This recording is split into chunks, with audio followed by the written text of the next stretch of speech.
Aloha kako, mahalo for joining us today. We'll begin with a pule by Commissioner Marfield. Aloha nui kako, e pule kako.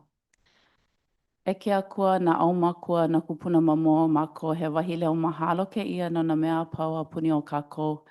Ke olu mai he awi mai a mako ka ike, ka ikaika, ka mea pono ai no ke ia hana nui ke olu mai e malama i na ohana i na poe i ho'ea mai i hai o lelo i haawi mai a mako ko lako i ini no ka holomua ana o ke ia papahana. O ke ia ka leo mahalo me ka leo haa mene. Okay, the meeting of the Hawaiian Commission is called to order. The meeting is being held virtually on Zoom and in person at Haleponui 91-5420 Kapolei Parkway, Kapolei, Oahu 96707. Carly Watson, Chair of the Commission. Today's date is Monday, March 16, 2026. The time is 9:35 a.m. Leo, will you please call the roll? Commissioner Freitas. Here. Commissioner Kalikini is on his way. Commissioner Kalepa is excused. Commissioner Kaneakua. Aye. Commissioner Lasua is excused. Commissioner Marfil. Eo. Commissioner Namuo is excused. Commissioner Ornelas. Aye. And Chair Watson. Here. 5 members present. We have a quorum.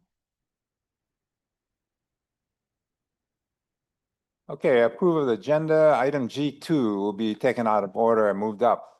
Follow the consent agenda. Item F1 will also be taken out of order and will be at the last item before lunch recess at approximately 11:30 a.m. The commission will recess at noon for an executive session, contested case hearing, and lunch.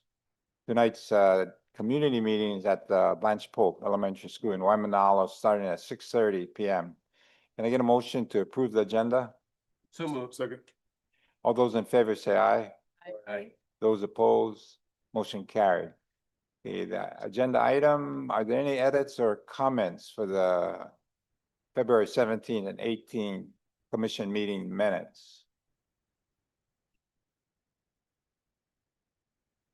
Can I get a motion to approve the minutes? Second. All those in favor say aye. Aye. Those opposed, motion carried. Okay, let's see, public testimony on agendized items. How much time we get? Okay, we have 3 minutes for each person. First person up, Demont Manaole.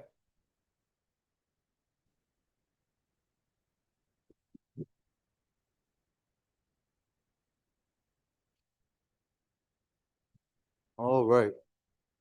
Yeah.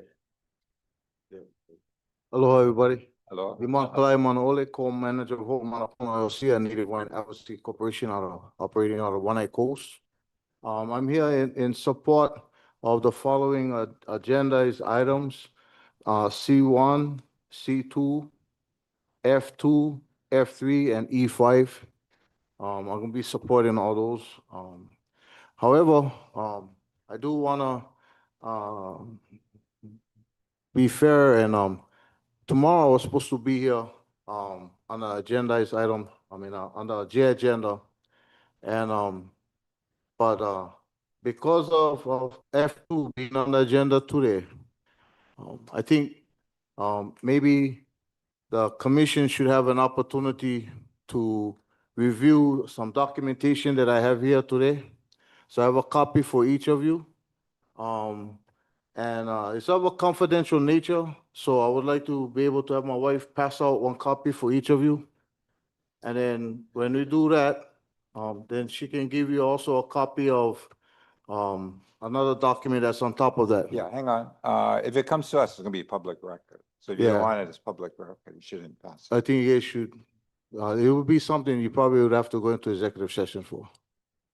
So you guys would have to take a vote on that. Not be public or whatever. No, think about it. And we have a copy for AT. Yeah, Yeah, why don't you give a copy to our yeah. deputy AG? And And then she can take a look Make at it, a, and tell you whether make a it is, decision. can be confidential. for Or, those who are yeah, required or to at make it least public go record. into executive session if you wanted Yeah. to. Or that also would be a question. So why don't Right. you have her bring it up? Go ahead, Copy. Dave, you want a copy each?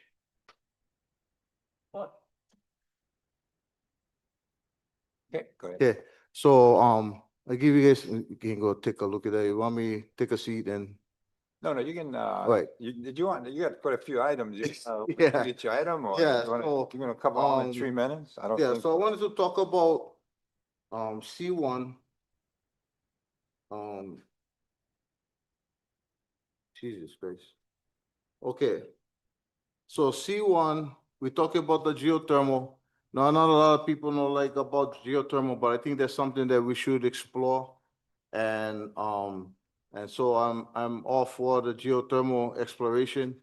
Of course, you know, are there problems with geothermal with, on the Big Island with, disturbing Madam Pele, so that's my reservation for that, but when you're talking about doing exploration in Lulule, for example, where we at, I don't think that that's gonna be one big problem, so I'm gonna be in support of that.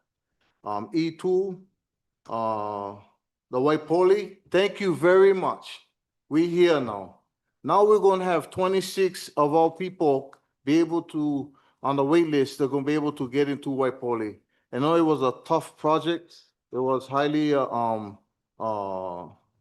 contested, but it got done, and now we got people that gonna be able to move right in, you know, and I love it.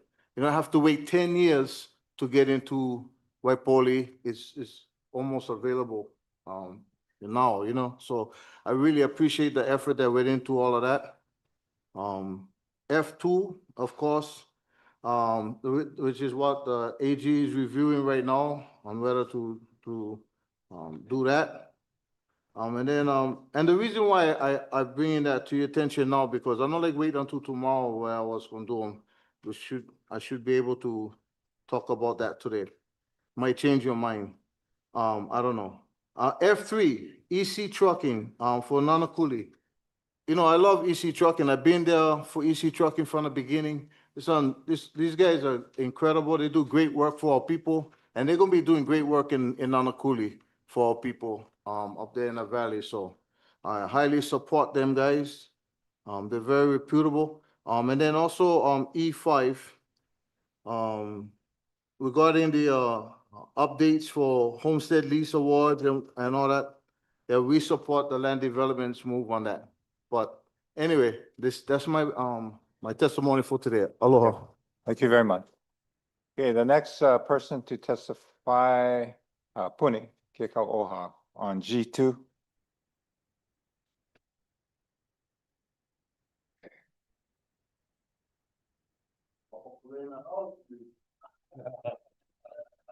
Aloha Kayaka. Law. Thank you, commissioners, for allowing us to present before you this morning. Speaking specifically about our organization, Kulanona Po'e Hawaii, who has submitted and is recommended this morning for 2 grant awards. One for our Pilina Pu'awaina project, which is our Kupuna Supportive Living Center on the slopes of Pu'awaina, right above Stevenson Middle School. So the resources that will be entertained today for your approval will allow us to conduct the due diligence requirements as part of our right of entry permit that you had allowed and approved last year. So we are ready to move with your approval and your support. For the last year, we have conducted a series of community conversations with resources from Robert Wood Johnson Foundation. This is truly a community development, community planning project. It is to support kupuna who are faced with accessibility challenges to get in and out of their homes in Papakolea. It is specifically, addressing Papakolea, Kevalo, and Kalavahine kupuna and our families. So we're looking at a community supportive living center. Lots of ideas on the table right now for how we are looking at taking care of our kupuna, including medical care, transportation, kamea. Okay, thank you, commissioners, for entertaining that motion today.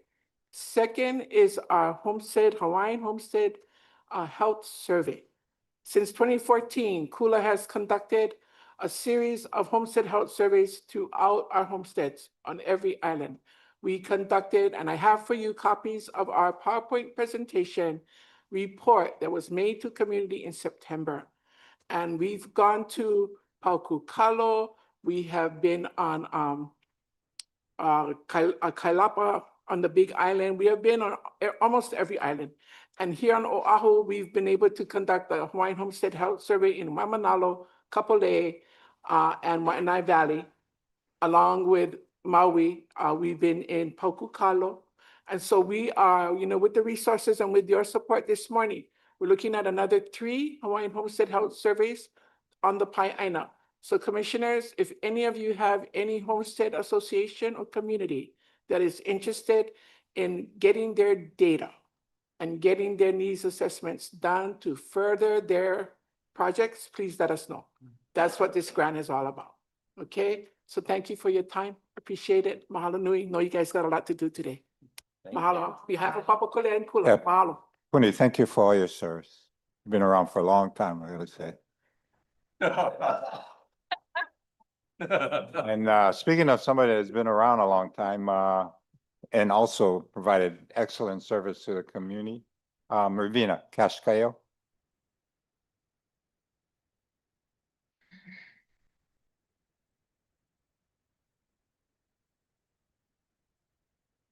Good morning, Commissioners. My name is Marvina Kashkayo, and I'm the President and CEO of Alulike. I'm here to support F4, and also here if you have any questions about what Alulike does in Nanakuli. I can tell you average per month, we serve about 457 people at that site, from employment and training to our kupuna services.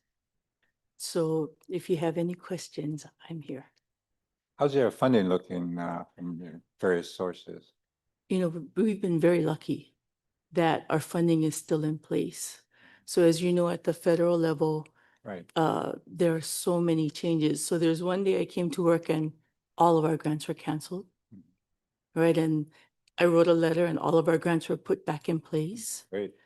The saving grace for many of our Native Hawaiian funding is it's in a big pot with the Native Americans who have sued.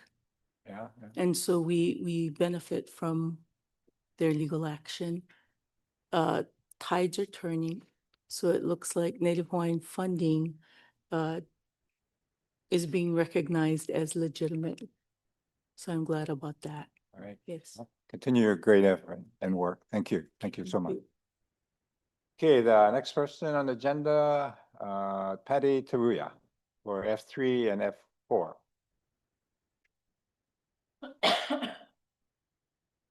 Aloha Chair, good morning, Aloha. Commissioners. I just wanted to make mention on behalf of Waianae Coast that we lost such a great senator and our Congresswoman Colleen Hanabusa, who just served our community diligently, provided so much opportunities for a lot of Native Hawaiians and women, and encouraged.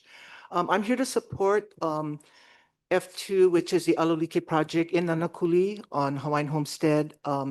Sister Marvina has been doing so much great work in our community. Alulike is such a great project. They have a lot of programs for the kupunas. They also have programs for our keikis and youths after school to keep them off the street and to provide that opportunity. The property there is such a good property. They have an existing building and it's always open to the public. And so I'm here to encourage the commission to support such a great right of entry for Alulike, and so they can continue these wonderful programs in our community. Thank you for that. The other support is on F4. It is on EC Trucking, and they are Nanakuli Hawaiian Homestead residents, beneficiaries, and they have been with the fire mitigation in our community for quite a long time with Uncle Ed Warner and community. We have had numerous community meetings at Kamehameha School to after the Maui wildfire, as you know, they brought education. But this is a company that has equipment and to stand up for the community with their trucks. from Waianae to Nanakuli. It's just not a Nanakuli thing. They provide all the way to Waianae the opportunity to use their heavy equipment for services, whether it's a bulldozer to clean up the flood, whether it's a moving rock mitigation. But I think this is needed for Nanakuli to prepare for future wildfires. And they live there and they can provide that safety for the community. So I'm here to support that right of entry for beneficiaries like Ed and Carlene, who lives there right down the road and understand the valley of Nanakuli. Thank you very much. Thank you. Okay, the next testifier, Ohana Unity Party. Online. Go to start video. Hello.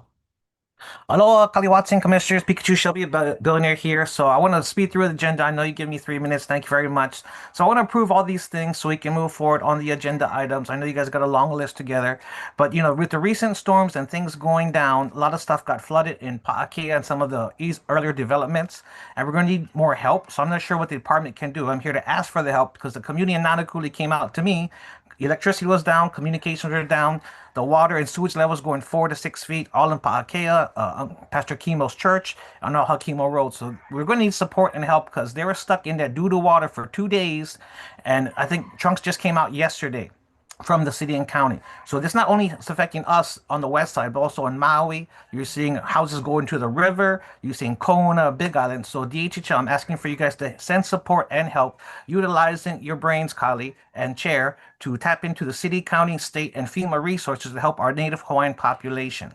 And I know there's another person on this call who wants to speak. I'm going to give her more time because she wants to talk about the Nanakuli Cemetery and the $500,000 that the Nanakuli Board have accused them of laundering the money with William Eiley in charge. So there's a lot of issues that got to be brought up. I know it's not on the agenda today because of Sunshine Law. You can't talk about it, and we can discuss further email, online, or offline. But please do support all the agenda items here. I know you got a lot of people in the meeting room.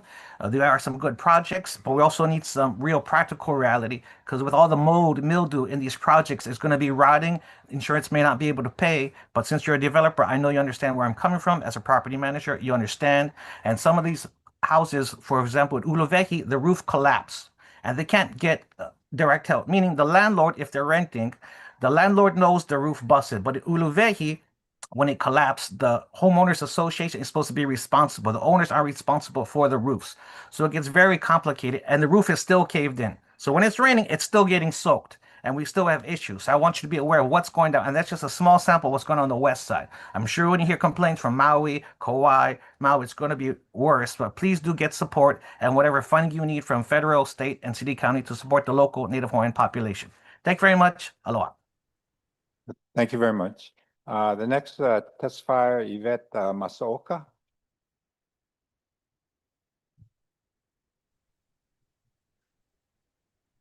Hi, good morning. Hello. Chair Commissioner, hi. My name is Yvette Masaoka. Mahalo for this opportunity for allowing me to speak today. This is regarding agenda item D14.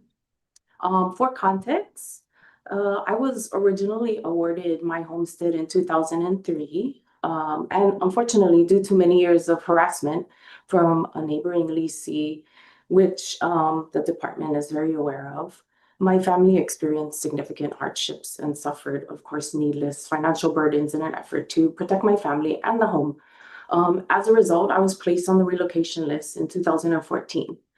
Since that time, I have received very few offers for vacant land and or severely deteriorated structures in areas outside of my community. I have been offered the opportunity for a Keaukaha home, which is the first in Hilo that I have been offered.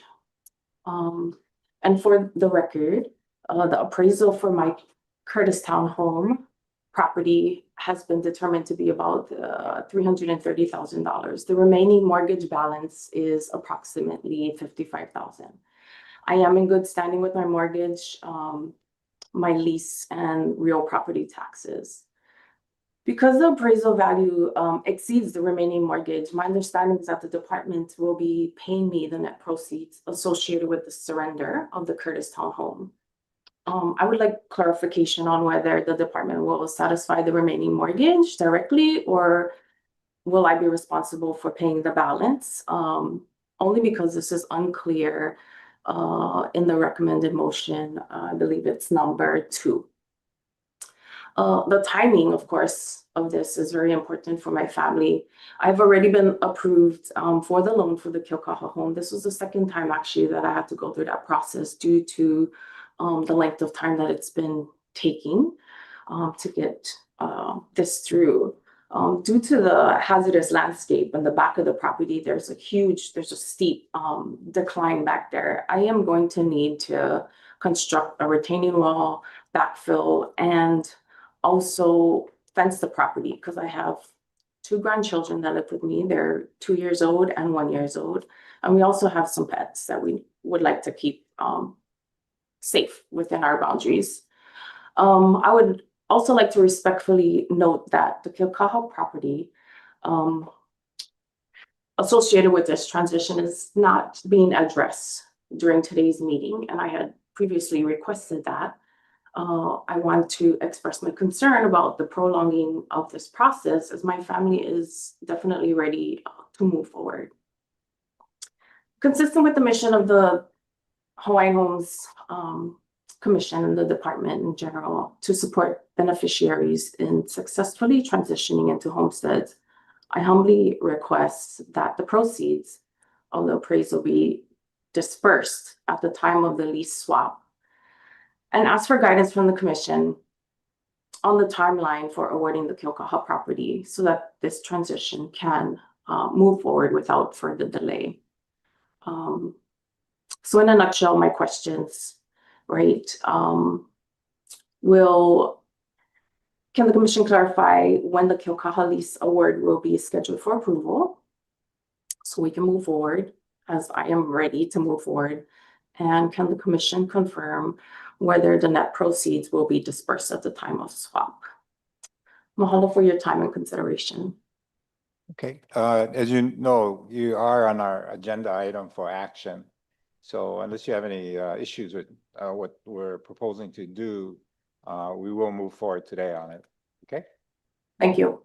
Okay, thank you. Okay, the next testifier, Shayna Dela Cruz Ho'ohuli.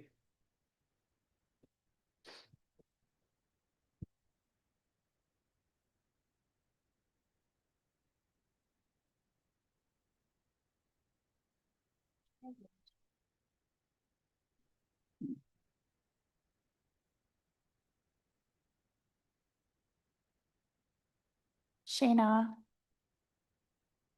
Shayna Ho'ohuli, your turn.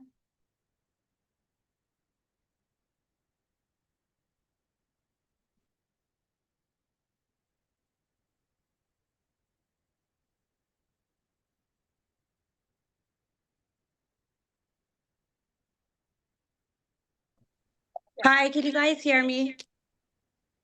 Yes. Okay. Sorry. Aloha, Director, Chair, and Honorable Commissioners. My name is Shayna Dela Cruz.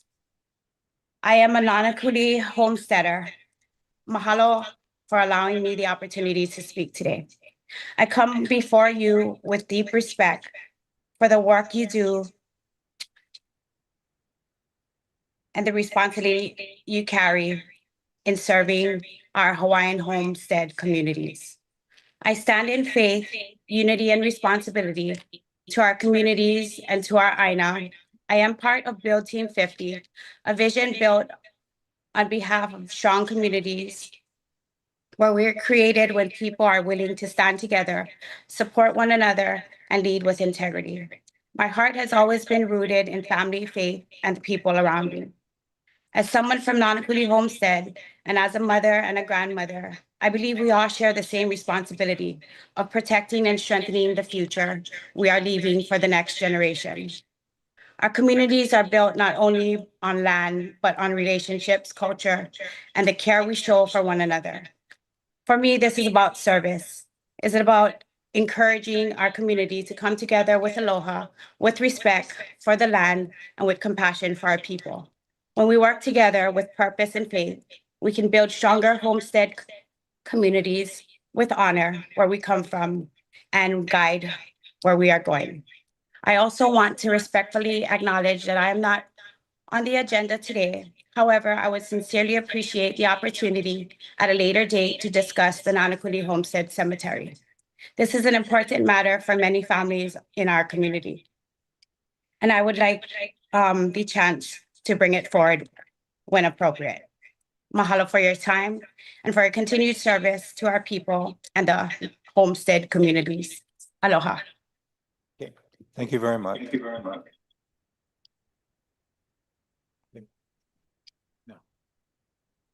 Okay, we're gonna go to the consent agenda. Juan Garcia.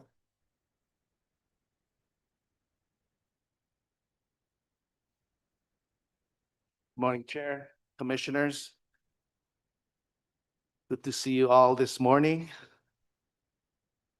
For the record, again, my name is Juan Garcia. I'm the Homestead Services Division Administrator, and we have 13 consent agenda items for your approval this morning, which includes D10, D11, D12, and D13, which is asking for your approval for the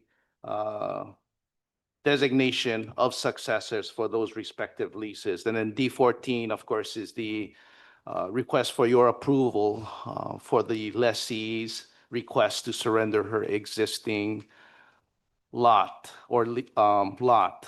She was approved for relocation back in 2014. As she's testified, she was offered several other lots, but she finally selected one in Keaukaha. The lot was constructed by students of the Hawaii Community College. In order for her to relocate to that lot, this surrender must be approved first. So if you have any questions, I'd be glad to respond to any of your questions with any of the items. Question? Which items are you doing? One? D2 to D14. All the way to 14. Okay. Any questions on any of those items? Just the Commissioner clarification that, Kaneko? that Ms. Masaoka was asking for about the disposition of the 330. I believe her request is associated with the net proceeds. Her existing home was appraised at $330,000. There's about $55,000 left on the existing mortgage. That equates to roughly about $74,000 of net proceeds that are due her with this surrender. The net proceeds are not paid until the department finds a suitable, qualified applicant on the wait list to take over that lease. However, we have, with the commission's approval, advanced any amount requested by the lessee. In this case, we probably could advance up to about 90% of the $274,000 of net proceeds. But like I said, we typically do not advance 100% of the net proceeds until the lease or the lot is reawarded to the next qualified relative or qualified applicant on the wait list. Again, the retention of roughly about 10% typically is to pay for the appraisal that was expended, any cleanup costs, any other costs that may be attributed to expenses before we can offer that to the next applicant on the wait list. Commissioner Kelekini? Yeah, thank you, Juan. So yeah, just follow up on this particular D14. Can you just share the timing? Okay, so before us today is to decide whether we accept that the transfer rate of the lease. That is partly correct. The lessee submitted a request and approved by the commission back in 2014 to relocate from her existing lot to another. She and her neighbor had long-standing dispute with one another. And because of her well-being, she requested for relocation. She was offered several lots previously from 2014, which she, for whatever reason, was not acceptable to her. But she has selected this lot in Keaukaha, which was appraised. I believe the purchase price of that Keaukaha home is about $324,000. She's been approved for a VA loan. And once the surrender is completed, we will proceed with amending her lease to reflect this new Keaukaha lot. That the lot that she has in Kurdistan will then be offered to the next applicant on the wait list. Okay. So you mentioned that typically we don't disperse the proceeds until the home that she's leaving is purchased. But then you also said that we do have the ability to to advance, right? And what is the timing for that to potentially happen? To determine if we That want is to working advance. with our fiscal office, and we can try to expedite that as soon as we can. I know the house that she is receiving in Keaukaha, that transaction is ready. Right. All we're waiting for is the approval of this surrender. So we can expedite as much as we can Okay. the payment of that net proceeds. Yeah, and the reason why I asked is she does mention that she wants to do some improvements at the Keaukaha property for safety reasons, so that would be helpful Yeah, for them. so that will be done as soon as, again, that advancement does require your approval, so we can come back next month to request The next for your commission approval. meeting. Yes, Okay, so first step is decision on now, today, and potentially the next meeting, decide on whether we That's advance or not. Okay, I just want to get the timing understood. Thank you, Juan. thank you. Yeah. Yeah, just real Commissioner quick. So Freitas? thanks for giving clarity to this whole thing. How do we make sure it's agendized to make this to kind of expedite this whole process for that's agendized next week so I can kind of fast forward it? I will give you my word that we will put it on the agenda next month. Watching you, man. Okay. I won't call you or bother you about anything else. I promise. We'll sway issues on pause and put this back. I'll give you his cell number. Thank you, brother. Thank you, Juan. Because we can't do it today, right? We have to agendize it first and then approve it. Yes. Okay, thank you. Okay, is there a motion for approval? So move. Second. All those in favor say aye. Aye. Those opposed, motion carried. Thank you. Thank you, Commissioner. you, Juan. Okay, the next, this is gonna be a long one, gang, but a lot of things are involved in this one. G2, approval of recommendations for the various grant awards. Lily and Gigi, is Gigi here? We can get started.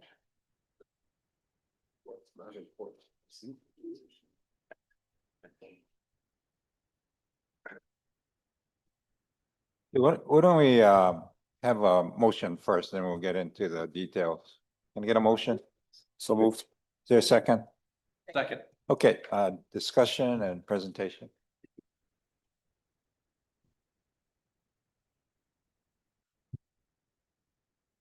Okay, there is a PowerPoint presentation. I'll go ahead and get started while the PowerPoint gets pulled up. So good morning, aloha commissioners. Nice to be here at the top of the morning. Hey. Morning, Gigi, thank you. So here today with item G2, approval of recommendations for various grant awards. Here with me today, for the record, Lily Makaila, Acting Planning Program Manager. Here with me today is Gigi Kyrell, our grant specialist. We do have a revised version. So we did want to kind of talk you folks through the revision there. Gigi, do you feel comfortable starting with the revision? Sure. Thank you. Good morning, Commissioners. Gigi Kyrell, Planning Office Grant Specialist. We did find a couple of oversights in the narrative. All the information is correct in the agenda tables and in the exhibits attached to the submittal. So the only changes we need to make are on page 2, where it states 219,750 award to Waimea. That was actually to Waiahuli, Hawaiian homesteaders. So that was just a name change. The second was we missed the 216,000 award to Waimea Nui Agriculture, Inc. So we're adding that under RFP 002. That was listed in the commission agenda. And then on page 3, the amount for Laiapua 2020 is incorrect. The amount should be 278,200. So those are the only 3 changes. I reprinted the submittal with the correct numbers in there and handed them out. Ruby has extra copies. Okay, can I get a motion for the amended, So moved. there a second?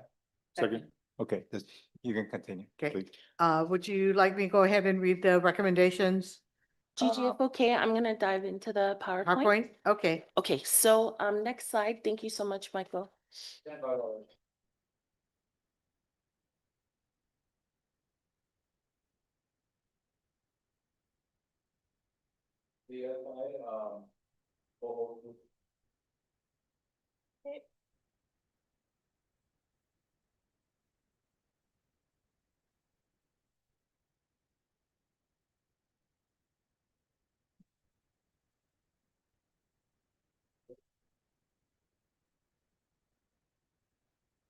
Thank you so much, Michael.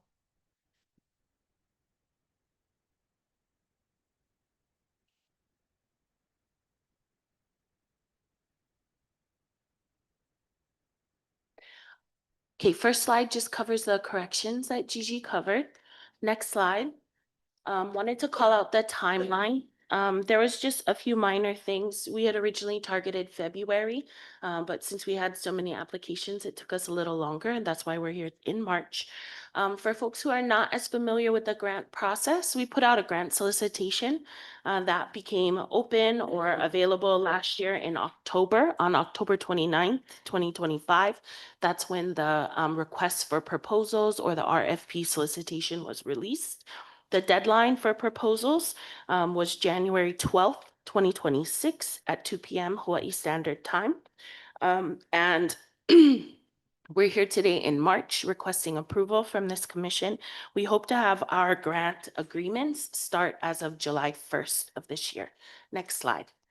The recommended motion action is summarized here. There's 3 points. We're actually going to cover it in more detail as we go along, but I wanted to just kind of frame it with the 3 motions. Next slide. So what is the FY26 grant budget? We have 4 different RFP solicitations.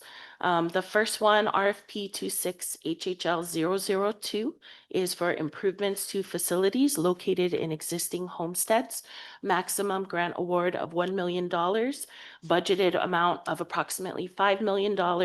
Source of the funds for all of our grants for this year is state general funds. Mahalo to the legislature for providing this to us. The next one on here is 003, program implementation on existing homesteads, max award of 300,000, total budgeted amount of 1.8 million. The next one is 004, community capacity building, max award of 20,000. Budgeted amount of up to $200,000. And the final one is for disaster preparedness and mitigation, maximum of up to 1 million. In awards, budgeted amount of 2 million, total of $9 million. Now I have a note here on this slide at the bottom. The legislature allocated $10 million. When it was received to the department, only $9 million was released. $1 million, 10% of it was held.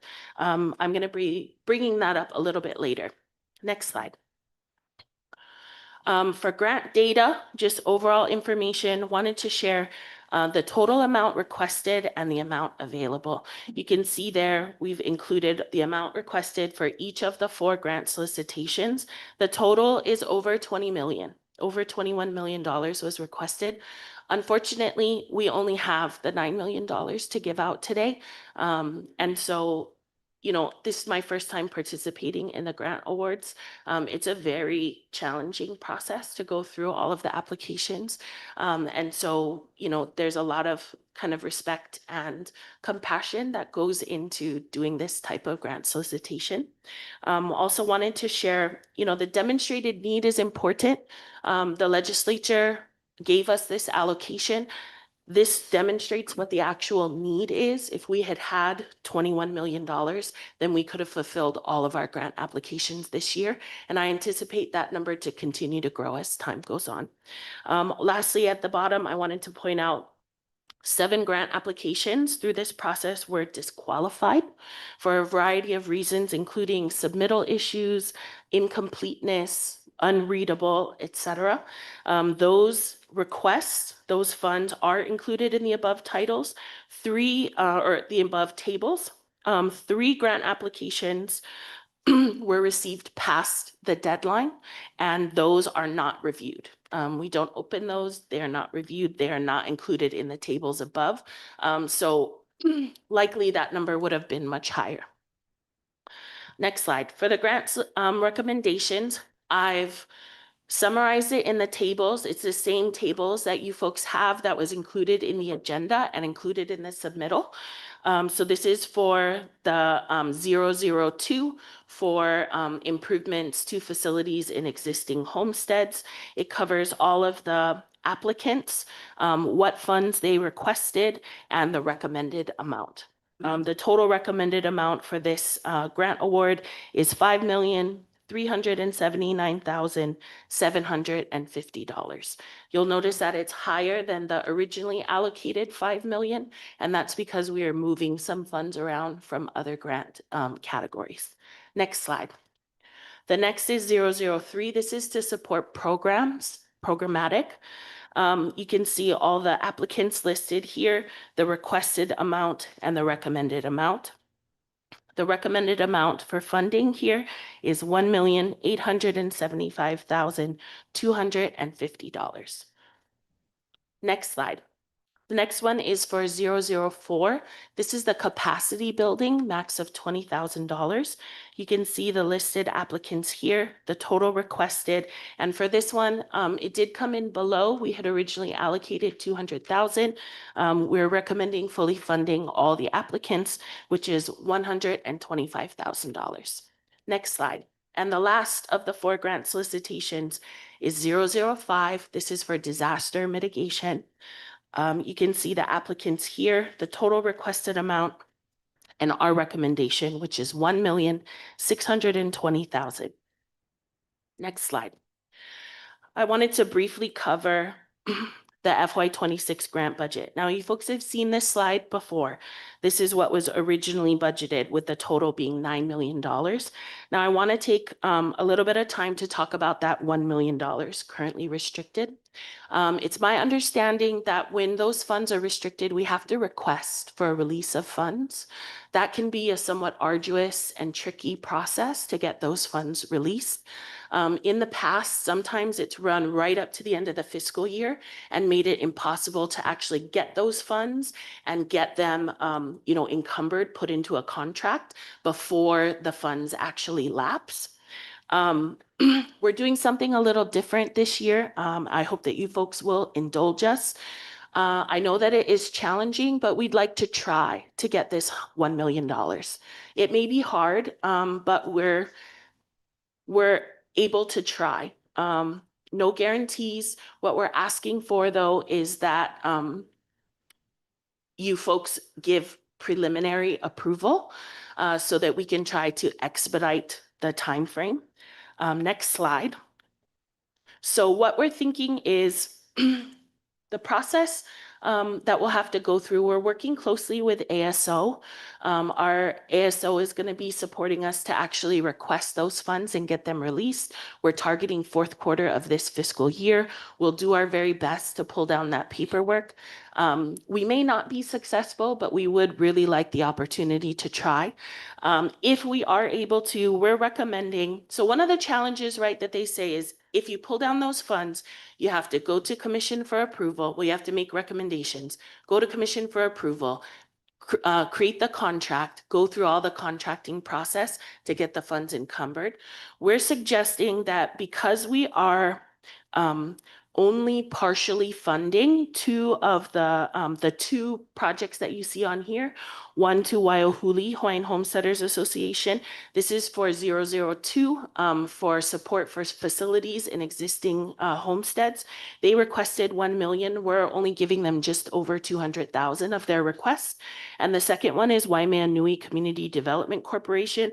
They requested almost 900,000. We're only giving them a third of what they asked for. So we're asking that you preliminarily approve that we can supplement those contracts. So we'll have the contracts processed ahead of time.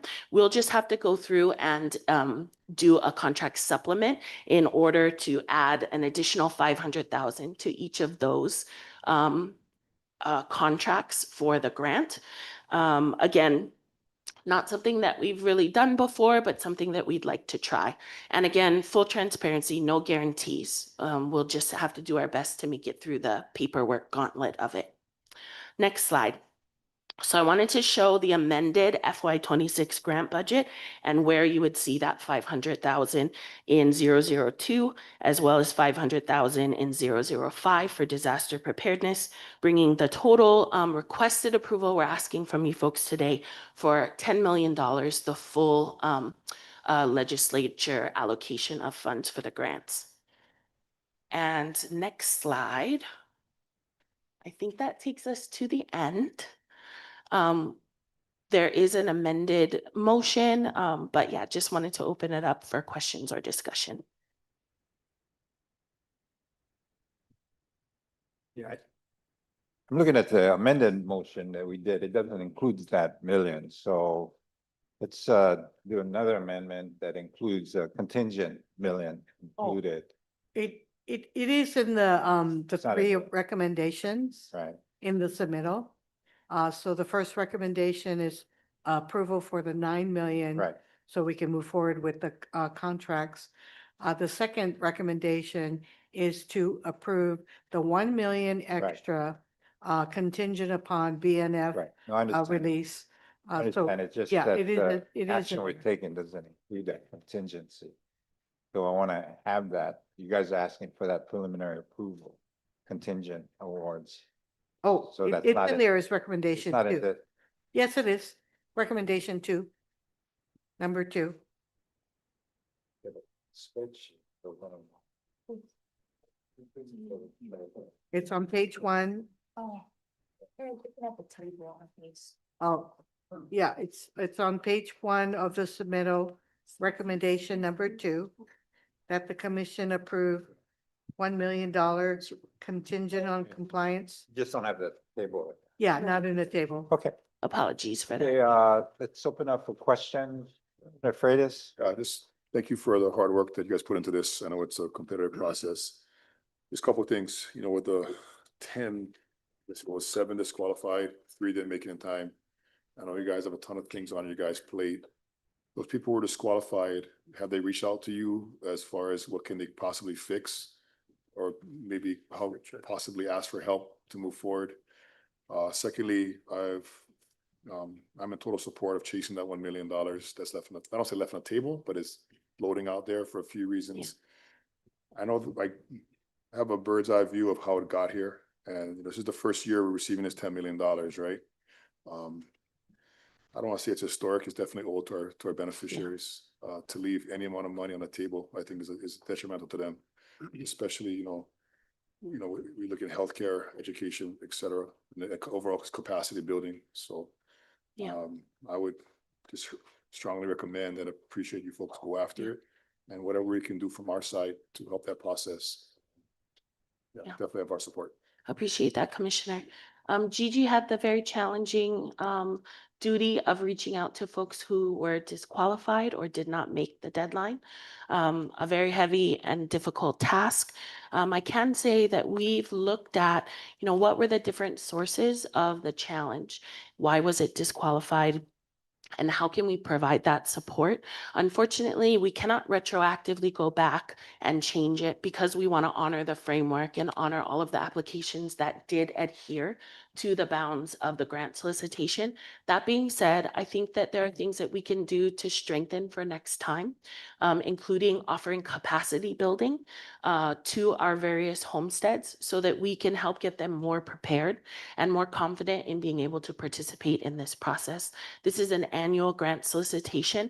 And so, we know exactly who to talk to, and we can also have that conversation as a broader conversation with other homesteaders to make sure that those types of challenges are not repeated again next year. So also I'd like to add, Commissioner, that those who were disqualified were notified in writing, as we always do.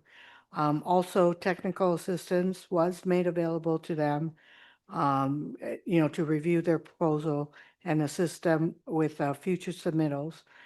So whether they took advantage of that or not is up to them. We can only just make an offer. But I can tell you that most of them were disqualified for non-compliance with Hawaii Compliance Express. And that is a state system that the department has no control over. It's between the applicant and the state. Yeah. Thank you. Wow. Chair, I have a question. Commissioner Ornelas? Is there like a scoring matrix, or what is the methodology behind who is recommended and who is not, aside from the basic framework that currently exists? I'm trying to understand how one would rise above. Is it a scoring process? Yes, the scoring process is explicit in the RFP. It's spelled out, organizational capacity, community support, project readiness, and the amount of points you can earn in each category. All that is transparent in the RFP. And we do have a committee. The committee scores everyone, as well as, we have discussions among ourselves as well of, what we know on grantee performance in other areas, and other projects that we work with them on. So it's a combination of the scoring of the points as well as our experience with the applicant in any prior DHHL projects or licenses if they have land dispositions. Yeah. If I could make one recommendation out of the various criterion that might be helpful for folks who are going for this grant solicitation to improve, would be regarding budget justification.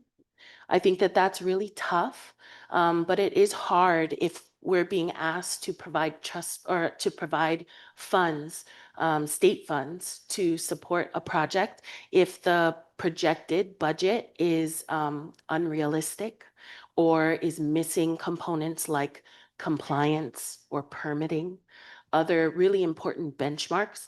Then that tends to affect the scoring. So budget justification, I think, is something that could use a lot of support, and I'm hopeful that that will be part of our capacity building that we can offer in the coming year ahead of next year's solicitation. Chair, if I may. Sure. So this committee, how many members are on the committee? 3. And are they all employees, staff? Yeah. So there's no beneficiary representation on this committee unless the staff member is a beneficiary. Yeah, we used to have a community review committee, but we found too many challenges with how they would apply, to the program. It's that conflict of interest, and because many of them are connected to other homesteads, it would be difficult for them to have an impartial view for the applications. Yeah, so we've we've shifted from that to staff, as well as every once in a while, we'll try to bring in a technical person if there's a bunch of applications in an area that we're not familiar with. We'll try to bring in somebody with a technical expertise. And so there's no like other oversight to this besides the three getting together, reviewing, scoring, and then making this recommendation today. Correct. It does follow the state procurement office Mhm. procurement procedures for RFP request for proposal. Thank you. I'm just trying to understand because Yeah. I'm thinking about like new applicants or new organizations. If the trend is that if you're a past recipient, then you would stand a better chance Mm. than a new organization. Not necessarily. It's interesting you bring that up because we do grant orientations, where we walk through the application. I spoke at the Shaw Conference last year on a grant workshop session, again, another form of outreach. And we have a specific RFP that is specifically for capacity building. And over the last 2 years, unfortunately, we've had not too many people apply for that. And that's exactly what, for new organizations, startup organizations, even older organizations that want to revisit their strategic plan, for example, they'll apply for the capacity building. So we do have the funding, they're available, it's underutilized. We definitely continue to do more and more outreach. As I mentioned, we do hold those grant orientation workshops. In fact, I was able to squeeze out of our budget a couple more actual grant writing workshops, this year. So, we're trying to do more in that area to encourage the newer and startup organizations to come in, at least to start off with that capacity building grant, which we did change. If for a long time it was budgeted at 5,000 per application. And due to beneficiary feedback, it's now raised to 20,000. So there's plenty of money there to do your 501c3 or get board training for a new board. That's a good sizable amount for a new group. And generally like to see the new groups come in on that, and then they would move on to the larger, more complex grants. Yeah, for sure. Thank you so much for your work. Yep. Wow. Commissioner Marfield? Just a quick question, Gigi. So for the applicants who were not awarded and the scorecard that they were given, are they given that scorecard to try and change and learn from what they didn't reach in the previous application? So are we going to give them the scorecard if they were not awarded? Traditionally, we haven't in the past, but because there are the write-ups in here, and it is a combination of not just only the numbers, but also the qualitative information. We can hand them out when they do ask, and we do. We also offer that follow-up technical assistance by one of our consultants to help them with reviewing the proposal and strengthening it the next time. So there is that little bit of support.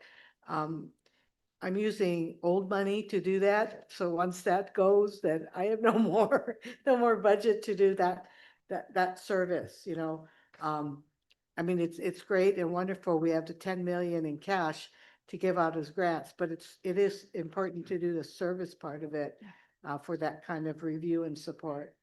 Absolutely. I Yeah. think that as a department, we have to understand how do we build capacity within our applicants. And so that might be a good thing. And so I'm encouraging applicants who did not get awarded to reach out so that they can get a better idea and learn for the next time we have this process. Mahalo. Yeah, and a lot of times when I do outreach on the grants program, I ask beneficiaries, practice on us, because we're a friendly funder, because when you go and apply, as you folks probably know, when you go and apply for a federal, you know, one mistake on your app and you're out. They don't really call you or tell you why, right? At least with us, we're friendly and we'll work with you.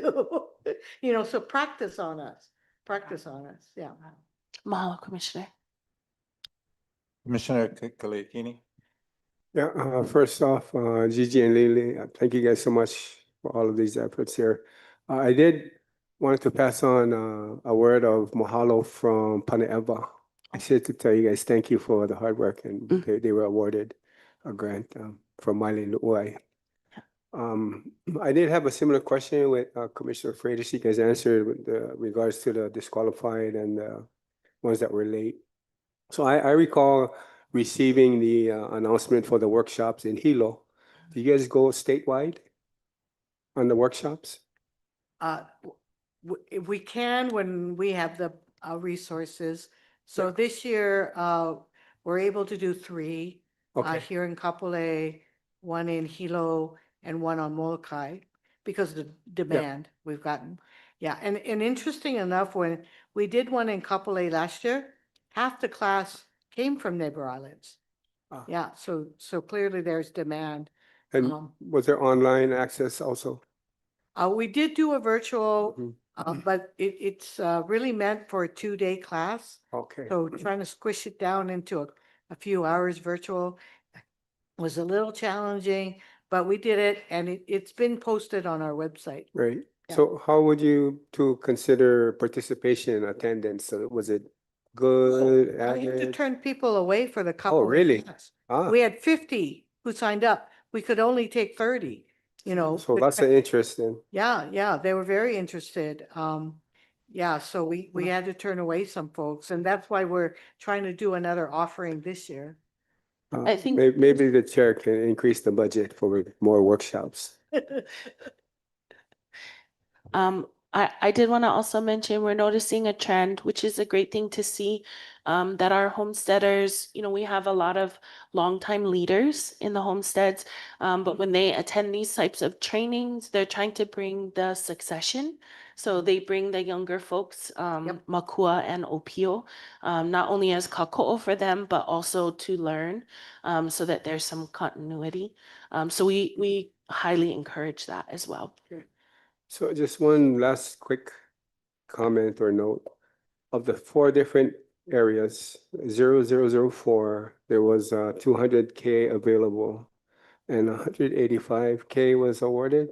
125. 120. So what do we do if there's less than what's requested? Do we give it out? We moved it to one of the other categories. So we do Yeah. use it up. Mhm. Okay, thank So you. where we went over in 001 and 005, we moved it over. Okay, great. Thank you. Any other question? Yeah, I personally want to thank Gigi. And, you know, you come to the department with a lot of experience in this area, so you're applying that expertise in the process for us has been very, very helpful. Then Lily, with your innovation, you know, appreciate that too. So again, thank you. We do have a couple people that want to testify before we take action. So in the community, Patty Taruya.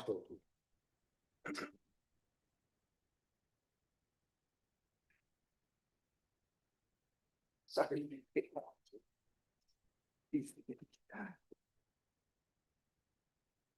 Hi, aloha Chair Watson, Commissioners, thank you for this opportunity. I have some wanted to distribute, Leah. First and foremost, I would like to express our sincere gratitude to the department and this commission to the $5,000 recently awarded to WCCF. These funds are instrumental in supporting the annual Prince Kuhio legacy. Your support ensures that we can continue this tradition in the Nanakuli Waianae Coast. I'm also here today to testify regarding item G2, Exhibit A. The Waianae Coast Community Foundation stands in strong support of your grant program, which I attended 2 days in November of 2025 with Miss Gigi, Planning Department, and thank her for a great grant class and her great work to beneficiaries. At this time, At that time, my question was addressed openly whether WCCF could apply for existing improvement grant on the Hawaiian homestead in Nanakuli Village, stating of an existing improvement outstanding FYI 2022 grant of Nanakuli Hawaiian Community Homestead.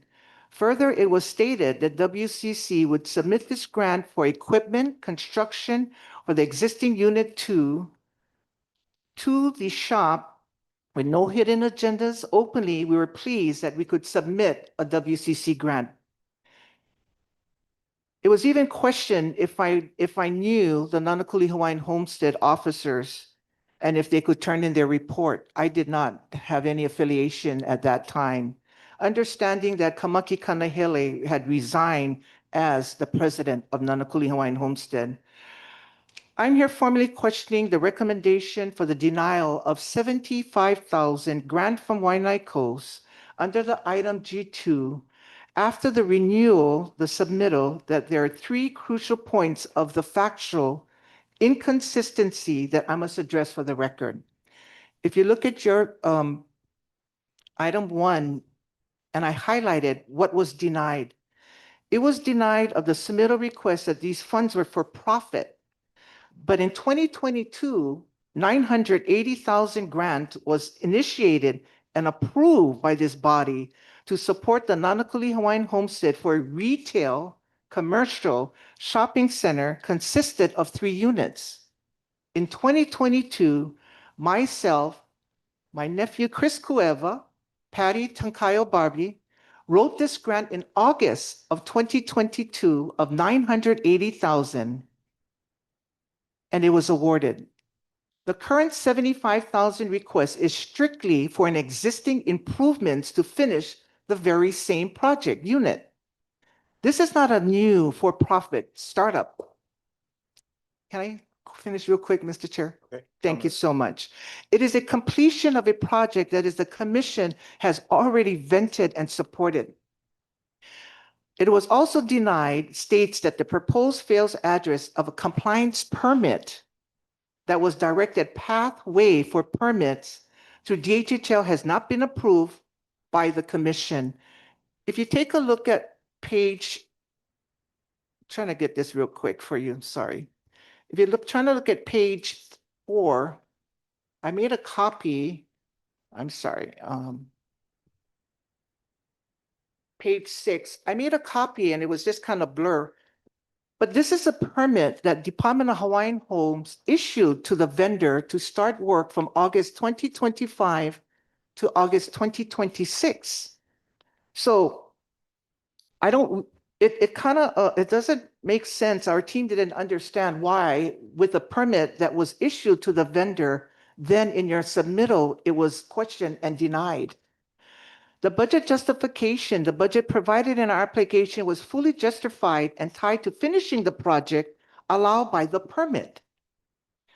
In closing, we're caught in the middle of a procedural contradiction. We have an approved project from 2022 and is issued permit for 2025, yet we're being denied of the final 75,000 to finish work based on claims of the project is for permit or the unpermitted. I respectfully ask the commission to either defer or amend the denial to take a look, and we want to be able to work with the department to see and understand why the denial of such was submitted, of the inaccuracy as a for permit. WCC has operated in good faith, following every directive provided by DHL staff. The budget submitted of $75,000 is fully justified to cover the remaining construction costs under the permit that was issued.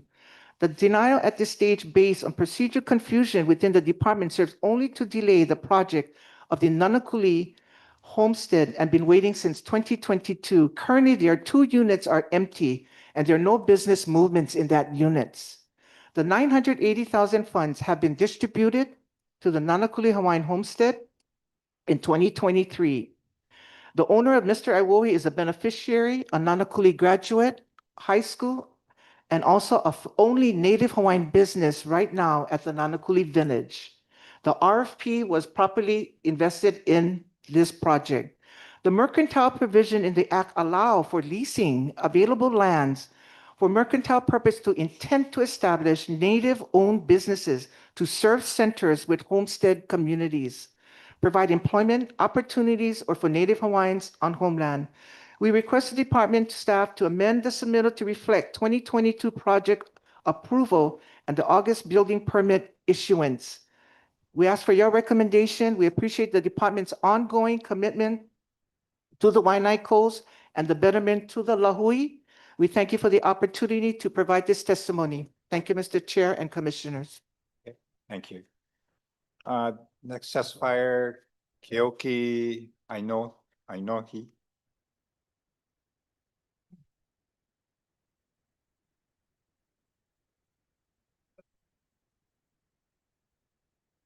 Hi. Morning. So what brought me over here is just, it's been a long, build out, so, oh. So, you know, I was reading this remark about a pathway, you know. Well, yeah, I have a permit that, you know, it shows that, I don't know if it's valid or what. I'm trying to find out if this is any clarification on this permit. So that way I can get my, electrical plugged in, that's what I kind of here for. You know, my mom kind of just addressed everything else. Because right now I don't have no electric, and the Hawaiian Electric is actually waiting for a permit approval. Was that the one issued by Tim Hugh? Yeah. So I was wondering if it's valid or not valid. I hope it's valid. We Yeah. Okay. in-house. Yeah. You're kind of with the vanguard of us starting to get active in permitting. Yeah, because I was reading this and I was kind of confused, you know, I mean, it says that the pathway is not granted yet, you know, so I'm not sure what the process, you know, but I have this in the front of my build out shop, you know. So. Yeah, we'll make that available. Okay, yeah, that's all I want to address. She can address the rest. All right. Thank you very much. Next testifier, Dema.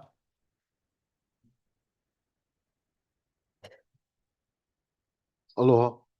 Iman Klaiman Ole, co-manager, Ho'omanapono LLC, a Native Hawaiian Advocacy Corporation operating on the Waianae Coast.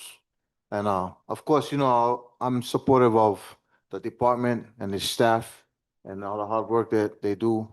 I just heard something that just tweaked my ear that I kind of not understanding. And it was a question by I believe Shailene, who on of the three people is a trust beneficiary or whatnot, and it was said that no can, because you know a lot of our people is tied in too much and might have bias and all that, and I find that kind of offensive, because it's as if the department is saying our people cannot be trusted in our own trust. And I know in the past, one of the reasons why I've been heavy on the pavement, you know, talking about in our communities, trying to garner support for the department, is because in the past, the department has given the impression to us that we have no voice, and our voice is not welcome, and that the department acts as the mo'i over us and just telling us what we can and cannot have. And for the most part, this administration has changed that dynamic, right?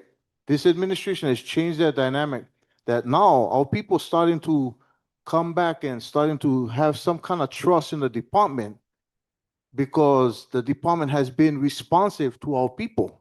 We have seen that in this room. We have seen that with the Waipoli project. We have seen that with the indigent pilot program that we get going. We have seen that over and over, that the department is making leeway with our people into telling our people that, hey, we can work together and we can trust you. And then it's going to be said, oh, but you know, when it comes to the grants, you guys can participate. And then when it's said that there's no trust beneficiaries employed with the department to be a part of that 3-member decision-making team, okay, then if you don't like us guys be a part of it, you should at least hire trust beneficiaries to help make a decision, because people who no more invested interest in us, we no more trust in that. So I think we need to think about rewording that, because it sounds offensive that our people no can be trusted to make the right decision. And what makes you think that a non-trust beneficiary can make the right decision when their loyalty is not to the trust or to us? The loyalty is to the state and a person that pays their check. So we can make the same argument on the other side. So there's got to be a balance. And I would think that maybe there should be a pig about this to reevaluate the whole process, because people starting to feel like that's going to be a bad thing for us. So anyway, that's my opinion. Aloha. Thank you. Next testifier, Patrick Ula'a. Hello, Mike Kako. Oh, here it is. I'm trying to get the video. Hello, Mike Kako. I too am here in response to G2 and how the processing is being used or was used in this application process. And I too felt as the speaker just before me about the Native Hawaiians, if they sat on the reviewing committee, could not be trusted, or they may have, yes, we all may have views that could be skewed. However, I believe the process, and if we are as Native Hawaiians honest, capable, and have the expertise to be sitting there as a beneficiary, whether our ties into the communities are there, we should be, and there's a process to recuse themselves, or they should be recused if it's my son or daughter or niece, nephew. But I think the process does fail when we do not include Native Hawaiians to sit at the table.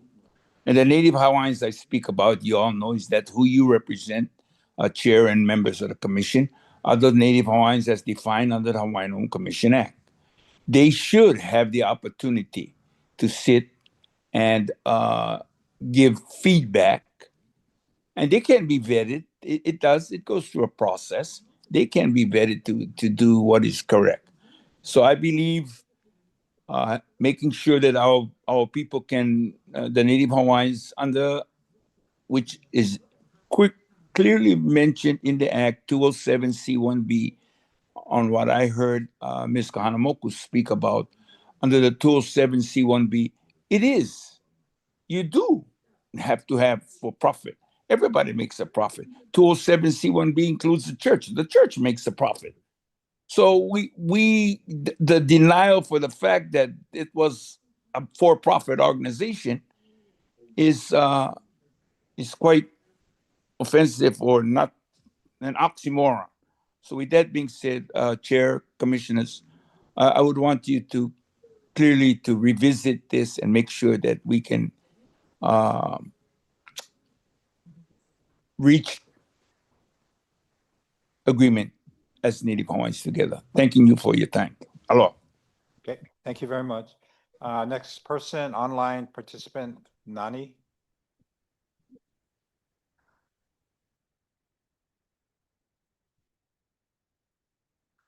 Hello, my kako. Can you hear me? Yes, we can. Mahalo, sorry. Let me flip this around. I'm in another workshop, so I can't be there in person at the moment, unfortunately. Also speaking in regards to G2 and Akako'o Anakala that just spoke, as well as Kalai Manaole, who spoke so eloquently in the changes that need to take place for the betterment of our Kanaka Oiwi. And so I'm reminded of the comment that both you and I made, Chair, on Kalai's initiation of his pilot program at Ho'omanapono, Aina Ho'omanapono, and that you had stated as well that if policies and procedures are not working for our people, then changes need to be made in that. And I asked that question as to has that been looked at? Has it been dissected? And has it been revised and remodeled to put us Kanako Iwi in a better place than where we are right now? I will honestly say one of the grant proposals applications was denied for Kids Hurt Too. And I will make notice that I'm a part of that program. And it saddens me because every point value that is listed on the application expectation is what Kids Hurt Too does, without a doubt. In dealing with what we need in our community to help with our healing, to help with our life, our ola. Yeah, and so there's so much trauma that's going on in the Waianae Coast that a lot of you even don't know what's going on in our space because you don't come to our space at all. And so it saddens my heart that something that is so needed in our community of the Waianae Moku, the whole Moku, has this opportunity has been denied. And a part of me feels like this opportunity has been denied because we're standing firm in our move on finding better homesteading opportunities for our people here in the Waianae Coast.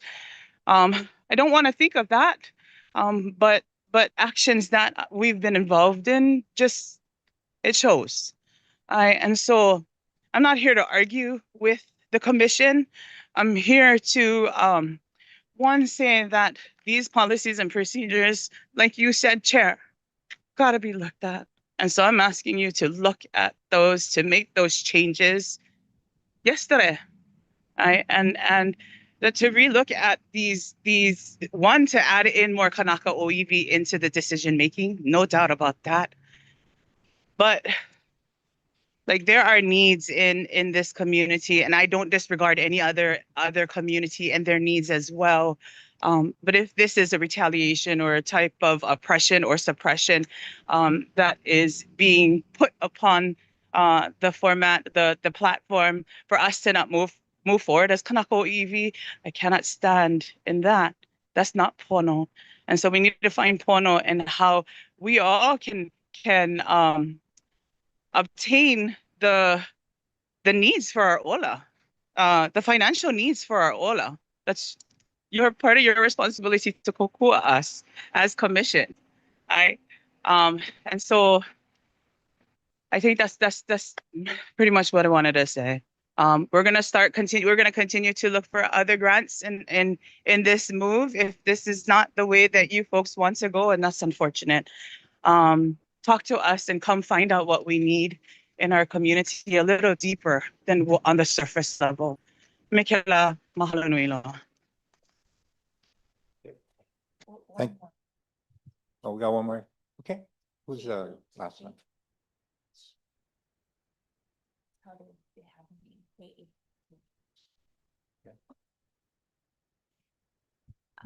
Oh, there he is.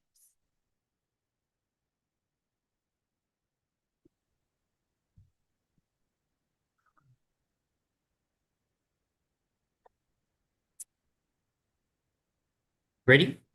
Yes. Aloha. Thank you for having me, allowing me to speak today, allowing this opportunity. My name is Walker Rousey. I'm the Executive Director of Kids Hurt Too Hawaii. Thank you, Nani, for your previous kind words about the organization, the work we do. I just wanted to also comment on G2 and Kids Hurt Too. Real quick, this grant opportunity came at a very poignant time for the homestead community along the Waianae coast, homestead communities along the Waianae coast.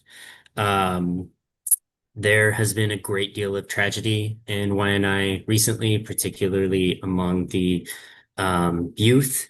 And we've observed island-wide a spike in youth suicides that has not left the Waianae coast untouched. And I know, and it was acknowledged in the review that there weren't any faults with the application, and the reviewers even said that the service is critical and needed, but just that other options aligned better. And with the state of things, how things are, as an organization, we've seen now 6 youth suicides over the last 4 weeks. These services are needed, and these issues do greatly disproportionately impact the Native Hawaiian community and homestead communities. So I would ask you to please look beyond just the reviewer's final determination and reconsider that. Thank you. Thank you very much. Sybil Lopez.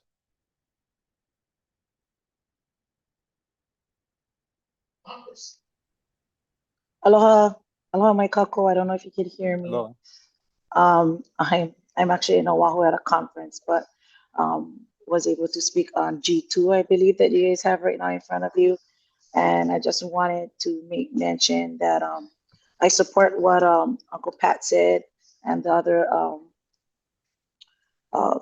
testifiers in regards to the homestead associations and the Native Hawaiian beneficiaries to the trust, that they should be primarily and first and foremost preference to these grants, because those comes from our own trust funds and they should be directly benefiting us. We just had our experience where we submitted our DHHL grant and was denied because we were 1 minute late. So I just wanted to share that on the record. We are an emerging organization, 100% beneficiary-led, governed, and on the island of Molokai, where we are trying to build our capacity, as well as each of our homestead associations who choose not to have a 501c3 and be fiscally responsible and take care of that administration so that our people can do the work on the ground. And so I just want to make sure, and to all those beneficiaries that are listening in, that DHHL is updating their NHDPP plan right now, and they came to Molokai last week, Monday. So mahalo to Gigi and Nancy and Cedric for being there, because this is the time right now if we want to flip the script and make sure that our beneficiaries are in the forefront. And being able to do that in updating this plan, that would help directly benefit our people. That's kind of the move that we're making here on Molokai, is to make sure and ensure that the beneficiaries will get direct benefits. So mahalo.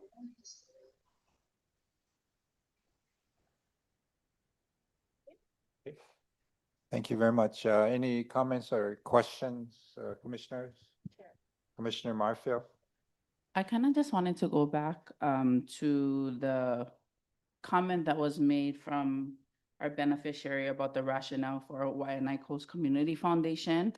And so I want to understand, is the permit that he has, that he brought forward, Kyoki, is that suffice?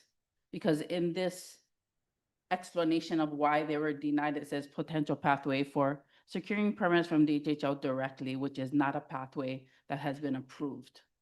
So is it or is it not approved? No, that one is approved. Okay. That particular permit. So- But this is different, or is this the Yeah, same? so mahalo for that question, Commissioner. I did want to clarify. There's a difference in here between disqualified and deny. And so the permit was not a matter of disqualification, as well as the issue about it supporting a for-profit endeavor. That's not subject to disqualification. The biggest challenge is just that there's not enough money to go around. And so I think in this particular instance, it's a great example of the testimonies that we received today for both of those that were denied. You know, it is a terrible thing to have to put a 0 in the recommendation. And it would be, you know, if we didn't have to do that, then we would be, you know, it almost erodes the boon of giving out the $10 million because of all of the zeros for all the folks who we were not able to serve. So. Mahalo for that. So, sorry, I'm not trying to No. prolong this, but with that explanation or with that example that you just gave, is the mention here of what was the rationale to the 0 out budget for this particular instance, is that mute or does this still stand? I think that's where I'm confused, because if, like you said, we don't have enough money for everybody, right? But we're telling this individual that, hey, permitting is an issue, for profit is an issue, all of those things. Is that still stand, or is that not the reasoning, I guess is my question. This one's a little complicated. So in 2022, this commission awarded a $980,000 grant to the Nanakuli Hawaiian Homestead Association. So it is an association. It's a community project, was identified in the regional plan. And the money specifically was to assist with 3 particular spaces at the village to help attract businesses. And as you know, the concept of the village is to serve the community. So it's a very community-based grassroots project. The difference with this proposal is this is a nonprofit Waianae Coast Community Foundation. It is not a grassroots Hawaiian Homestead Association like Nanakuli and others. This is representing one business, a single for-profit business. And the way it is structured, the nonprofit Waianae Coast Community Foundation is essentially serving as a pass-through for funds to this for-profit business. Now, if the business and if the Waianae Coast Foundation had some element like a community goal that, our program is to employ developmentally disabled people, or it's a workforce training program for low-income disabled persons or veterans. If there was an element like that, where the business was clearly working towards social goals and community goals, then this might be considered. But the way it was structured, the way we didn't see the details until we get the actual paper, right? We can talk about it all we want in meetings, but until we get the proposal to see how it is actually structured, who the partners are. This was a single business. They have much more opportunity for financing than the DHHL Community Grants Program. And our emphasis of the Community Grants Program has always been to the grassroots homestead associations for community projects, community-based driven projects from the community, identified primarily in the regional plan. But in relation to those, if it were like a program, a business program, that it's serving multiple businesses, we could take a look at that. But this one was kind of a tricky one, given the history. The grantee, by the way, I do have to look into. The last report we got from them was 2024, and they've only spent half of the grant. So it's kind of, we don't really know what's going on with this particular project. So that was part of it. They're related, but there were too many questions And we had many more, as Lily described, so many more projects, proposals that were more better fitting to the goals of the grants program. Mahalo for the explanation. Thank you, Lily. I just want to say to Patty and Kyoki, I think in the next proposal, kind of articulating this training workforce that I know you folks do. I've seen it firsthand. I know you hire from community, young, students from our community. So maybe if you can pull those strategies that you folks use already and have that in the application. Mahalo nui. Okay, we got a lot of other stuff, gang, so let's take action on this. All those in favor say aye. Aye. Aye. Aye. All those against? Motion carried. Okay, next item on the agenda. Thank you. Thank you very much. Lily. Thank you, both of you. Thank you. Yeah. Okay, C1, approval of the budget to support geothermal exploration and development of Department of Hawaiian Homeland's trust land. Russell Kaupu?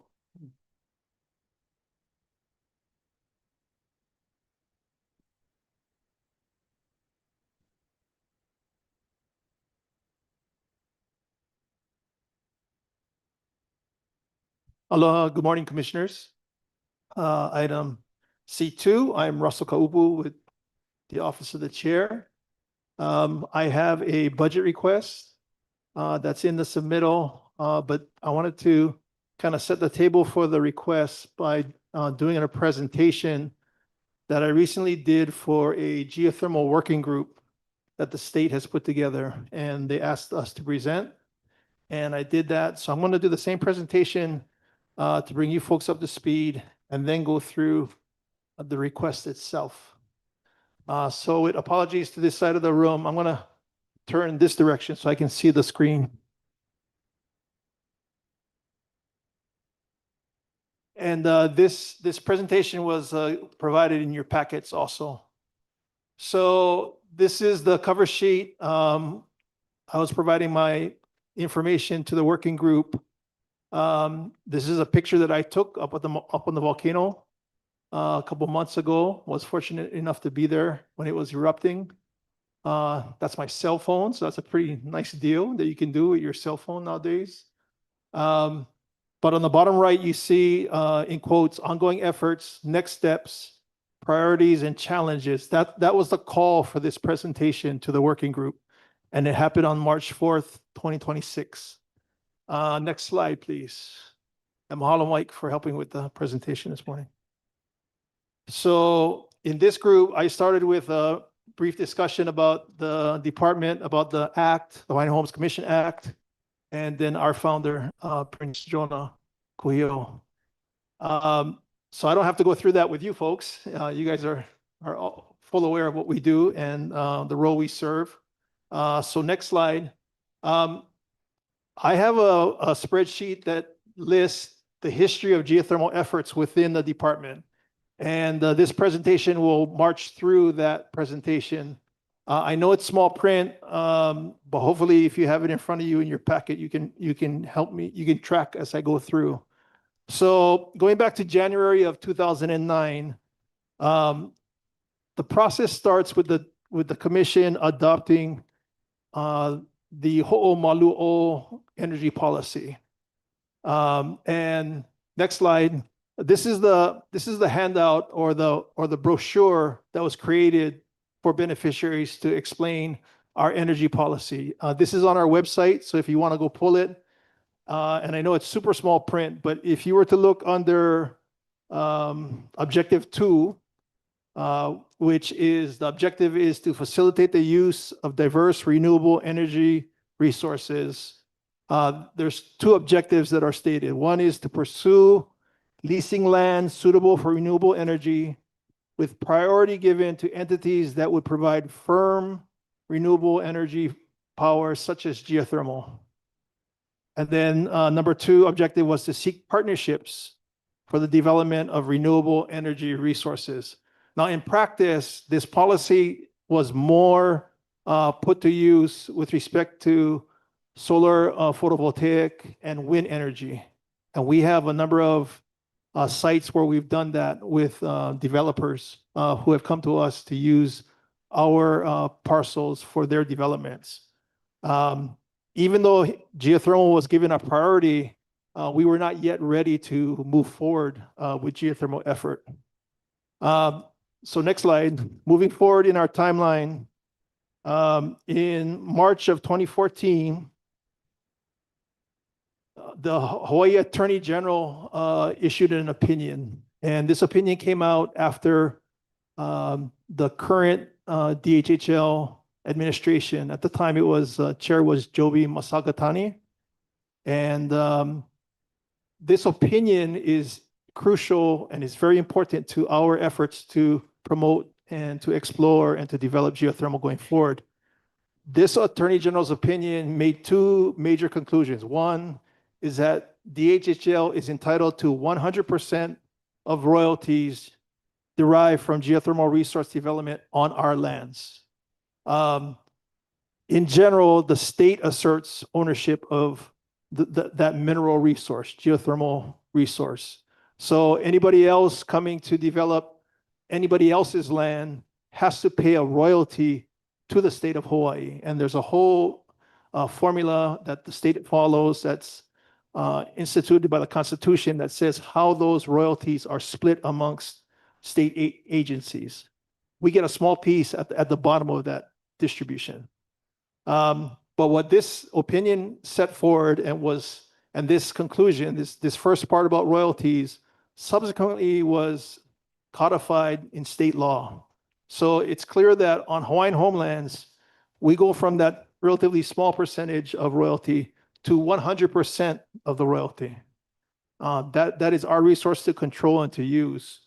The second conclusion that the opinion raised was that DHHL has sole authority to manage and dispose of the resources on its land.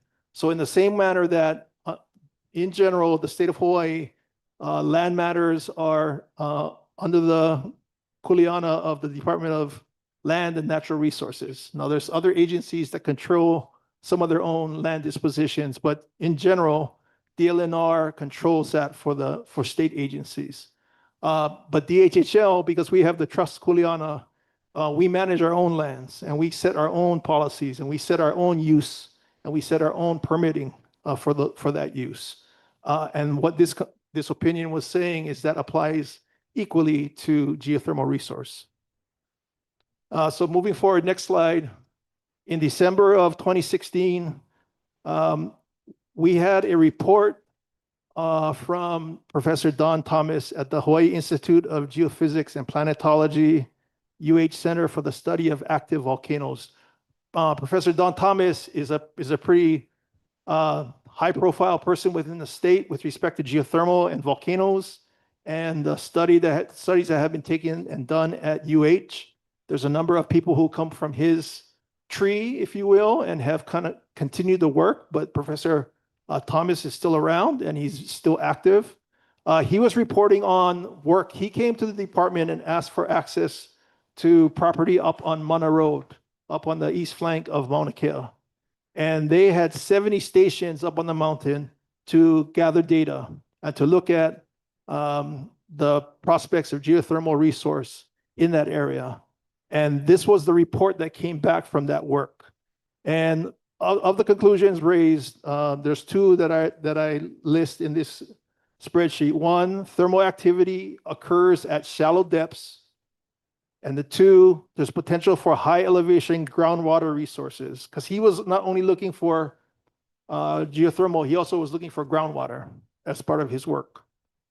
So this is the first instance of us getting data and having some information on our lands, and it's on the slopes of Mauna Kea. Moving forward, next slide. In 2021, former State Senator Malama Solomon comes to the commission, and she asked the commission to consider becoming a founding partner in a business venture. I was on the commission at the time, so I recall the presentation and the work that followed, but The concept that Senator Solomon had was to become a partner in the development of two sovereign assets, as she described them. One was geothermal energy. Number two was a submarine cable or a deep water cable that would take energy generated from Hawaii Island. And that was the area that Senator Solomon and this group that she was working with, they were interested in Hawaii Island exclusively, generating electricity and then delivering it to the high demand areas like Oahu and military demand via under deep water cable. But their premise was that these resources, both geothermal and the cable, were indigenous, were native resources. And that was something that native folk controlled. And that was the premise for their proposition, their business proposition. Total funds needed at the time were estimated to be about $1 billion. And there was no formal presentation at the time for DHHL to pony up any part of that $1 billion until, next slide, please. A couple months later, in May of 2022, there was a formal presentation by a group, including Senator Solomon, but some other folks came and they flushed out this concept of DHHL contributing both money and then land and then some ability to fundraise, to go and get government monies to contribute toward the pot. They were asking at that time for $2 million to seed the project and get started. And the project costs the estimated cost had ballooned at that point to about $3 billion. So in the process of considering that, DHHL declined. And I was part of that discussion. And it basically was, we were not in the position, we didn't know enough about our geothermal resource or our abilities to promote and develop and explore our geothermal resources. And we certainly didn't have $2 million lying around to do that at that point. So we politely declined, but a matter of months later, next slide, this is in July of 2022, pursuant to Act 205 of that year, we received funding to do geothermal exploration. And this was funding for this particular group that had presented to us to go do some exploratory work up on the mountain. So the same location where Professor Thomas had done his 70 stations, and we had some data. This same group, VICA Consulting, and Senator Malama Solomon was part of that group. They had gone and gotten funding to do more exploration, more studies. And it was approximately $500,000 that was awarded, and it was funded through the Department of Hawaiian Homeland. So we were very fortunate to receive this. We weren't asking for it, but it was a nice to have. And we went ahead and issued a contract to VICA Consulting to do the work, and they reported back on their findings from that work. So if you go forward to the end of that year, next slide, this is in December of 2022, LMD at the department does a presentation to the commission. And at this point, we don't yet have the results of this VICA consulting work, but we do have the information that Professor Thomas had provided previously. And as a result of Professor Thomas's work, there was a number of maps, resource maps that were shared with the commission. So next slide, I'm going to go through the series of maps that were shared. And it's going to take a while for this to load because there's a lot of data. I hope it loads. But the first one that should come up is Hawaii Island. Here we go. So what was shared at the time is on the right side of the screen, it's going to pull up a color-coded geothermal resource map that shows the potential for geothermal resource on the island. On the left is the island with our homestead communities, our DHHO lands identified.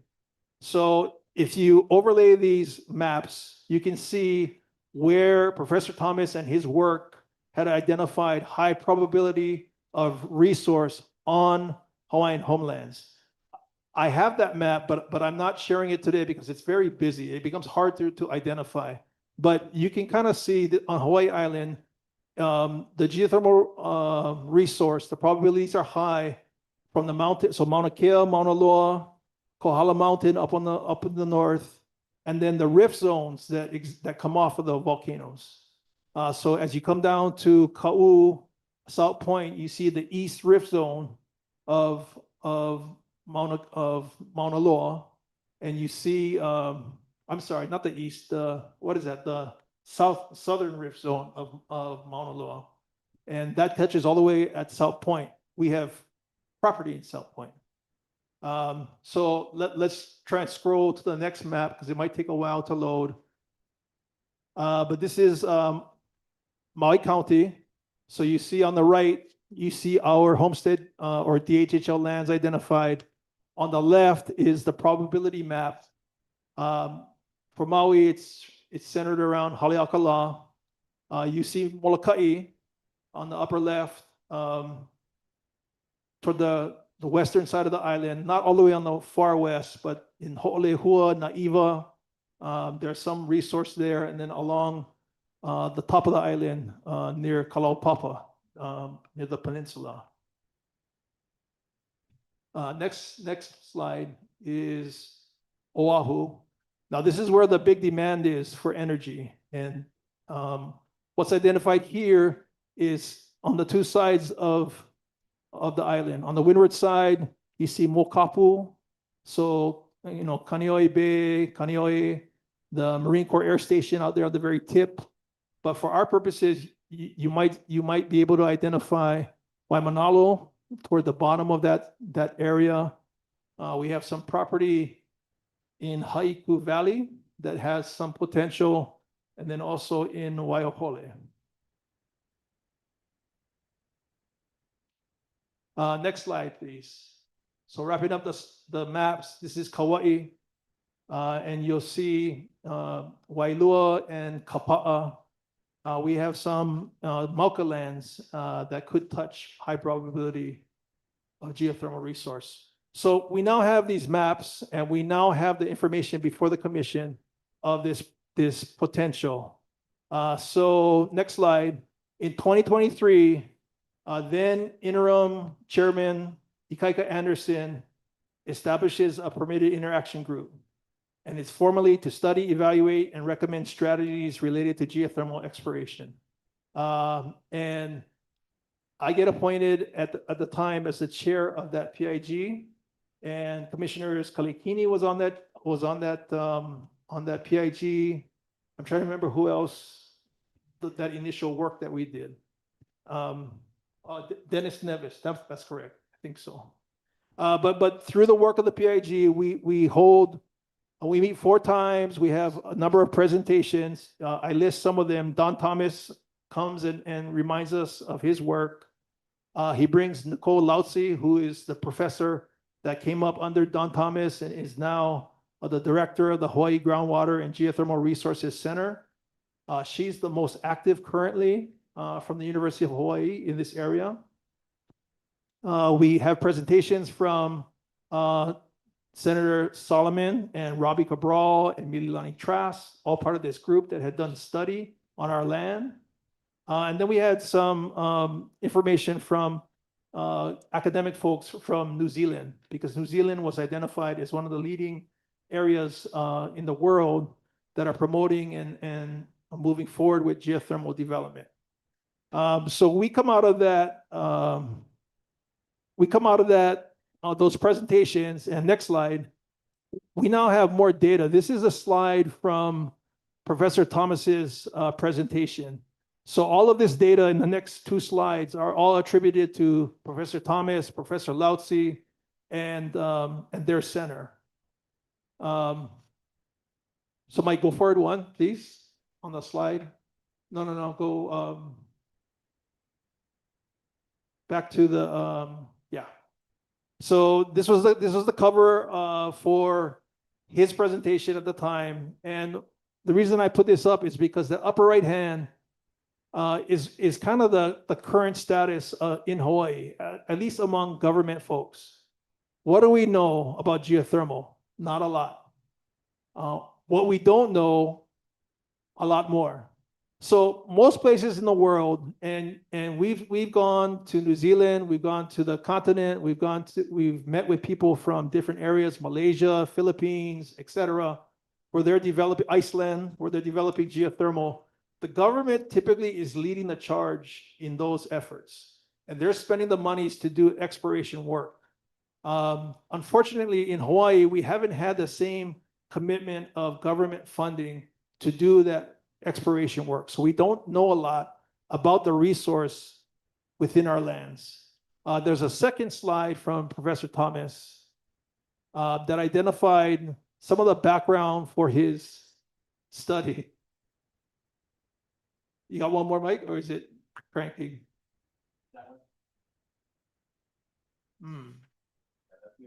It skipped over?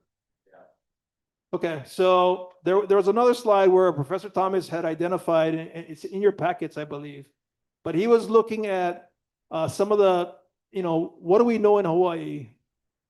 Early exploration by Professor Thomas identified that there was resource on all islands. In theory, if you go deep enough, you're going to hit geothermal resource. You're going to hit heat at some point, and you're going to hit energy. The trick is to get it at the right depth so that you can efficiently harvest that energy and use that energy. One proven resource pointed out by Professor Thomas is the Puna Geothermal Venture project on Hawaii Island, currently run by ORMAT. That's the location where Commissioner Kalekini is on their executive team. They're doing about 38 megawatts, I think so. And they've been successfully doing this for a while now. Professor Thomas did a Saddle Road well where he was looking for water at Poakuloa, but he discovered heat. So he found, and wasn't expecting, but found heat at a certain depth. This is at a location that is on a parcel that is directly adjacent to Hawaiian homelands up on Saddle Road. And then a few other findings, but basically he was going through, Professor Thomas was telling our PIG that there's resource throughout the islands, there's resource on Hawaiian homelands, but you're not getting a lot of government aloha to go explore those resources. So it's left to you to figure out what to do. So next slide, Mike, thanks. So the geothermal PIG issues its findings in 2023, and it includes that these findings that we as a PIG did not feel that DHHL on its own had the capacity, the knowledge, or frankly, the financing to pursue geothermal development on its own. So that we should, DHHL should work with a private party within industry and to lead the venture. Our contribution to the venture should be limited to making our lands available, lending political support for the project, and then providing cultural competency, the ability to know our beneficiaries, the ability to reach out and talk with our beneficiaries to get their thoughts on things and to lead in that area. So that was the thinking in 2023, that we were going to do what we were calling a public-private partnership and work with industry. So next slide. We move forward to 2024 and we become a community-based listening session partner of a group called NREL, National Renewable Energy Labs, out of Colorado. So this is a Department of Energy funded research organization that was doing a series of statewide community listening sessions. They approached us to help in the planning for that. We not only helped with the planning, but then we hosted a number of these meetings because we wanted to invite our beneficiaries to these meetings so that they would have the opportunity to learn and to hear what the potential benefits and what the potential, how viable geothermal development would be in Hawaii. So we participated in that throughout 2024, and we learn a lot in the process. Next slide. In October, November of 2024, the University of Hawaii, and this is now Professor Nicole Lautzi, they come to us and they want to do more studies up on the mountain. So we issue a right of entry for them to do repeat work up on the mountain. So they gather further data. So now this is now the third opportunity at this particular site along Mana Road that they've gone up to gather data. At the same time, we convinced the center to do some additional work on the parcel of land that is directly adjacent to the Pohakuloa well site that Professor Thomas had done some work. And they agreed to do that, and they do that work, and they provide us data from that research. And they do find geothermal resource. They find some interesting rock formations that we would have to work with. But we're now gathering more and more data. So we move forward, and next slide, we come to the 2025, last year's government funding cycle. So we are in front of the state legislature with two bills, one on the Senate, one on the House side, seeking funding to allow us to continue to do additional what's called geophysics. This is the process of gathering data. And then we identify that we want to go from that type of exploration to advance to what's called slim hole drilling, where you actually bore a hole, you take sample, you do a science, and you get further along in this exploration process with your data. Both of those bills failed to advance in that session. However, HCR 58 comes out of that session. That's the working group that I made this actual presentation to. So we get invited to be part of this working group among the state agencies to talk about regulatory framework for geothermal. On the federal side, we applied for it through the University of Hawaii as our administering partner for earmark money, which is what they call directed congressional spending, but it's where your congressional delegation identifies your project on their budget. It goes to all kind of approval, eventually makes it to the president's desk, and he signs. And we got that. So we were successful in getting 1.2 million for work on Hawaii Island. We have not yet got those funds in place, but we have gotten the award, and it is included as part of the federal budget for 2026. So Dave Chun, who works with us at the department, was pretty instrumental in that work. So I wanted to say thank you to Dave and for his efforts. Next slide. So coming out of that process, the government process, we are invited, and when I say we, I mean myself and Commissioner Makai Freitas. We are selected to be part of a group, they call it an indigenous cohort, for this group, NREL, that we had worked with previously. They put together this indigenous knowledge exchange. So it's tagged IKE. And what the cohort did is they took participants from Hawaii, interested in the geothermal area. They took participants from New Zealand who were active in the development of geothermal. They brought the New Zealand folks down to Hilo.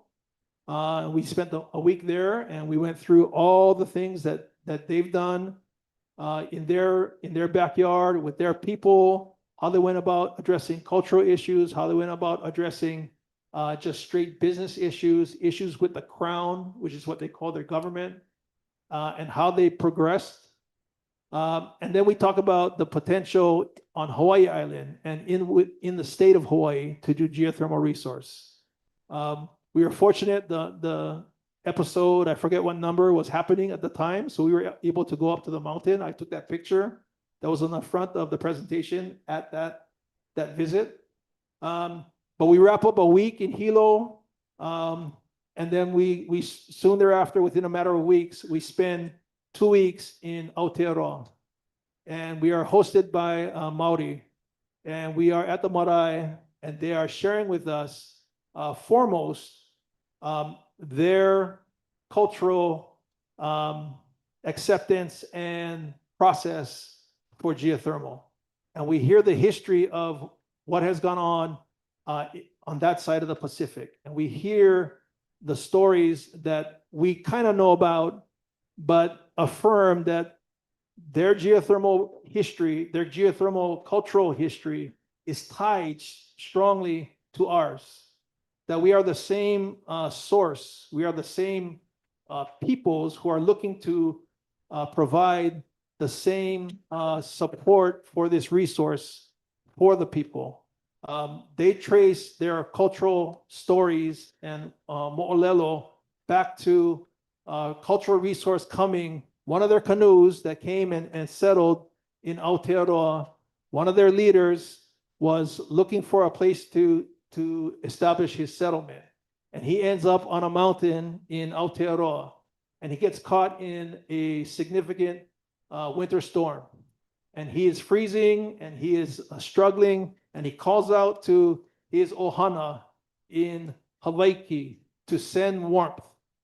And as the legend goes, the warmth from Hawaii comes via Wananui Akea through the Pacific and arrives in Aotearoa. So they point their origin of their resource as having come from Hawaii, coming from here, coming from family that were still here at the time.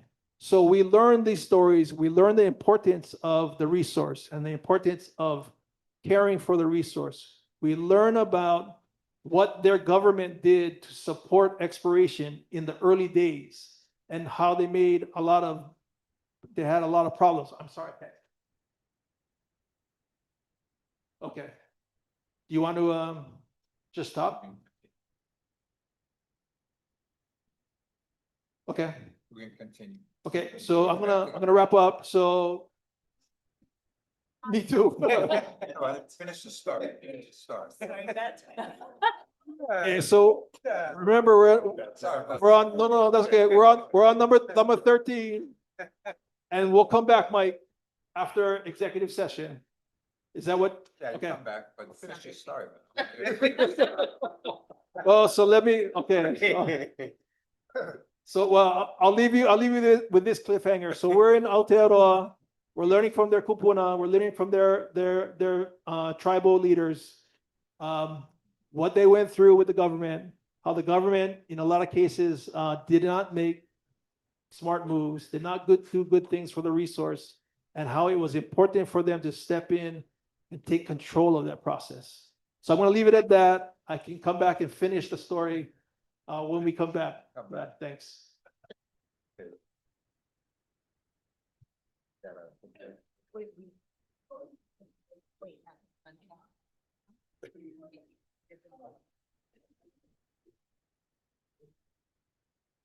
Okay, yeah, there's one item we have to take out of order. F1, approval to issue a right of entry to Spectrum regarding the statewide initiative.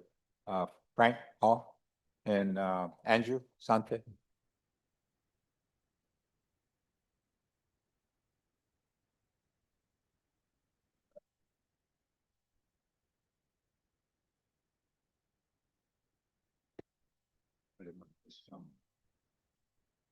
Well, Commission, for the record, Andrew Sante, Land Agent, Land Management Division. Sorry, we're interrupting. You got a story to say? What's up?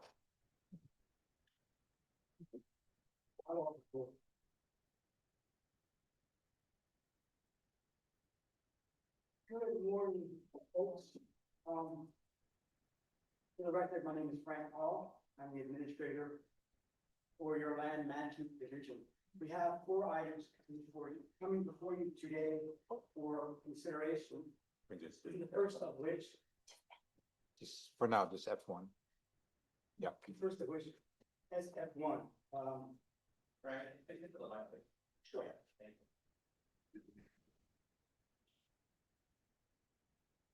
Better? Okay, great.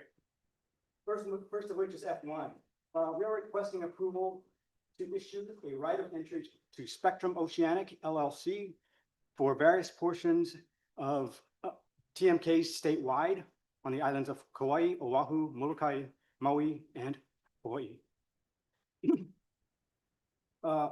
We recommend that the Hawaiian Homes Commission grant approval to the issuance of a non-benefit, non-exclusive revocable statewide right of entry permit to Spectrum Oceanic for interim access to Hawaiian homelands statewide, subject to conditions that have been listed in your packet. With me today, I have Andrew Sante, the land agent with the Land Management Division, to help facilitate this discussion and answer any questions that you may have. Law Commission, for the record, again, Andrew Sante, land agent. Just to reiterate, recommending approval for this non-benefit, non-exclusive statewide ROE. I do point out ROE 704 as precedent for this ROE, as it was the most relevant interim agreement for telecommunications at this time. It is not identical to the recommended action to this submittal. This allowed Hawaiian Telecom, after the sale of the SIC assets, for them to continue providing internet service to our homestead. This allowed them to have an interim agreement while a longer-term disposition framework for telecommunications was finalized. As it stands right now, Spectrum does not have any interim agreement like this, where they're able to go into our homesteads and provide internet as well, to give our beneficiaries an option for which internet service they would like to choose. So the practical reason of bringing this statewide ROE forward is to give our beneficiaries a choice for internet service, for Spectrum to come in the interim to do their due diligence and to install, while we have housing projects coming up in 2026 and 2027. There is some considerations from the recent Waimana complaint that does bring up allegations of the commission's treatment as far as carrier-specific licensing for internet. That I would have to defer those kinds of questions to legal counsel, but I could answer any staff level questions as far as the ROE agreement being proposed. Thanks. Sorry, that was a lot.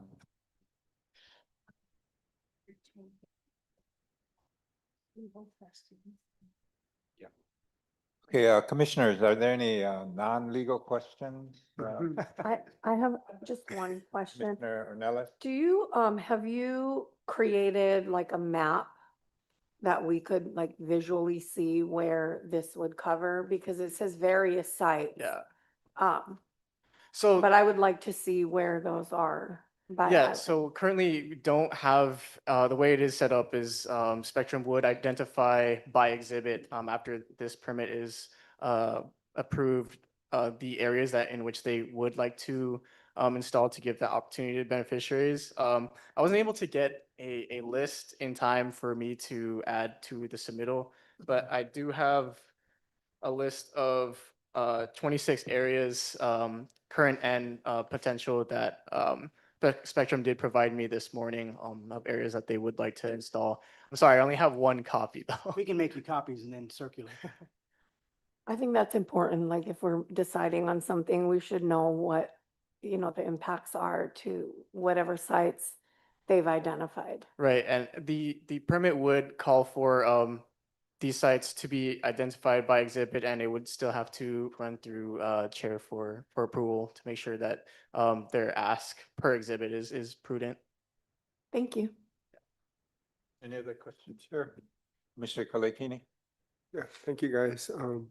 So what, okay, so this ROE is month to month for 1 year so far.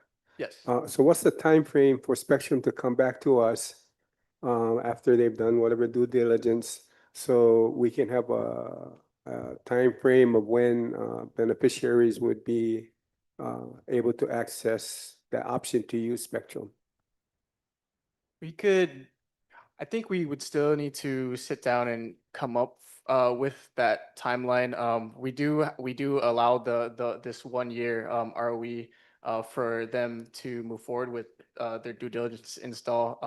But as I mentioned previous, we are still considering allegations that have been brought up during the Waimana complaint that we're trying to consider while we are finalizing the final license framework.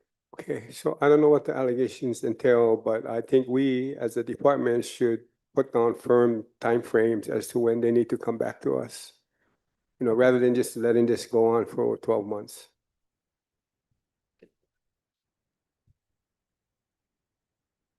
Yeah. Thanks.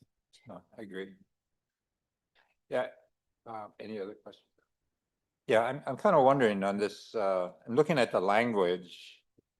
It talks about the right of entry shall authorize non-exclusive statewide entry on Hawaiian homelands for installation, operation, maintenance, blah, blah, blah. So is this kind of a due diligence situation versus actually going on and starting to install equipment? So we did issue a ROE previously for the Pu'uhona homestead. I believe that housing project did open, and they currently do not have the choice of choosing Spectrum as an internet provider.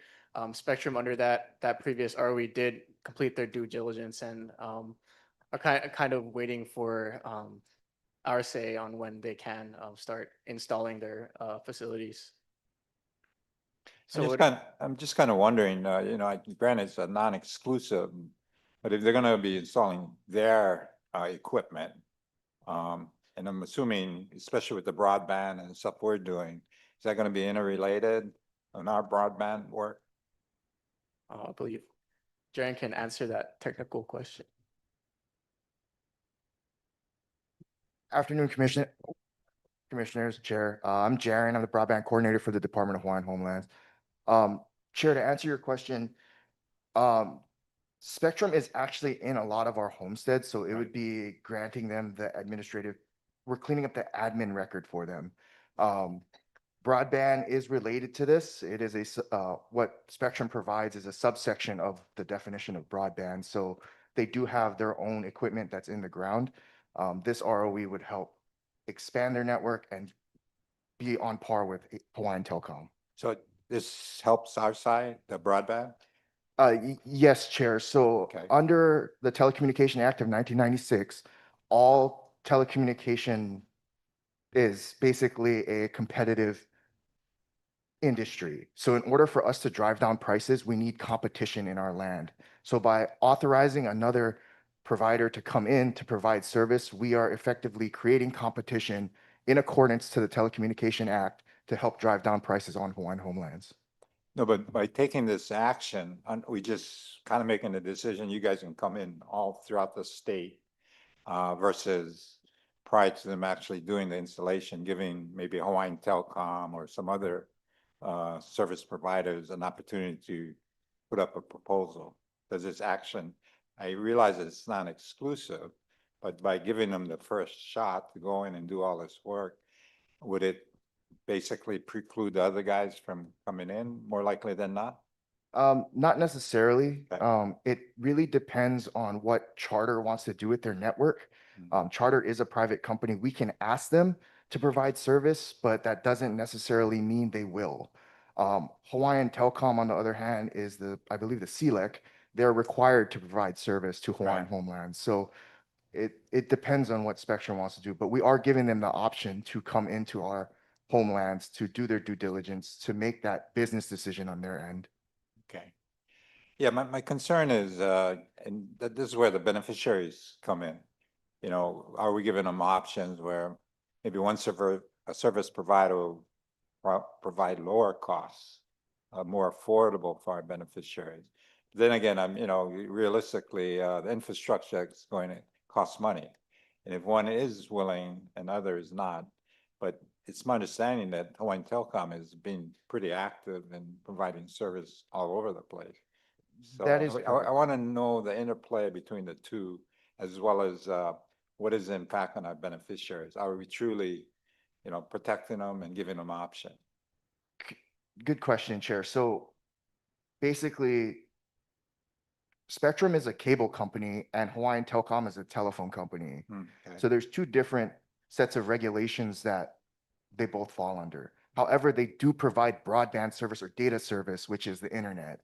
So with that being said, since now you can do, technology has changed so much where you don't need dedicated lines for phone. You can do voice over IP or voice over fiber, basically.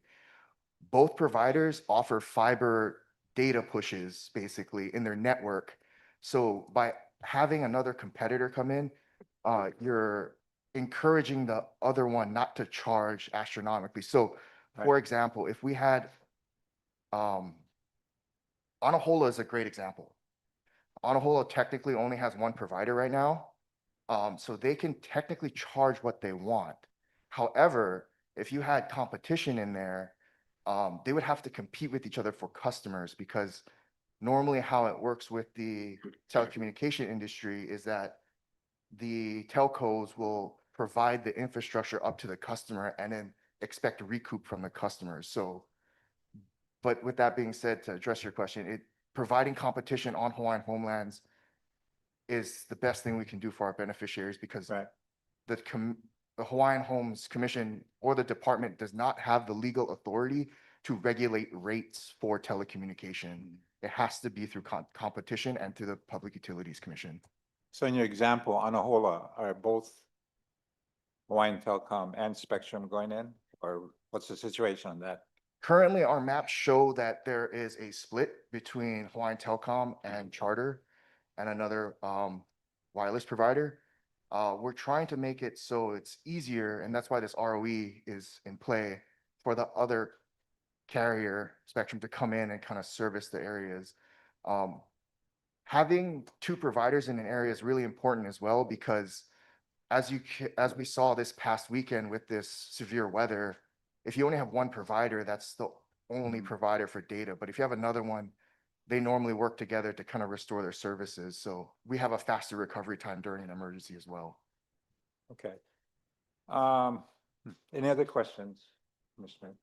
But with respect to the actual awarding of this, is there a process where they can go and do their due diligence, make their assessment, and then do they have to come back before they do any installation?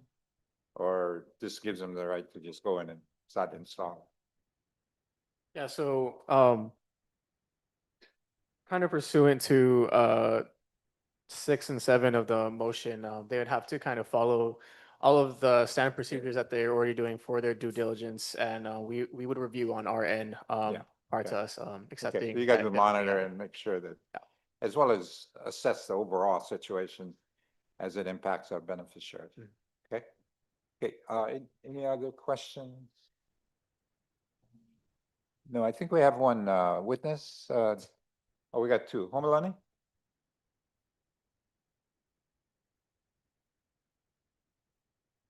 Mahalo Chair, mahalo Commissioners. I just wanted to chime in on this basically because I can only speak for our homestead, Malohai. So from the very beginning, we had SICK, right, Sandwich Isles, and we had Oceanic for our cable. Currently in our homestead, up until the time where the department assigned or approved Hawaiian Tel to come in with their fiber optic, to take over the fiber optic lines. So currently in Malohai, we have internet access through Spectrum. And it's through the cable, right? The coax cable. It's not the fiber optics. When the department approved Hawaiian Tel, they came in and started promoting the fiber optic use. And so there has been a lot of promotion from Hawaiian Tel to switch over. And so I just wanted to make clear that Spectrum is in our homestead. It was a carryover from Oceanic, which is why they provide our internet.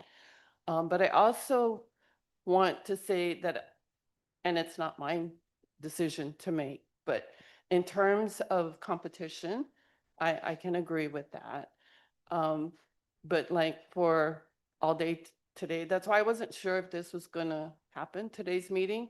I called someone in the office to find out if you all had internet, because I didn't, for Spectrum. And so I think because it's coax, right, and it's all in the ground, I'm thinking of switching to Hawaiian Tel, just letting you know, because I need my internet. How's the pricing? Well, actually, Hawaiian Tel did a $30 a month promotion, whereas I'm currently paying probably with the internet, probably about $50 a month. So, I mean, it depends, right? Because they have the way they do their billing is based on what they offer, whether you like it or not. So they create a package and it's inclusive, and you have access to all of these other products that you may or may not use, but you still have to pay that price. So, yeah. Okay, thank you. Kamala.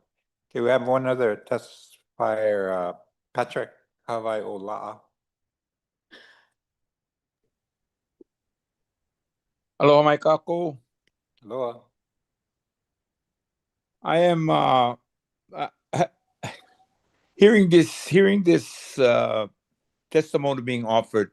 I'll date myself by saying before Spectrum came around, it used to be Time Warner. Time Warner became Comtech. Comtech became Charter, and they were always in the community on Hawaii Island, especially in Keoka and Paneva.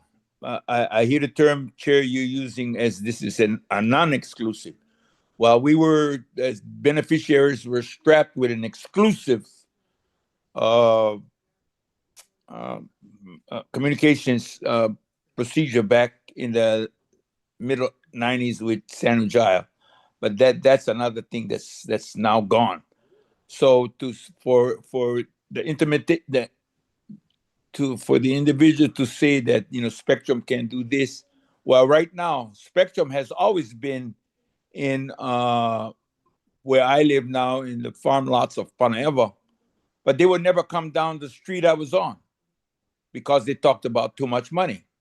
So I've been trying for years. So when Hawaiian Tel came after this, when they in the bankruptcy procedure, they took over things in Sandwich Island. They didn't blink an eye. They were down the street and tied me in for the connectivity part, because I still am in an underserved area of Hilo. Spectrum runs on the road before me, but will not come the road down here. And now they're asking to be, hey, give us a non-exclusive right to come in here. I understand competition. I understand doing those things. But what is in the best interest for the Native Hawaiians? They're going to have to make that decision. I'm having a problem with Hawaiian Tel saying they're going to come and they're going to offer, in this case, Keokaha, where my daughter has a home, has a lot, that they're going to give X amount of megabytes, but they're going to do it by giving it to the Department of Hawaiian Homes office, not the Keokaha community, not the 450 homes, to the office. So what does it mean? Do I go to the office and sit in the parking lot and do with my iPad, or can't I get it at home? So it's still confusion out there, but again, Charter now, the business decision, they've always been in the Hawaiian community, but they even then failed to serve Native Hawaiians. So Hawaiian Tel has come in, and they began to be the best friend around, because they didn't blink an eye. when they were given the right to in the bankruptcy, they even took over the repeater station there on Railroad Avenue.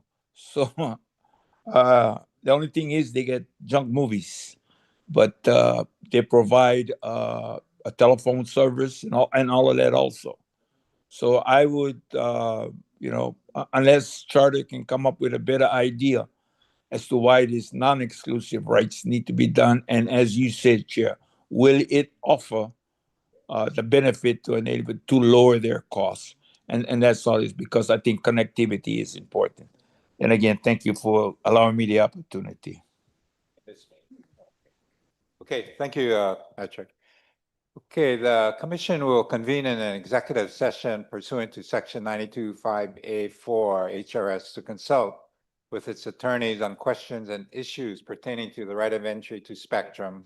Okay, I'd like to get a motion. Motion. Is there a second? Second. All those in favor say aye. Aye.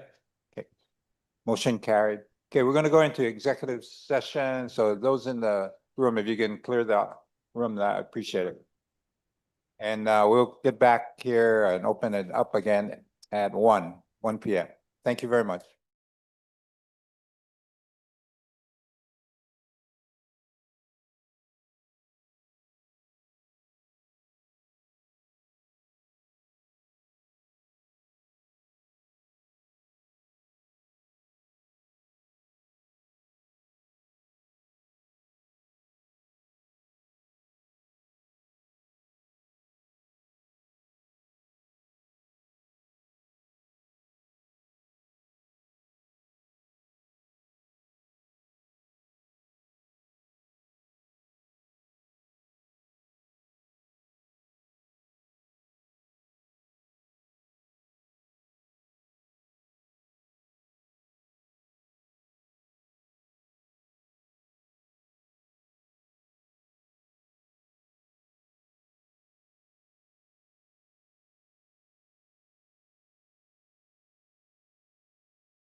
We grew a lot of stuff, yeah. Just. Okay, we're back in session, guys. We got a kind of a long agenda. That first item took a lot of time, so gotta kind of catch up. Anyway, on this approval to issue a right of entry to Spectrum. Andrew, you had a little amendment you wanted to make to it? Yes, Chair. I'd like to amend item 4 under the recommended motion action to kind of address now how DHHL will ensure that Spectrum's. I'm so sorry. Okay, hang on. One second.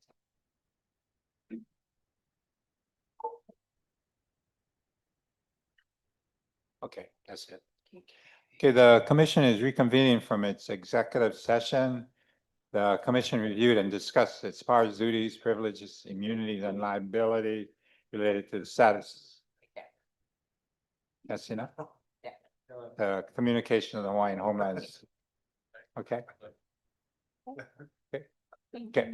I'm sorry, Andrew, what you were saying? Sorry, Chair.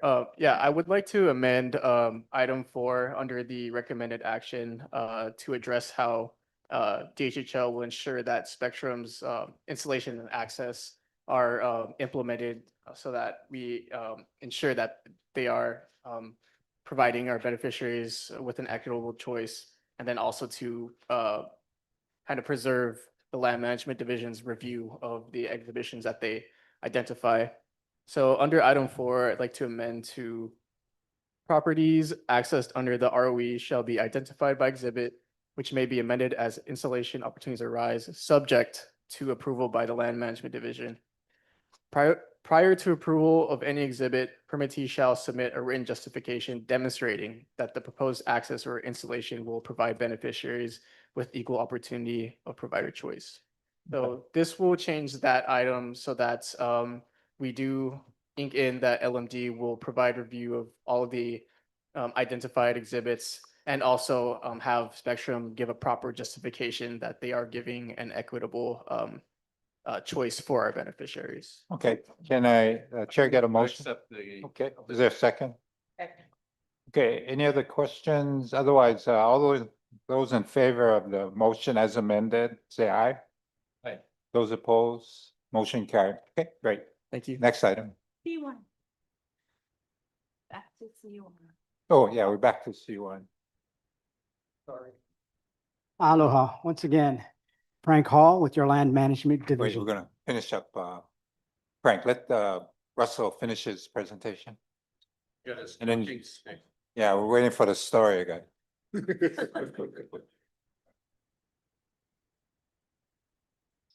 Use your husky voice. Hello, Commissioners, I'm back. Mike, if we can go to item 13 on the slide that was highlighting item 13. Yeah. And I'll try and speed up a little bit, but I brought, when we left off, I was fortunate to be part of this Ike cohort that went to Aotearoa.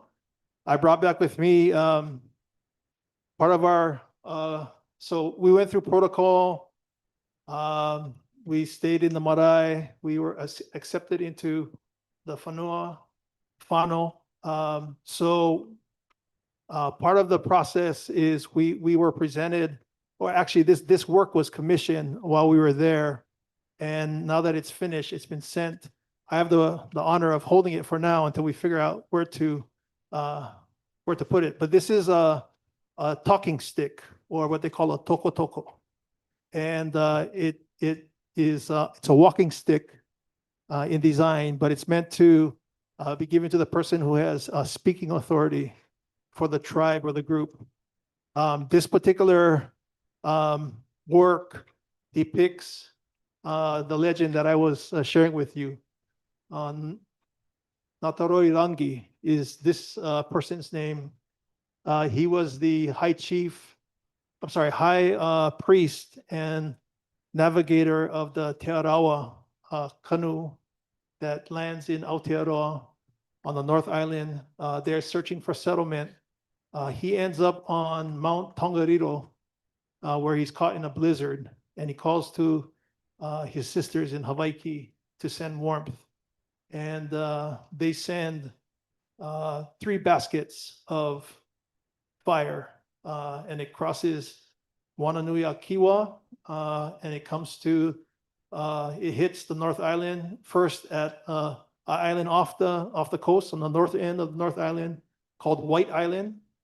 And then it hits the North Island and runs kind of right through the middle. There's a area that is very active geothermal on the North Island in Aotearoa. They trace that to this fire that came from Hawaii. So I could share that with you guys if you want, but it's pretty cool. But back to my my presentation. So we were on item 13, and I was talking about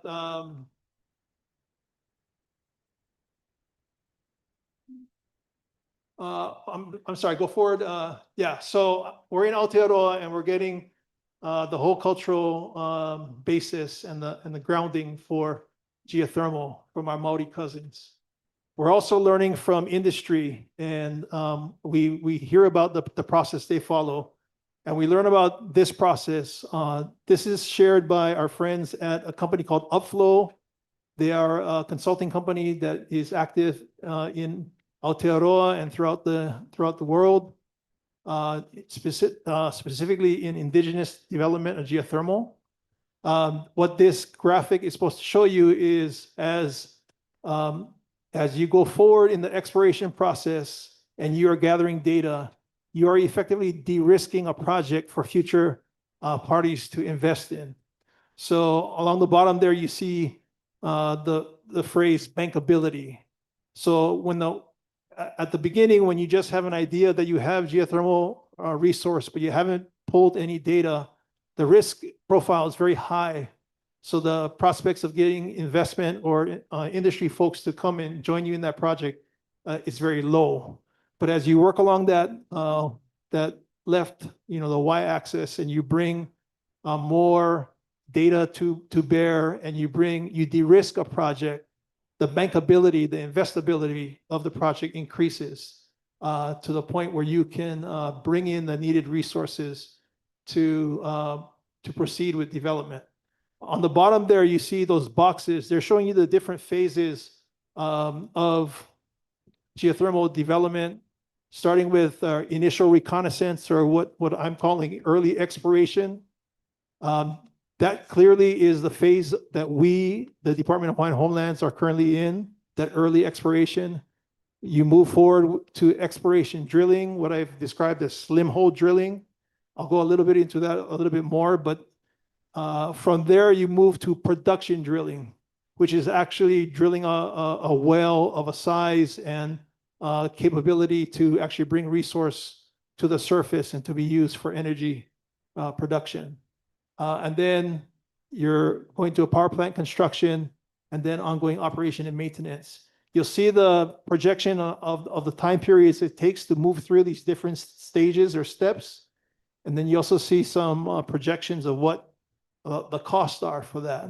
So we are in Aotearoa learning about this process from our Maori cousins, and we're learning about how they start the process. They have very little funds, but they have resource, and how they have moved through their life cycle. They're about 30 to 40 years ahead of us in this process, and how they figured out how to, in their words, when it comes to geothermal, you don't only want to be on the bus, you want to be driving the bus. And that's kind of how they describe it. You have to work with people in the industry and with third-party investors, but you have to be in a position to preserve and protect your resource. Because again, they trace it back to their ancestors who called and brought resource to Aotearoa. So it's their cultural obligation as Maori to protect that resource and to maintain control over that resource. And even though investors are putting forth money and expertise, you still have to maintain that level of say in the projects going forward. So we're learning different things. Next slide. We learned from the Maori folks who have developed geothermal how once you pull geothermal to the resource, you can often use direct use of the resource. So we're mostly interested, and most people are interested in its ability to generate electricity. But there's a lot of other industrial processes that you can directly use geothermal resource to run. And there's a number of Maori organizations, tribes that directly provide geothermal resource to different companies and industries. Next slide. We learn about this cascading use concept. So if you see geothermal resource coming into a power plant, and that's your main driver, you're generating electricity. But as you draw energy off of that resource, it's coming out the back of the power plant. It still has heat. It still has energy within it. So you can go in a series or a successive series of different uses as you draw off this energy from the resource until you get to the last process, and then you put it back into the ground. It's what they call a closed loop system. So you pull resource, you extract energy, you put the resource back into the ground to recharge and to keep the life cycle of that resource going. Next slide. So I come back from New Zealand pretty charged up, looking at opportunities for the department on behalf of our beneficiaries to promote exploration and development of resource. And I'm looking at the various benefits that it can throw off for not only the department, but for our beneficiaries. So we are in the 2026 government funding cycle. I mentioned last session, we had two bills. They did not advance. So we did not get funding from those two bills. However, because of the biennial nature of our legislature, because they did cross over within the legislature, they just never got heard by the money committees. So long story short, those two bills from the 2025 legislative session are still alive and still can be discussed at the ledge. That's important because you see in this item 14, we introduced two new bills in this funding cycle, SB 2901 and HB 1982. Both of those failed to advance. So we never got out of committee with both of those. So for this cycle, those two efforts, those two initiatives, wow. However, we're still alive from a budgetary stance because the legislators tell us that we could still receive funding through a budget bill that still has to go through the process. And then we also have the carryover from the 2025 legislative session that we're going to now promote to again try and generate resources from the government to get through that early exploration piece. You also see that on the federal side, we put in another request for about $1 million for, this is an earmark request, so we want to get into the federal budget. This one would be to do exploration other than on Hawaii Island, because that's what the prior year's allocation was for. Next slide.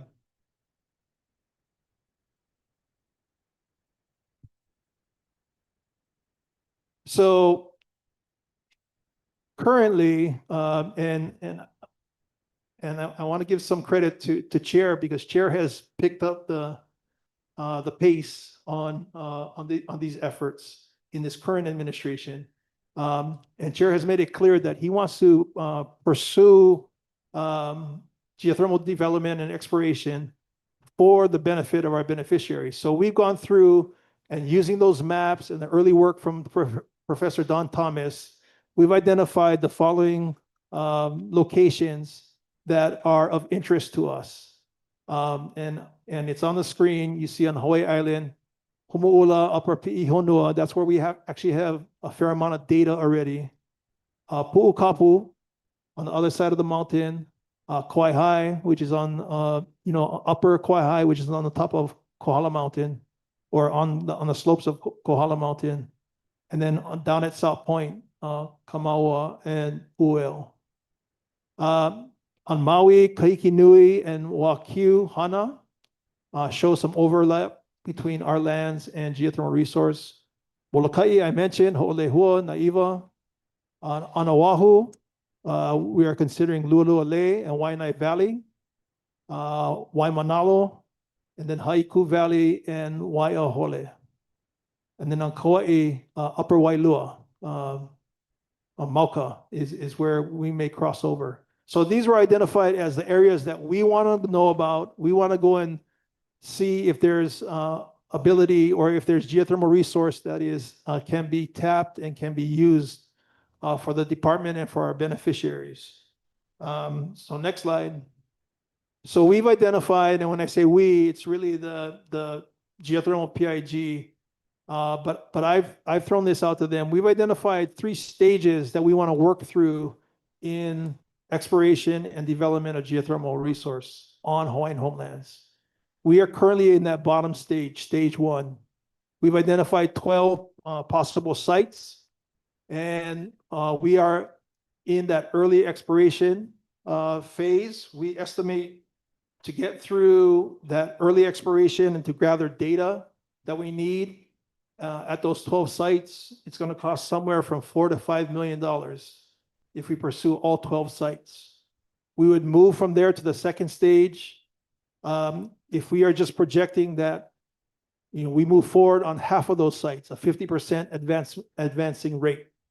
Why 50%? It's an easy number for me to work with, but there's no rhyme or reason right now because we don't have the data to look at. But let's assume that there's 6 sites that have good data and show good potential for geothermal development. Then you'd move on to slim hole drilling. And that's where you're coring, you're taking out samples of rock, you're sending down sensors, you're getting further characterization of the resource that early data has said is in the ground. At this stage, to do 6 sites, we would project that would cost somewhere between $40 to $50 million. So you see that the number jumps up significantly, and by necessity, we have to start looking to outside resources to try and make up the difference. That first stage, every place else in the world has been funded through government money. The government has come in and it has funded that early exploration. Here, we're not seeing as much of that. We're trying to get some money out of the state, trying to get some money out of the feds. But for Hawaii specifically, they want more us to take a leader position in that and try and generate our own funding. What does that mean? That means that we may have to go out to outside investors earlier than we would otherwise when we haven't fully de-risked the project or we haven't got down that axis as much. What does that mean? That means we lose a little bit of leverage in the negotiation because the riskier money is, the more expensive it is to get it. So in this stage 2, we would have to go out to outside sources to generate the 40 to 50 million that we're looking at there. And then moving on to stage 3, again, three sites. We go from 6 to 3. The estimated expense is anywhere from 150 million to 200 million per site. Next slide. So trying to put this all together, we come up with this graphic. It's very busy, but let me try and explain it. This is as we move through the exploration and development cycle, and we follow the instruction of the early geothermal PIG that we want to do it as a public-private partnership. We want to work with industry, but we want to be driving the bus because that's what our folks in Aotearoa have told us. So DHHL is dropping down a company, we call it DevCo, Development Company. It is tied to DHHL by mission. It's on this graphic, it's a 501c3 nonprofit. We partner with an industry or investment partner. So this is someone who has developed resource elsewhere or who has put together a fund that's investing in indigenous development of resource. And together we form a joint venture special purpose entity. DHHL is dropping down into DevCo and then into this special purpose entity, the rights to the land. So a lease for the land that has resource. We have access to the geothermal resource because that's what the Attorney General's opinion that I shared with you said that we control that. And then we've partially de-risked the project because we've done some of this early funding. You'll see in the blue on the upper right-hand corner, exploration short of drilling, that's the 4 to 5 million. That's the current stage that we are in right now of exploration. But we dropped this into our development company, which puts it into this joint venture entity or this special purpose entity. And then we put down, and we partner with industry who knows what they're doing on the development side and has access to investor finance proceeds. So this is where bigger monies are coming to play. This is how we get through the 40 to 50 million we need for that stage 2 exploration. We go from there to a actual power plant entity. So this is what is the driver for the Maori folks that we've talked to. The big driver for them, the thing that pencils and makes it investable for them is that on the back end, they're entering into an arrangement with the local utility, or in their case, to the national grid. And they're selling energy to the national grid. It's that stream of income, and it's that assurance that you'll have that stream of income that makes it financeable, makes it investable by investors. One of the benefits of being a government agency that we bring to this discussion is that that same stream of income and that same power purchase agreement with the utility makes this potentially bond finance capable. So we could go and through the legislature get bond financing and float bonds to support the development of a geothermal power plant. So you have money coming from both your industry partner and from DHHL via the bond financing. That is how we propose that we're going to maintain that control. We're going to maintain driving the bus, that we would have in this graphic a majority interest in this venture.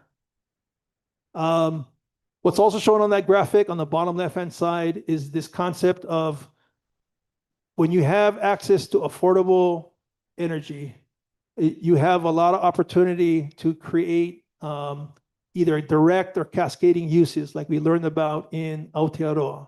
And you have the ability to create industrial parks that are serviced or are powered by affordable energy, either affordable electricity that you've generated or direct use or cascading use of the resource.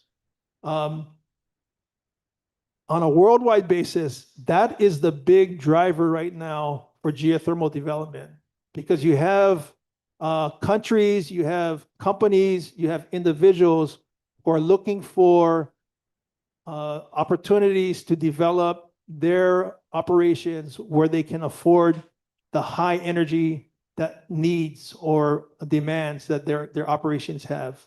The big one right now is artificial intelligence and data farms and data centers. Those are big demand users for power.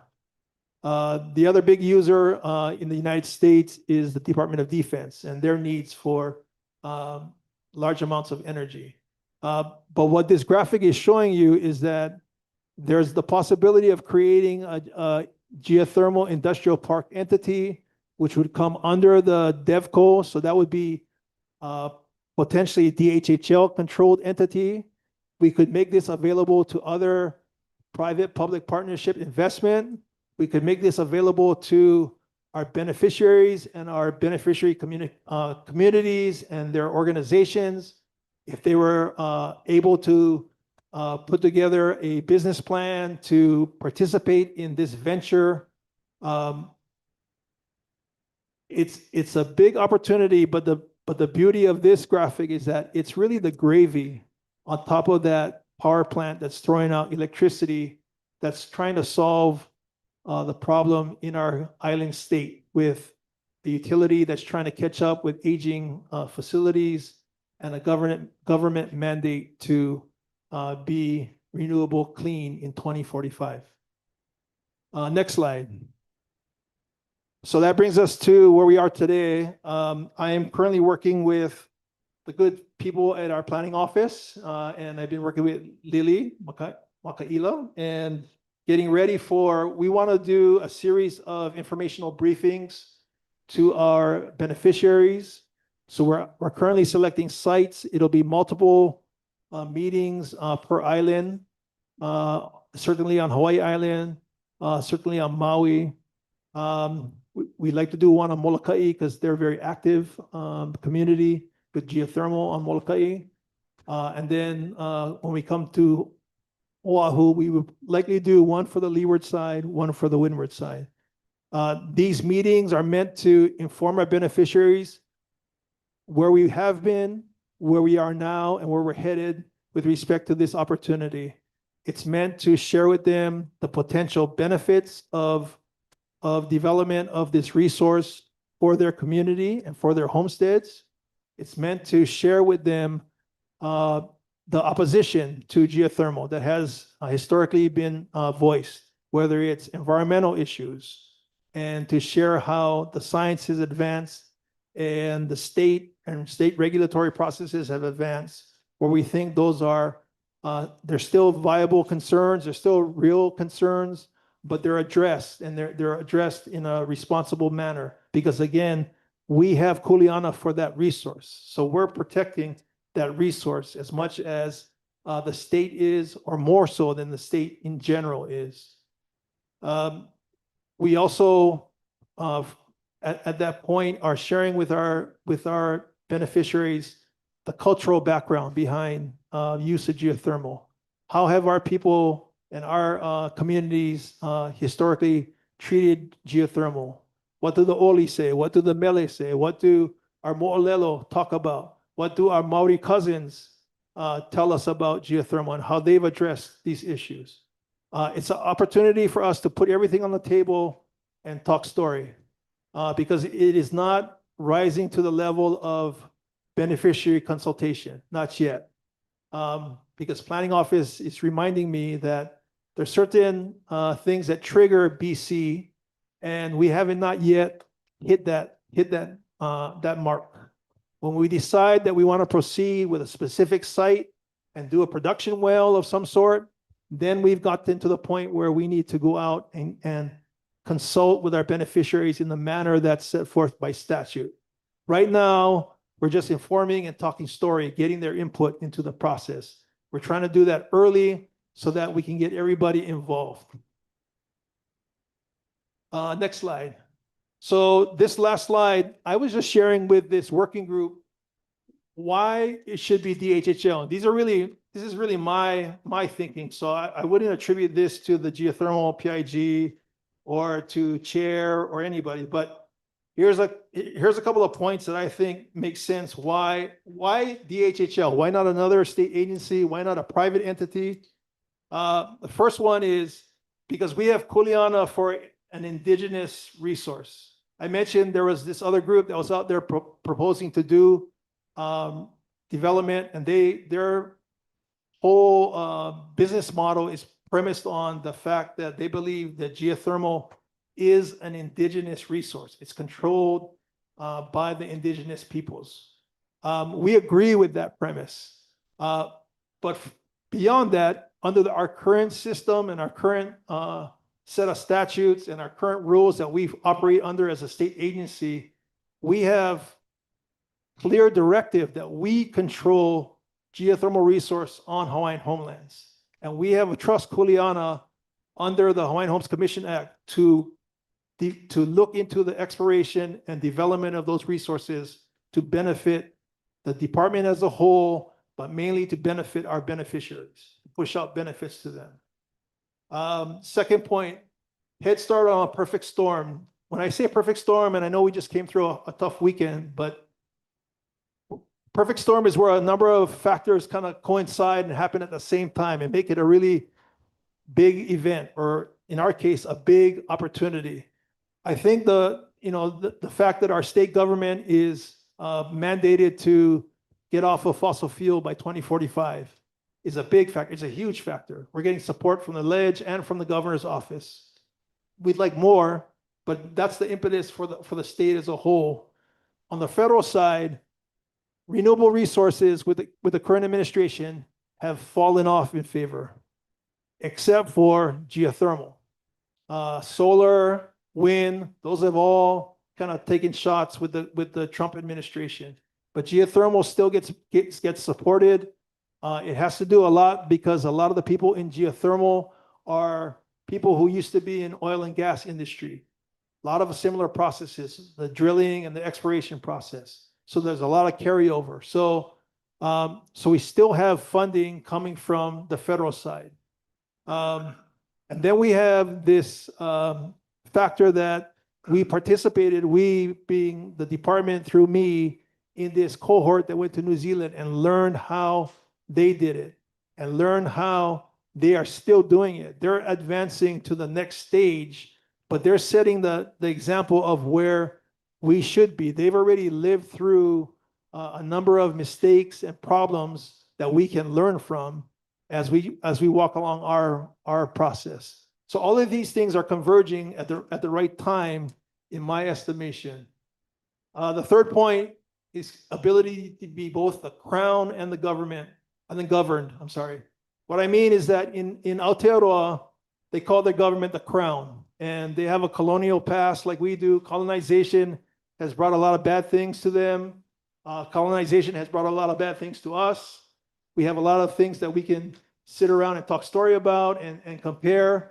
But the truth is they got started on their path because the crown came in and the government spent the resources to go and explore geothermal resource. The crown was interested in the crown's benefit, getting the benefit of that. The Maori tribes went through their land process, their land court process, and got rights to their native lands, but transferred with those rights were rights to geothermal and all of this data that had come with it. So they had a kind of a early start on the process running through to the crown spending. So that's a benefit of being the crown. We have that benefit because we are a state agency. We have the ability to bring some of those resources to bear at this point. We have the ability at the back end to seek bond financing. That is something that no other private investor entity would be able to do. But we're not only the crown, we're also the governed. We're the people who answer to the crown. Because the people we answer to are our beneficiaries. And we hear their voice and we follow their directive as we move forward in this process. So we have the benefits of being the crown, but we know where our kuleana lies. It lies with the governed. The next point is the simple benefits and opportunities for our beneficiaries. I went a little bit into these opportunities to do business development in an industrial park setting with affordable energy. There are projections about revenue that can be generated from geothermal production. But that will work to the benefit of the department, serving all of our beneficiaries, and can be applied to specifically benefit beneficiaries in the areas where we have decided to promote and go forward with geothermal development. And then the last point is where we are currently. We're in the process of going out to our beneficiaries to talk story. We have a process. We're set up to do that. When you talk to industry, there's a lot of interest in geothermal development in Hawaii. People see the volcano. People see the activity. People see that Puna Geothermal and the history they've had in running that facility. What's turning everybody away from making the investment is the risk of having to face the Native Hawaiian voice, the Native Hawaiian opposition to geothermal. So we believe that we have a system set up, that we have the ability to talk story with our beneficiaries, to get their thoughts on that, to address what we think is a specific minority position that are outright opposed to geothermal, but to share with them what the benefits of geothermal could be for everybody. So that's the background, and I'm sorry that it's taking so long, but I wanted to bring you guys all up to speed because now I'm going back to my actual submittal. As I mentioned in an earlier slide, we're in that first stage of exploration. And to date, we've been doing our work, and when I say we, the department through under the guidance of the geothermal PIG has been participating in meetings and conferences in different locations. We've traveled to, I went back to New Zealand on another occasion to meet with potential funding and investment resources. I have needs for consultants as we proceed down this path. So we've put together a budget for $1 million from of monies that are come from one of our funds at the department. Philip Nguyen is here if you have questions about the source of those funds, but they come from a fund that in part funds development at the department, development efforts. So I can go through the breakdown of those numbers if you want, but you'll see that the biggest funding item, biggest line item is this exploration expenses, which include both of those federal earmark, the one that we have and the one we're not applying for. Those come with matching requests. So we have to make up to 20% of what we are awarded. So that these monies would go toward those efforts, those funding match efforts or requirements. The last item, bullet point, is the beneficiary and community outreach.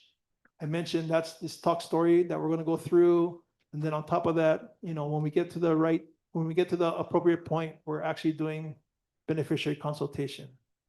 So I'll open it up for questions about the budget, about the process, about my toko. If you have questions, I'll turn back this. Commissioner Ornella? Thank you so much for that presentation. Gosh, my mind is swirling. I have so many questions and so much to say. But I wanted to ask you, first and foremost, is when you talk about the risk, forget what, that first graph, other than funding, what would be the pathway to reducing that risk? It's all related to data and characterizing the resource that you believe you have. So as we go through this early exploration with a process that's called geophysics, so you have a piece of equipment, it sits on the surface, it sends down a signal of some sort, it comes back, the machine records the data, and then really smart people at the University of Hawaii or elsewhere interpret that data and they tell you, okay, you're looking at A, B, and C, because for conventional geothermal development, which is what we're interested in right now, the same that when a geothermal is currently progressing through, you need heat, you need water, and then you need what they call permeability of rock, the ability for water to move through the rock. And so this geophysics is getting data on those three factors and seeing if that exists in these locations where you believe you have resource. May I continue? Yeah. Thank you. Okay, so the $500,000 that was paid to Waika Consulting, Correct. has that contract been completed? Yes. Okay. And then they rendered a report to the department, which we have on file, and which is part of the database of data that we currently have that have brought us further along that de-risking process. That's part of the data that we have in place. Okay, thank you. Also, obviously, in just, it's very widely available, but there are years in recent history where we have averaged 3 times the national rate for electricity, for residential electricity. So it's very obvious that we need to explore, other sources and get away from fossil fuels. Just as a matter of data, In 2023, on the island of Kauai, via our utility cooperative, KIUC, we averaged 60% of daily use, through our solar and PV farms. 2024, we averaged 50%, and the goal for KIUC is 100% by 2023. When you talk about beneficiaries reaping the benefits of geothermal, I wonder, and this is not a criticism at all, this is more a question of, we have a solar farm that sits in Anahola. Our beneficiaries receive zero. My childhood family home sits, I have to walk further from the parking lot to the solar farm. And so over the years, when that was being constructed, there was a lot of community questions and pushback as to what's in it for us. And I would love to see really our Anahola community not pay any electricity when we have this beautiful farm that they drive by every single day. And so I just putting it out there is, I think the community benefits package, and I don't mean in dollars, but I mean like they need to see something with land that is sitting right. They can look out their front door and see this farm. And so it's just a concern of mine when we look at putting more money into something.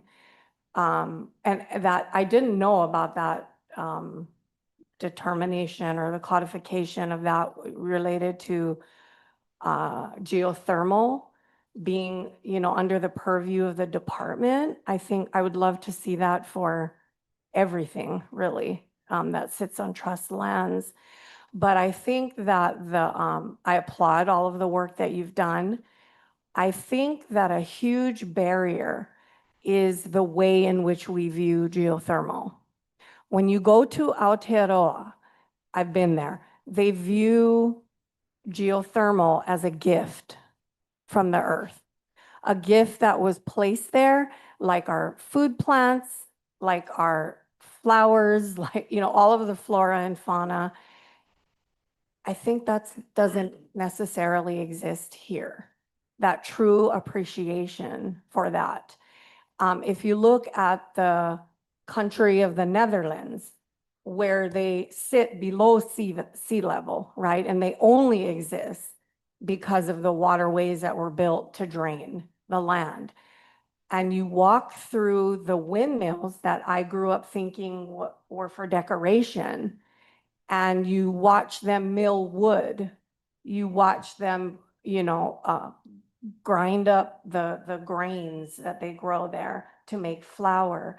And you see that these windmills are actually harnessing the power of the water to create and support industry. It's fascinating to me. And so I think that I only use those as examples because I've seen them. And I think that maybe the narrative in how, when you talk about doing these community meetings that's going to be a huge challenge. But I think that the more that we can educate and show the power that exists right here in the earth, and how that can help us get away from fossil fuels in a way that people can understand, through living examples, but they have to see the benefit. And unfortunately, in the case of Anahola, they have not seen the benefit at all. So but I just applaud, you have presented us with so much information. I'm just completely overwhelmed and excited to learn more. Appreciate the comments. I don't know if Chair wants to address it, but Chair has been the real person pushing this concept that if we were to ultimately do a facility in a particular community, that community specifically has to receive benefits, has to receive quantifiable and big benefits, because we're touching and affecting them the most. And that's the concept of these community benefits packages. But part of that package is going to be, we are looking at things like microgrid opportunities and a concept called wheeling, which is before the Public Utilities Commission, where you use the utilities infrastructure to develop your energy to your customers. In our case, would be our beneficiaries. The idea being that within some geographic boundary with this new facility, wherever it is, that we would be able to provide direct provision of affordable electricity. Now, whether it's free versus it's at cost, it's certainly going to be significantly less than what you're currently paying the utility for that amount. Yeah. Okay, gang, we got about 16 items we gotta get through in next couple of hours, and plus we had some people that want to ask questions from the general public beneficiaries. So I'd like to give them some time, unless there's some urgent questions from any of the commissioners. Okay, so I'm gonna, because we have, quite a few items left on the agenda, 16 of them. I'm gonna limit the testifies to 2 minutes, and Demond, you already testified, right, on this? Okay. Okay. Dimon Kalai Monole, Manager Homana Pono LC.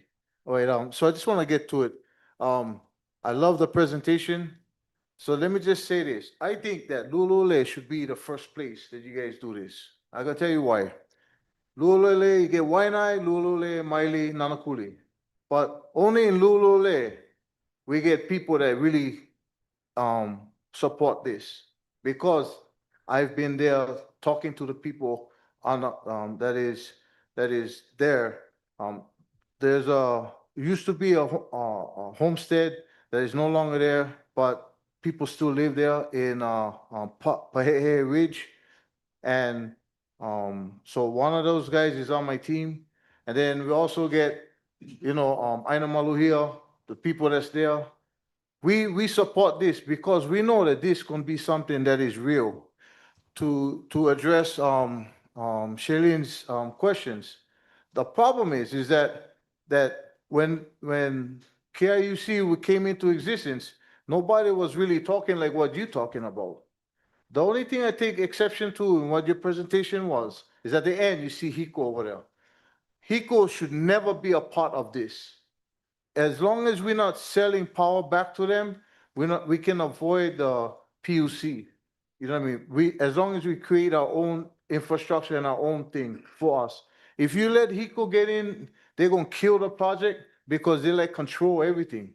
And I don't think we should ever involve HICO. If HICO wants to come to the table with us, they gotta come on our terms and not on their terms. So please do not involve HICO at all. Otherwise, we can support, because we know HICO can kill it. But for us, we feel that in Lulule, we have the best chance, because Waianae can complain, everybody else can complain, but nobody gonna complain in Lulule because I'm there. I am there, and we're gonna fight to have this over in Lulule. So we love this project, we believe in it, and we believe that this will be a great test case for the rest of the state, wherever you guys plan on doing them, to be able to show that this is a really good thing for us, especially when you're addressing the issues that Shailene had mentioned. We can work out those bugs right here in Lulule, and I will be there to fight for it tooth and nail. Aloha. Okay, thank you, Demond. We do need HICO for their distribution system, so we'll negotiate with them.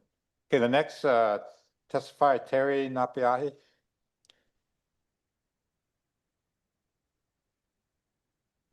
Aloha mai, Terry Napiahi, Aloha. Hawaii Island. Can you hear me? Yes. Yes. Okay, aloha mai. I wanted to focus on, I think, what all of you are hoping to really understand, and that's the funding that you're hoping to receive from legislation. I wanted to put three things in category of what I'm going to speak about today. And that is one, the historical information that has been available for many years, for 50 years, available of what geothermal has been like on Hawaii Island. Also, two, the laws and the permits involved with geothermal and its production for exploratory drilling. And three, the current bills that are being proposed currently in legislation. So historically, we have so much information, and Russell Kaupu and his cohort never made a trip to Puna. The people of Puna who've actually had the experience of living next to a geothermal plant like I did. It's mishaps, its productions, its operations, and I know that you're going to say, well, it's out of date, but we're not going to take that chance. And number two, the laws and permits that are here in Hawaii. Our Maori cousins do not have to abide by the Hawaii laws that are in place for geothermal drilling. Of course, HGGRC and the University of Hawaii has been given an ROA in Keaukaha doing seismic monitoring with no information given to the beneficiaries. You've also made a lot of decisions on bills to be proposed, a lot of decisions by PIG to how you're going to address geothermal on Hawaii Island and the sites that you have chosen. Well, that was done in many years, and only now you're talking about addressing this to beneficiary consultation, which I think is late. And number three, the permits that you will need to have geothermal drilling in Humu'ula on Mauna Kea would require geothermal permits. I'm sure HGGRC received permits for groundwater testing, which you were able to receive information and probability maps. Probability maps means maybe and if. In the past, $80 million of taxpayers' dollars were Thank you, used. Ms. Napiai. Thank We you. appreciate your testimony. We will have community meetings, including your area. So you'll get additional time to. I think you should have done that prior to this. Okay, thank you very much. Okay, the next testifier, Jan Makepa. Aloha, can you hear me? Yes, we can. Okay, Jan Makepa with the Waianae Valley Homestead Community Association. Just a couple of things. Early on, I heard the words deep enough to hit heat, the right spot. But what happens if, one of my questions is, what happens if the drilling hits our water table? That's one. Does it affect the drinking quality of our water? Another thing is that, you know, Waianae Valley Homestead and probably other areas in our Waianae Valley has been marked as a site. So our association board has not yet taken the information to our residents. Personally, I have mixed feelings about this because it feels culturally heavy to frack our aina. But as a homestead leader, I also know that I need to stay open-minded. We need to learn as much as we can about the process. And most importantly, we need to listen to our residents and the pros and cons that they might bring to the table about this venture. And then, you know, as part of communities and associations, whether they support this geothermal venture in their homestead, will the department consider to give back monies from this venture if that specific homestead, you know, supports it? So basically, if the association supports it, will the department consider directly giving money back from this venture to that specific homestead? And then there was mention of geothermal industrial parks. So if geothermal is found, say for instance, in our homestead, does that mean that a geothermal industrial park will be located in our homestead? I don't understand how that works. And I look forward to the community meetings that you folks are going to be bringing to not just our community, but to other communities and associations across the state. So mahalo. Those are some of the things we'll be talking about. Okay, the next testifier, Jojo Tanimoto. Thank you very much for giving me the opportunity. I have always asked, what are the benefits to the beneficiaries as opposed to the general public? Because as general public, we also have the same benefits that everybody else has. So what's the difference? What's the split? And what's the explanation? Number two, I have found that consultation for Kauai High, outreach, and response has been terrible. So it's almost like we're working on the Hawaii Island plan, and our community hasn't been able to see what we're supposed to comment on. And I've been asking for right of entry so that the community can see what they're supposed to be commenting on. Right now, it's like the plan is, this is the plan. Do you have a comment? Nobody's seen it. Nobody knows. Now, as far as for this geothermal specifically, I'd like to know how it's going to affect the proposal for the hydroelectricity on Hawaiian homelands in Kauai High. You know, it's like a redo. We had the Kahena ditch, and then that went away. We had the Lalamilo well, that went away. We had and it was all set up. It was in the books, in the county planning and all of those. And it's gone. And so now you're telling us geothermal, and at some point that's gonna be gone before we get a chance. But we are talking about commenting.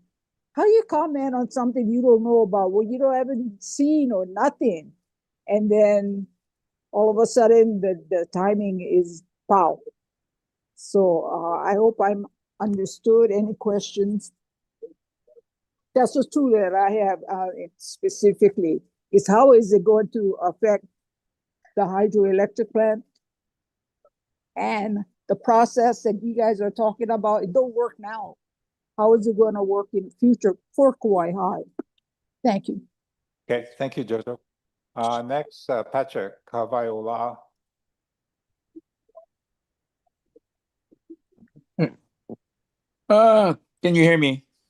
Yes, we can. I appreciate it, Mr. Chair. Aside from the fact, the pros and cons about geothermal on our properties, and when I say our properties, I'm talking about the trust lands of the Department of Hawaiian Homes, will obviously be settled when the majority of the beneficiaries step forward and make their facts known, whether those for or against. My issue that I'm having right now is the presentation from Mr. Kaupu.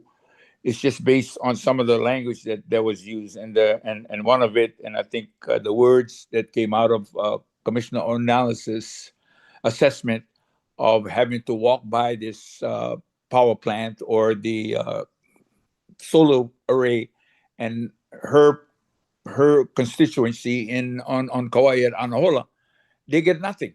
They don't even get a 20% break. They get nothing, but they're using our trust lands.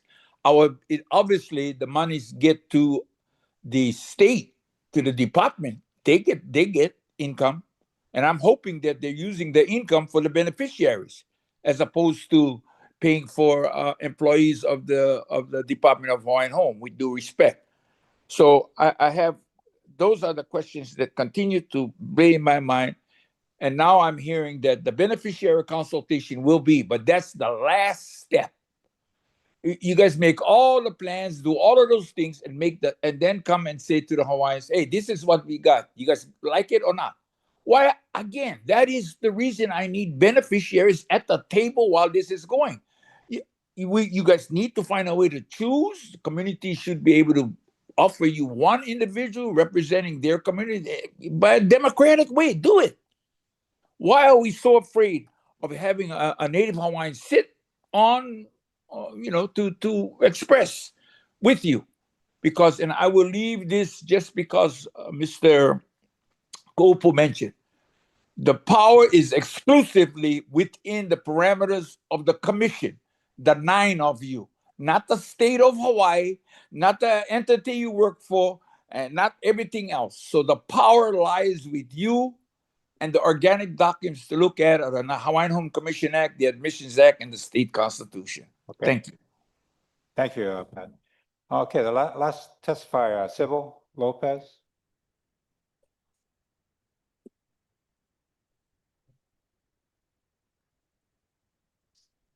Sybil. Aloha, Chair. Mahalo. Can you hear me? Aloha. Aloha, Commissioners. Mahalo again for, I'm Sybil Lopez. I'm speaking on my own behalf, and I appreciate the opportunity to provide testimony today on C1. We do have, as what Uncle said, our prior testifier said before, which I 100% agree, that our beneficiaries, the beneficiaries that are to the trust, plays a very important role in strengthening the well-being of each of our island communities, especially our homestead associations, which they are in the roots and in the roots of every one of their fabric of their communities. And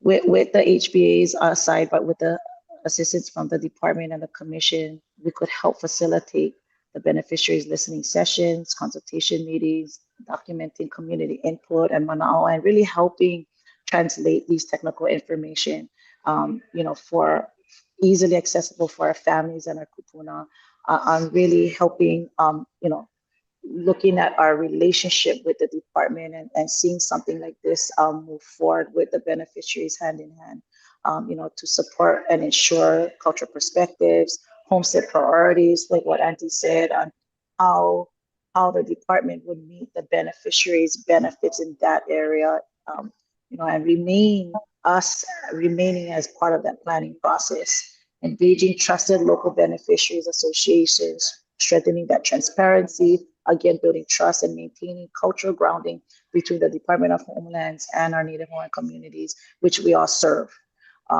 These partnerships help ensure that discussions are very important, especially when it comes to the exploration of geothermal resources on Hawaiian homelands, and really educating, like Auntie said, understanding the technical analysis, also providing the voice, the ike, and the values of the beneficiaries whose families carry that kuleana of where they come from, place-based. And for this reason, I respectfully encourage the Commission to support this exploration effort while also ensuring the information sessions. So mahalo. There's going to be Thank you very much, sovereignty position. Questions from the commissioners. There is no sovereignty position. There is just sovereignty. A couple of my thoughts about this.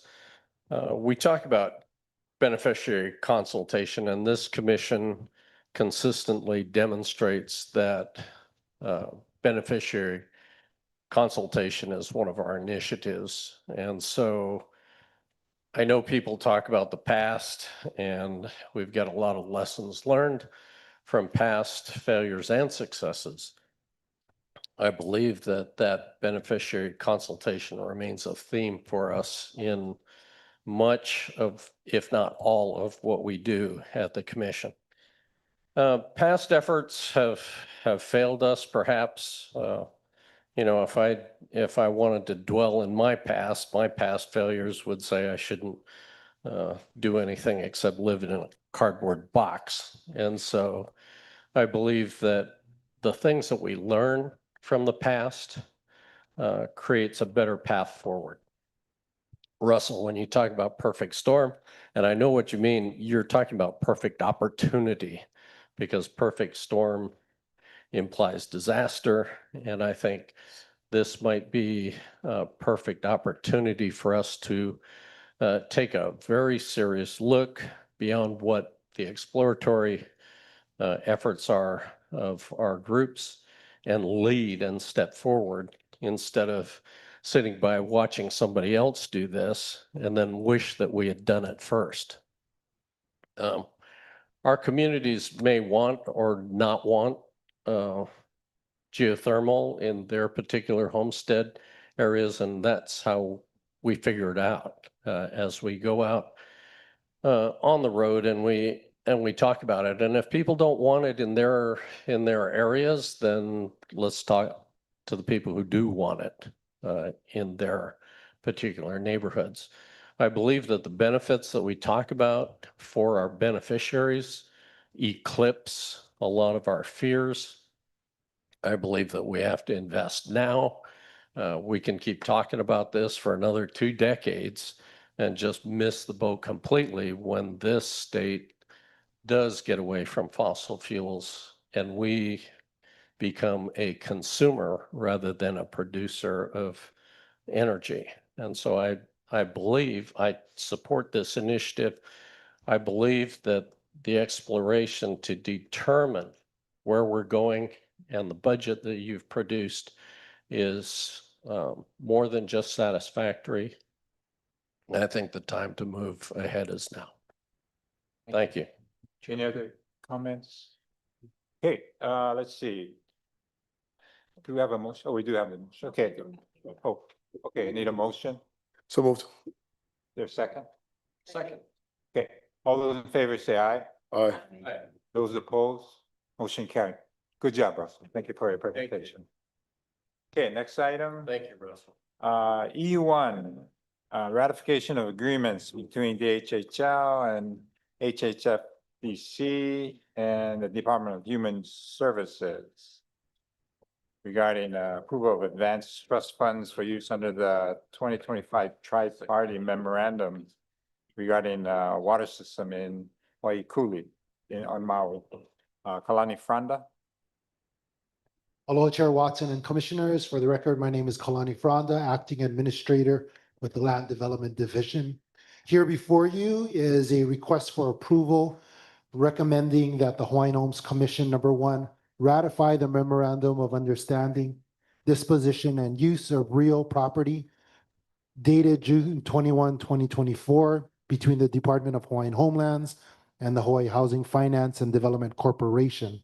Number 2, ratify the tri-party agreement dated August 25th, 2025 between DHHL, the Hawaii Department of Human Services, and HHFDC related to the Kalaiola Wildfire Recovery Housing Initiative. Number 3, approve the interim use of DHHL trust funds in the amount of $10 million to fulfill DHHL's commitment toward infrastructure improvements associated with the project. Number 4, acknowledge the commitment of the County of Maui to provide $10 million from general excise tax set-aside funds to DHHL in support of this obligation, with transfer anticipated prior to the close of fiscal year 2026. I've provided in writing a submittal that I will walk you through discussing this request, providing a project timeline, benefits to the Hawaiian Homeland Trust, the fiscal impact, and ending with next steps. Okay. Is there a motion? So moved. Okay, any questions, Commissioner? Not, all those in favor say aye. Aye. Those opposed, motion carried. Thank you. Thank you. Thanks. E2. E2, approval of lease award and cancellation of our corresponding applications for the courtyards at Waipoli. Lonnie? Hello, Chair Watson and Commissioners. Before you is E2 recommending approval of the award of DHHL lands lot lease to the 26 applicants listed below for 99 years, and approval of the cancellation of their residential applications upon conveyance of the lease award. Okay, is there a motion? So moved. Second. Okay, for any questions, Commissioners?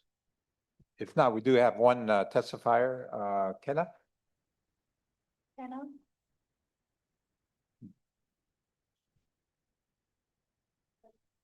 Okay.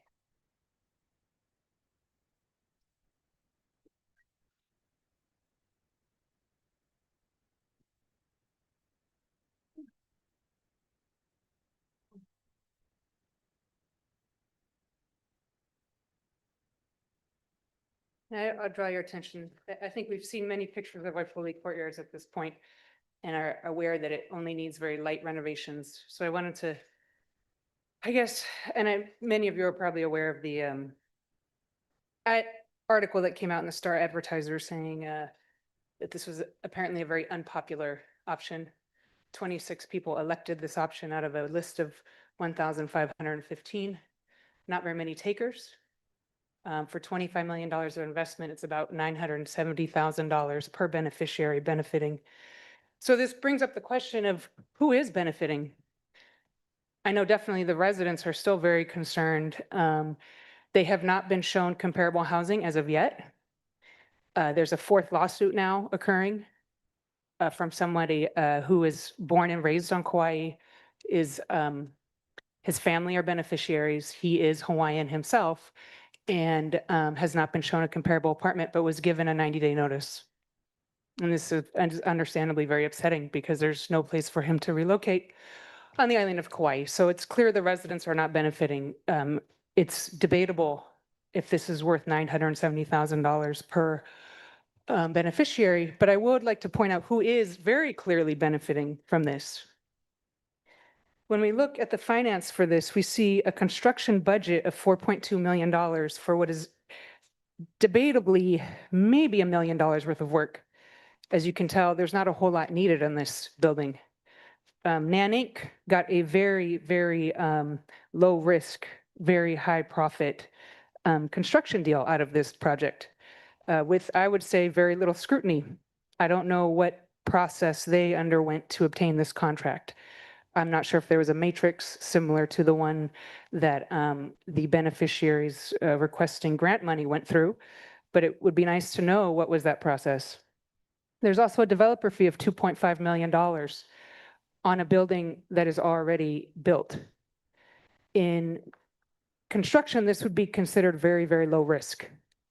In fact, the only risk being taken on this project is of the remaining relocation, which has not occurred according to federal law so far, and the risk of what appears to be through photos and through the appraisal to be very light rehab work needed. In fact, most buildings do not need rehabilitation, as the second picture shows. So, you know, we have a very light rehab project with a very robust budget for rehab. And then we have a developer fee that amounts to about 22% of the risk being taken. Because as we all know, the higher the risk, the higher the percentage. A 22% developer fee for a very low risk renovation project does raise concerns. Concerns about what was the competitive bidding and scoring process for this, because the public benefit, I do believe, is debatable at this point. I know the residents are very, very nervous about where they're going to move. They have not been shown comparable housing. That's why there's 4 current lawsuits. And I know that the beneficiaries have spoken in the sense that less than 2% of the Kauai waiting list opted for this option. 98% of the Kauai waiting list did not want this. And there was a beneficiary consultation. There was a petition in August. I remember it was brought here. 71 beneficiaries from Kauai said there was no robust consultation done about this project. So I raised questions about the process for selecting multi-million dollar contracts. Okay, thank you very much. Any questions from the commissioners? If not, all those in favor say aye. Aye. Those opposed, motion carried. Next item. E3 for Chair Watson and Commissioners, we recommend the approval of the award of DHHL lot lease to the 2 applicants listed below for 99 years and approval of the cancellation of the residential application upon conveyance of the lease award. And this is for Puhona subdivision residential offering in Waikapu, Maui. There a motion? Second. Any questions? Not all those in favor say aye. Aye. Those opposed, motion carried. Next item. Joining me is both Robert Ng and alongside is Nancy McPherson. Robert is our land agent slash a project manager with Land Development Division.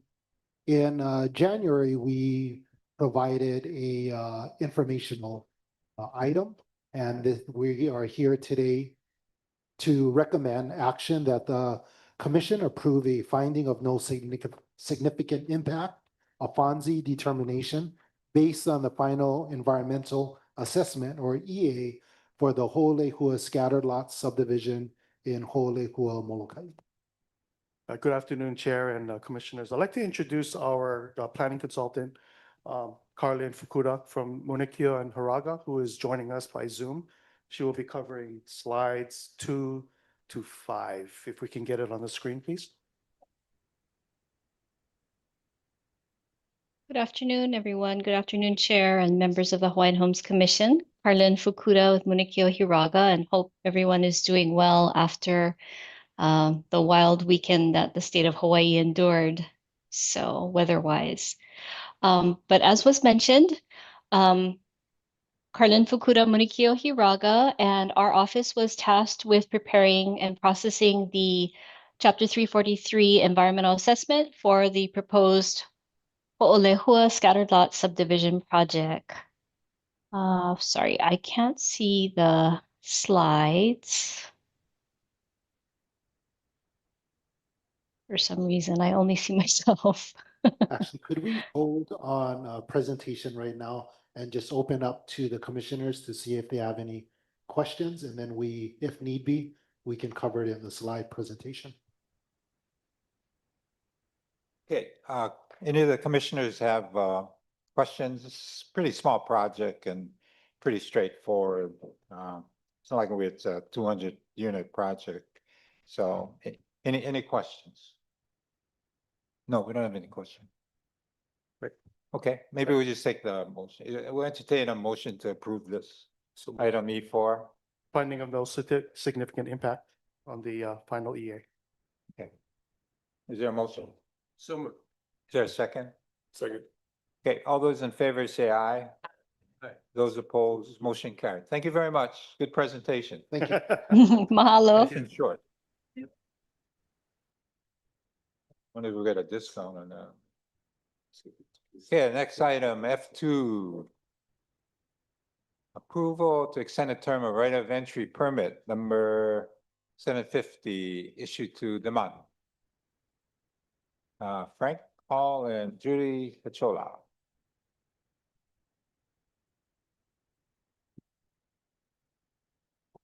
Aloha. Hello.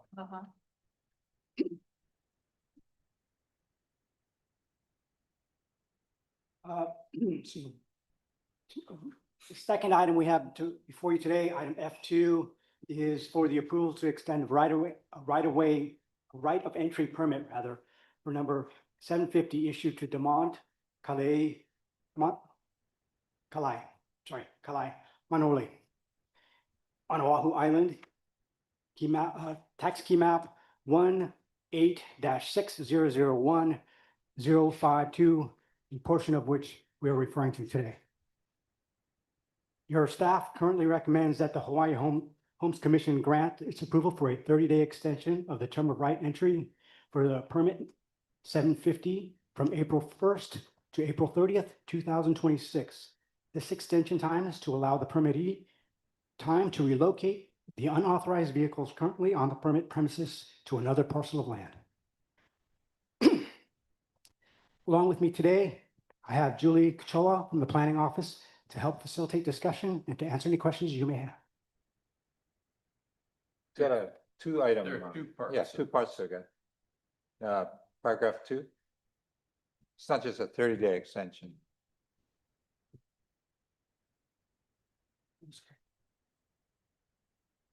I'm sorry, I think it's something different. The second item was an 11th month extension to extend the right of entry 750 from May 1st, 2026 to March 31st, 2027. Should the permittee be successful in relocating the vehicles off the permit premises. This approval shall be subject to permittee being in full compliance of the existing terms and conditions of ROE 750. Okay. I move to accept the recommendation. Is there a second? Okay. Julie, you wanted to say something? Just if there's any questions. Okay. Any questions? Not, Demont, you want to say something or no? Okay. Great, I Commissioner think Paneco. this is an excellent project that we've got going on, this pilot project, and some of the things that we're finding out as we go down this road that Demont is able to demonstrate for us is really valuable to the commission and to the future of taking care of our beneficiaries. So that's why I support it. I think we need to keep moving on. I think another year at this allows us to really show some successes that we're all hoping for. Okay. Any other comments or questions? If not, all those in favor say aye. Aye. Those opposed, motion carried. Okay. Next item, Thank F3. Next item, item F3, is the approval to issue right of entry for EC Trucking LLC, Nanakuli Island, Oahu. Along with me, excuse me, along with me, I have Kalei Young to answer any questions when they arise. Your staff currently recommends that the Hawaiian Homes Commission authorize the issuance of a right-of-way entry permit to EC Trucking covering the subject area that was mentioned in our TMK, which is TMK 1, a portion of rather TMK 18-9007-002. The reasoning behind it is, number one, to repair and maintain the existing access to allow fire trucks to move effectively and access residential dwellings located in Hawaiian homestead neighborhoods in Nanakuli Valley. And number two, to use an area between 3 to 5 acres for stockpiling coplain and other aggregate material that will be used to patch and repair the access road and store related equipment. No other use shall be allowed without DHHL's prior written approval. The approval of the issuance of right-of-way shall be subject to the conditions listed in your packet. You have any other questions? I'm happy to answer. Why don't we take a motion first? Is there a motion? Second. Okay, any question? Chair. Commissioner Marfield? Aloha, thank you for this submittal. I just wanted to note again that on this submittal, as we say that EC Trucking will be kind of doing us a favor, right? And all the work that they're gonna be doing is for free. I would like to see a value to that. What is the value that they're gonna be giving to the department? Mahalo. Sure. I don't have a dollar for dollar value, but we did have a bid that was put in about 2 years ago from Royal Contracting that was for $800,000.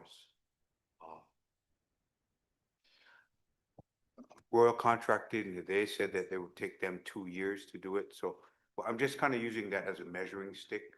Yeah, Yeah. maybe just like, yeah, I think that estimate is good. That return on investment, just having Right. a number is really good for our beneficiaries to see that relationship, right? That reciprocal relationship that we are beginning to make with all of our vendors.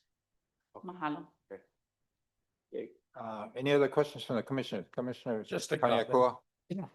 I think what Commissioner Marfill's doing is making sure that in the calls by our beneficiaries to show quantitative benefit to the community, that's what we look for. We want to assure our beneficiaries that we're acting on their behalf. There's a lot of call to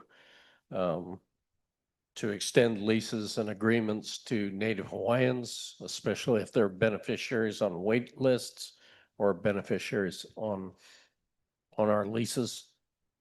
And so when Commissioner Marfill is asking for that qualitative measure, also take a look at the qualitative benefits for our people, because this is really important to this commission.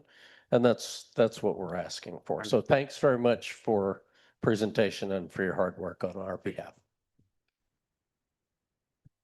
Okay, we do have a witness, Nima. You want to say anything? Okay. Okay, all those in favor say aye. Aye. Those opposed, motion carried. F4, The final action item we have before you today, item F4, is the approval of the issuance of a license for Alulike Inanakuli Oahu TMK number 1-8-9-005-022. Recommended motion for you to come before you today is that Hawaiian Home Commission approve the issuing a license agreement for the license agreement to Ali for the subject area identified and described below, allowing them to use, operate, and maintain the existing office classroom space to support DHL trust beneficiaries by providing professional, efficient, and results-driven programs and services subject to the conditions listed in your packet. Commissioners, just wanted to acknowledge President Cash Kail for her time being here. If you guys got any questions or anything, I know she spoke earlier, but I just wanted to acknowledge that. okay, any questions? Is there a motion? Second. Okay. Okay, all those in favor say aye. Aye. Those opposed, motion carried. Mahalo. Very good. Thank you. Congratulations. Okay, the next item, G1, declaration of finding of no significant impact for the final environmental assessment for cultural community center in Aiohinu. Lily? Aloha Commissioners, for the record, Lily Makuhila, the administrator for the planning program. We can keep this one short and sweet as well, since you folks in October with the draft. No significant changes. We only received 2 comments on this item. Both of them were addressed and appear in the final. So open for discussion or any questions. Okay, any questions? If not, is there a motion? So moved. Second. Okay.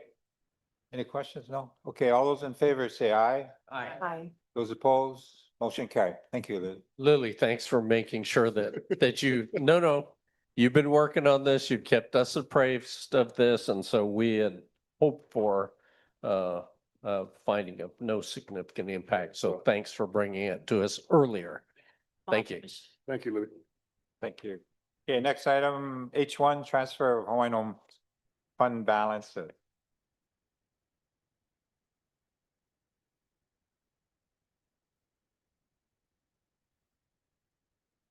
Good afternoon, Chair.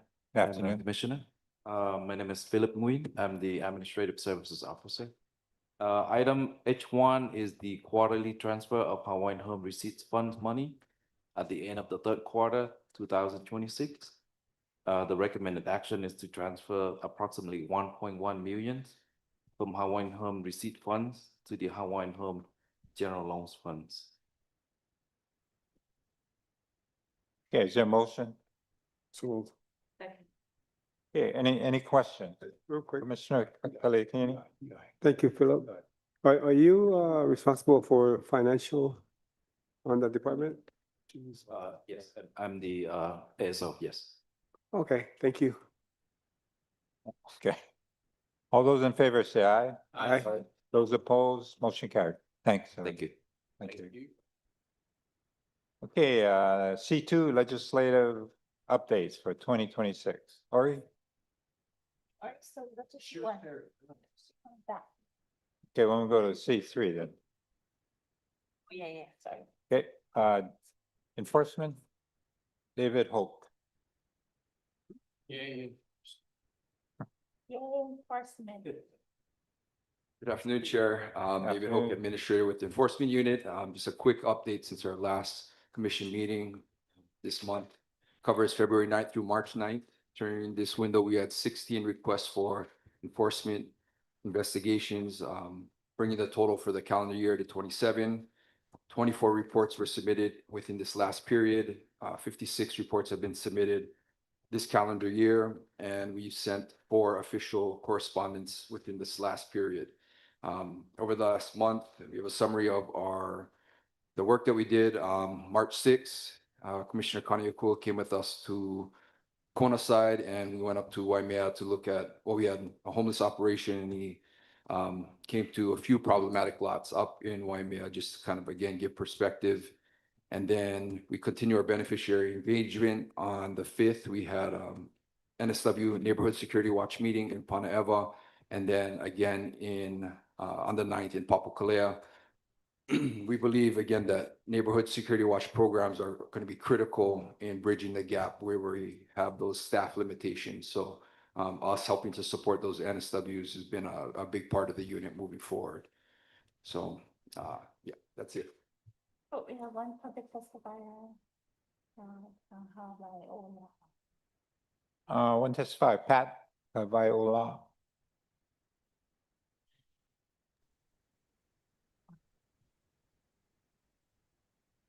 Okay, sorry, go ahead, Uncle Pat. Okay, thank you. I'd like to, on behalf of the Kyokaha Panaeva Community Association, and I sit now as a board member there, and I'd like to express to the commission, but about the work that Mr. Hoke has been doing in clearing up some of the issues we had with illegal uses of our properties, in the fact that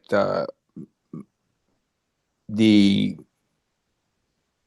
issues became whether or not the contamination of our properties through lack of toilet facilities that our lands are now, and then the amount of people that are using it. I wanna send our aloha to the work that David and his staff has been doing, with also the help of the Hawaii County Police Department.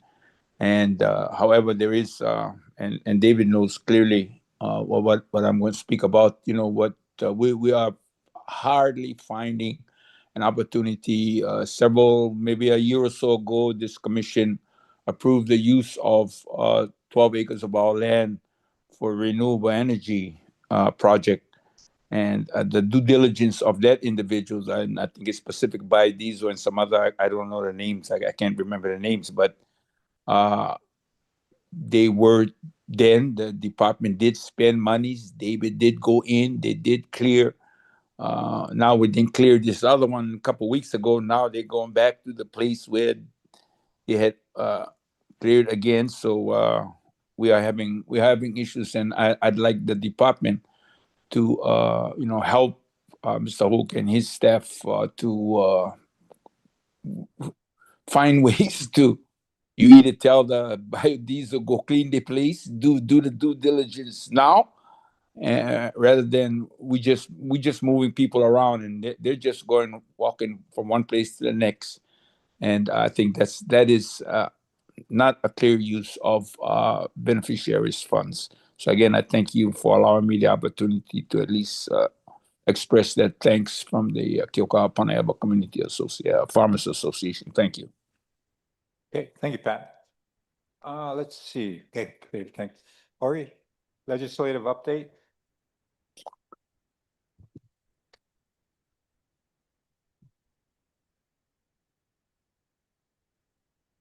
Aloha na ako Mikina o Oriana Lea ko Inoa na Haza Government Relations Program Specialist, here to present item C2 for information only, legislative update for 2026.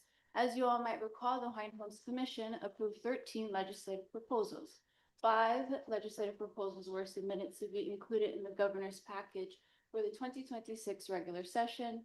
Following this approval, the legislative proposals were reviewed by the Department of the Attorney General, the Department of Budget and Finance, the Governor's Policy Office, and the Governor, and 3 were included in the Governor's administrative package. The remaining legislative proposals were introduced by legislators in the Senate and the House of the 2026 State Legislature.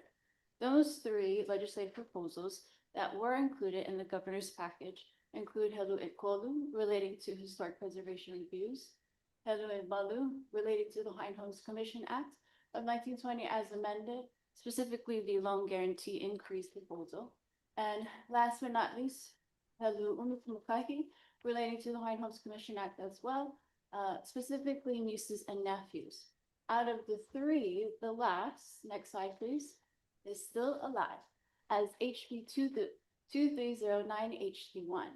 This proposal, as you all might recall, amends the Hawaiian Host Commission Act to include siblings' children as qualifying relatives of lessees for the purposes of lease transfer and lease successorship in the same manner currently allowed for spouses, children, grandchildren, and siblings. We also have HB 2049 HD3 relating to housing, specifically the conveyance tax, which is still alive and has a long description, so bear with me. This bill restructures the conveyance tax to a marginal rate system for the sale of properties with residential use, adjusts the tax for multifamily properties to reflect value on a per unit basis, and applies a cost of living adjustment to conveyance tax rates. It allocates revenues from conveyance tax collections, allocates a portion of conveyance tax collections to the dwelling unit revolving fund to fund infrastructure programs in areas that meet minimum standards of transit supportive density. It allocates a portion of conveyance tax revenues to the Hawaiian Homeland's Infrastructure and Housing Special Fund and establishes and appropriates funds out of the Hawaiian Homeland's Infrastructure and Housing Special Fund. Now, specifically, this language would allow for the allocation of 30% or 60 million, whichever is less, to this special fund. Next, still alive, we have HB 2017 HD3 relating to agriculture. This would establish a non-refundable income tax credit for certain agricultural investment costs incurred for agricultural activities conducted on Hawaiian homelands, and it applies to taxable years beginning December 31st, 2026. Now, like I mentioned, these are the bills that are still alive, and I want to thank the staff who worked really hard to educate our beneficiaries and the public about what these bills could provide for not just the department, but for beneficiaries, and also to garner support. Now, let's go through 1 through 13 and what happened. So, Helue Kahi, relating to housing. This proposal would allow this proposal exempts any development of homestead lots or housing for DHHL from general excise and use taxes. We had 2 bills from last year roll over. Unfortunately, neither of them were heard by their money committees. Next, we have Helue Lua relating to tax exemption. This proposal would allow for all DHHL projects to be exempt from GET tax, but we need more time to review. Next, we have number 3 relating to historic preservation reviews. As I noted, this was included in the governor's administrative package. Some of the bills were heard, others were not, but unfortunately, this proposal is no longer alive. Now, we had 2 versions for the historic preservation legislative proposal. One did not request FTE positions, it simply requested the authority, and the other, this one, did request FTE positions so that we would have the staff to carry out this kuleana. We had SB 2786, which was not heard, and then we also had HB 2223, which made it through its subject committee, but was not heard by the Finance Committee in the House. Next, we have Helue Eha relating to HHFDC. This also rolled over from last year, but unfortunately is no longer alive. Number 5, very similar. It would allow for the chair or the chair's designee to be a voting member on HCDA.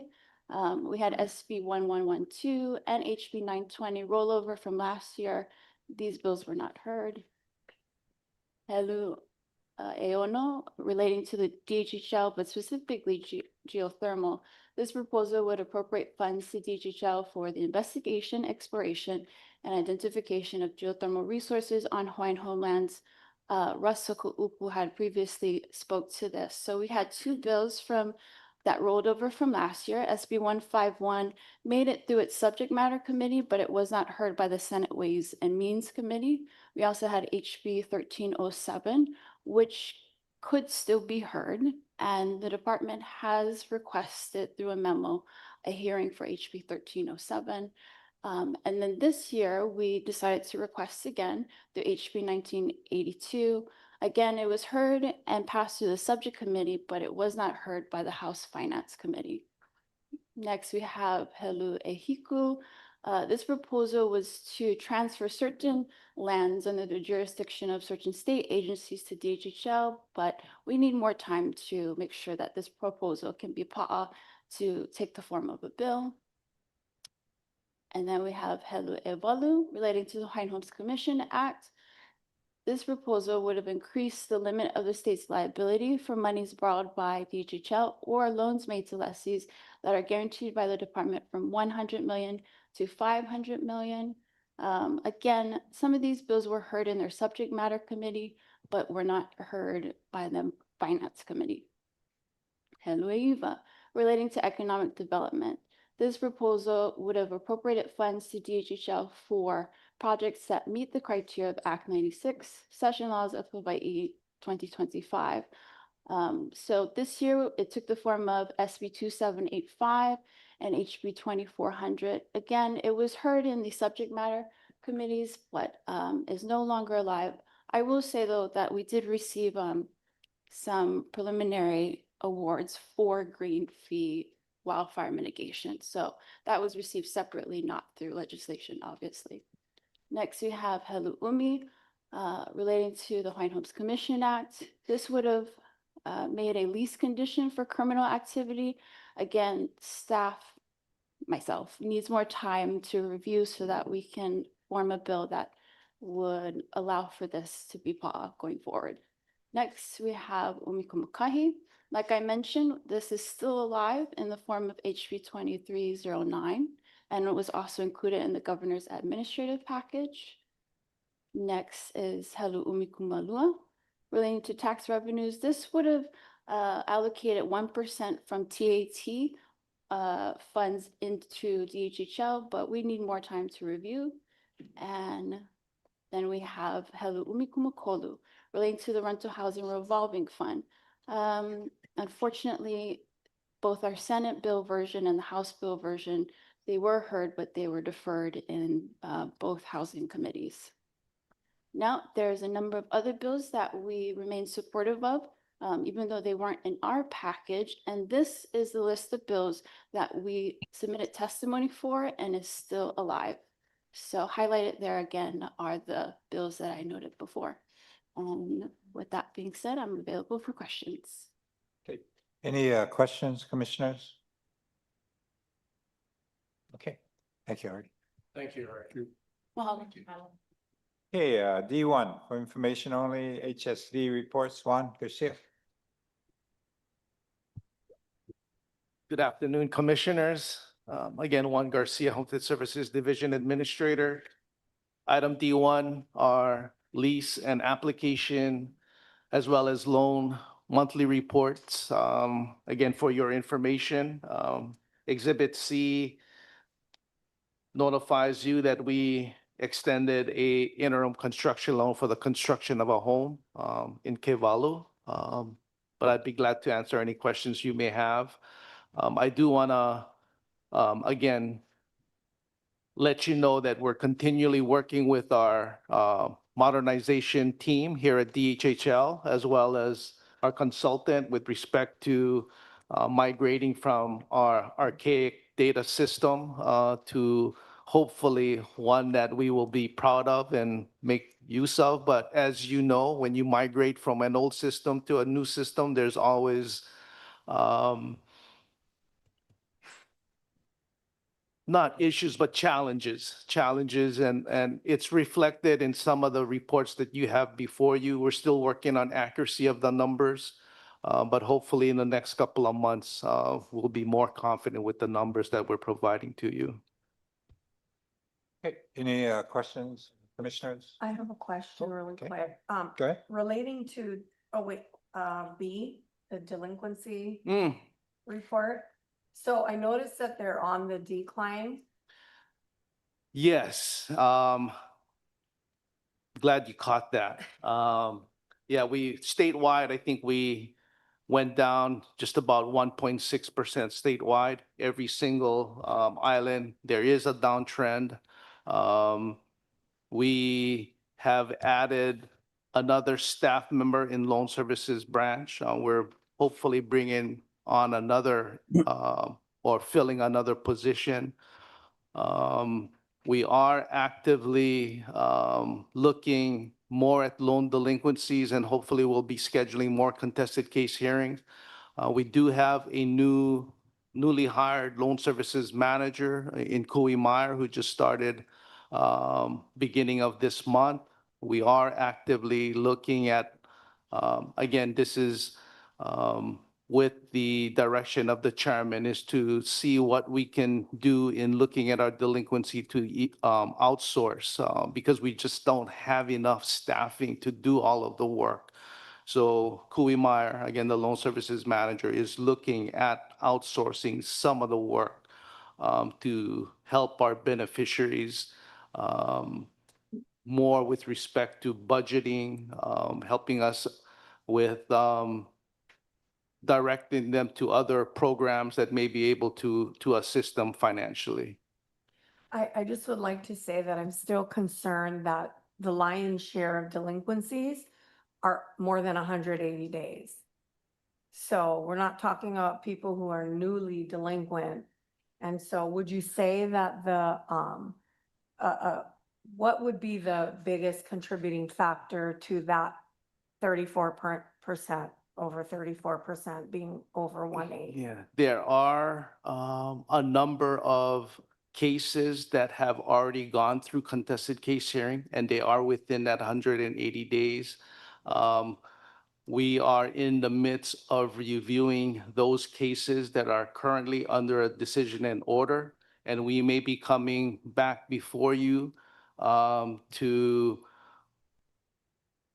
either modify the decision and order.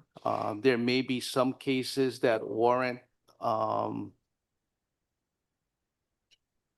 the recommendation to cancel, but before we do that, we want to provide them one last opportunity to, again, have these resources through outsourcing to make one last effort for them, the borrowers, to make good on the repayment plan established by the decision and order. That's one.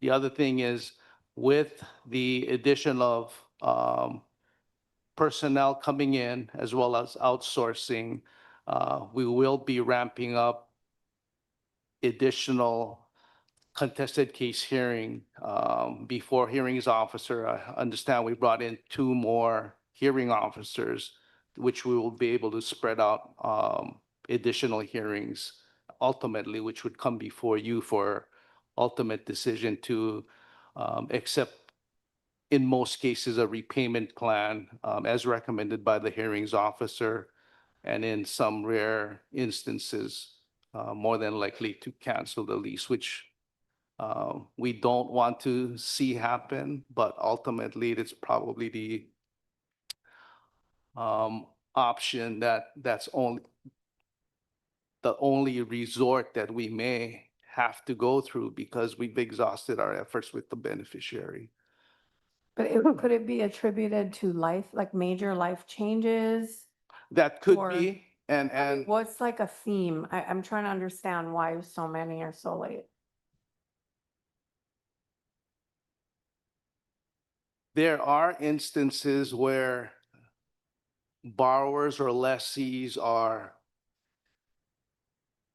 refusing or don't have the courage to convey the issues with family members and not wanting to share that issue. In some cases, it's the spouse. They don't want to bring. What borrowers or lessees say is that they don't want to burden their respective spouses with the problem. And we do our best to try and provide them guidance that they put themselves into that situation. And it's that choice of retaining the home so that you can house your family, especially if they have kids. I've had one family member that hid for years the delinquency from the spouse. It's finally came to a point where this individual broke down in tears.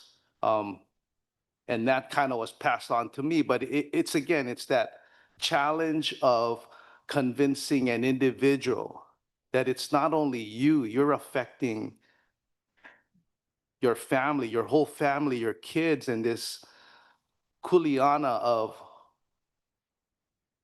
the homestead, which is meant to be passed on from generation to generation. It's again, it's that shame. It's overcoming that shame and not wanting to bring that burden onto others. But it's that resource of outsourcing and working with staff diligently to have the compassion to work with them, but also have a firm hand that this obligation that you have with the lender or with the department must be adhered to. And it may come to the point where that legacy might be lost. But it's a bunch of bad habits, overspending, gambling. It's a bunch of other issues, but again, life happens. There's things that people need to overcome, and they're looking for us for help. And we try to give that assistance as much as we can. Any other question? No, thank you. Juan. Mahalo. Okay, the next item, E5, land development, Kalani Franda.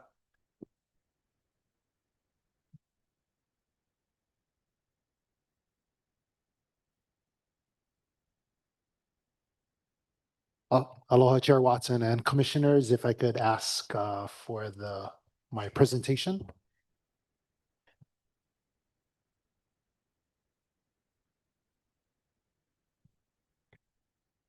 So I just wanted to bring to light some of the things that have been coming up. Some you're going to hear as information that we've seen before, but I'll cover that fairly quickly because of time purposes. And so we're going to go over options, opportunities, partnerships very quickly on the fiscal year 2026 awards, and then HB 2049, which is the conveyance tax, as well as a 10-year projection. Information's noted in there, details are there. I'll just kind of cover it really quickly. Next slide, please. Next slide. We've shared this before on what our new approach is. Project leases, financial assessments, financial literacy preparation helps the developers to be able to shape the capital stack and program their vertical development. Next slide. We've gone through what the benefits of having project leases are and why we issue them out. And it's noted here on this slide. Next slide, please.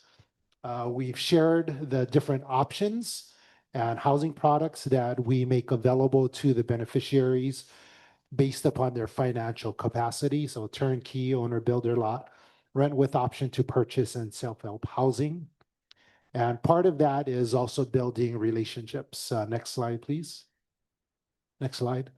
These partnerships, as we've shared before, are with state agencies, municipalities, nonprofits, developers, etc. One of the key things that I wanted to highlight is we've been working with and continue to work with all of the beneficiaries in being able to go through the financial assessments. And those are because of our relationships with our service provider, and that is the Helen Y as well as Hawaii Community Assets. And then also building a new relationship with Hawaii Homeownership Center, who works with the Honolulu Board of Realtors. We've also, in our relationship and work that we've done with the developers, we've been able to unlock $2 billion in vertical development financing, as well as of course, I like using other people's monies besides ours. And so one way that we do it is a $41 million revolving loan that's been solicited and carried by Hawaii Community Lending. They're the ones that manage and finance it. And they also conduct case management with those of our beneficiaries that are issued out project leases. And then they would like to build owner builder type of products. And so they walk through the whole process with them. Next slide, please. And this is what I just shared. Next slide.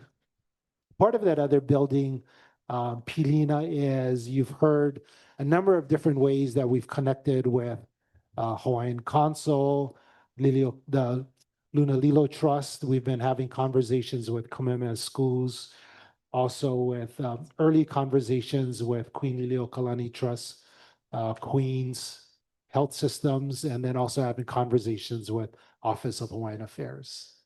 And these allow for us to be able to expand based upon the areas that they're very familiar with on what their mission is. We connect and build those relationships with them so we can extend our reach and be able to utilize the resources that they provide to benefit our beneficiaries. Next slide, please. Want to cover real quickly what to anticipate for the remainder of the fiscal year as well as remainder of the calendar year. And so fiscal year 2026, we have, unfortunately, we weren't able to have the March 14th Panayava residential. We informed with a mass emailing to the beneficiaries that were invited. We also made phone calls and then also posted on our awards website that it was canceled. We're rescheduling it, looking at June 11th to have it in someplace larger. And so that's going to happen March 21st. We pray that we'll be able to move forward on next week, on this coming week's awards regarding Honomu subsistence agriculture. April 18th and April 25th, we're going to be in Kono.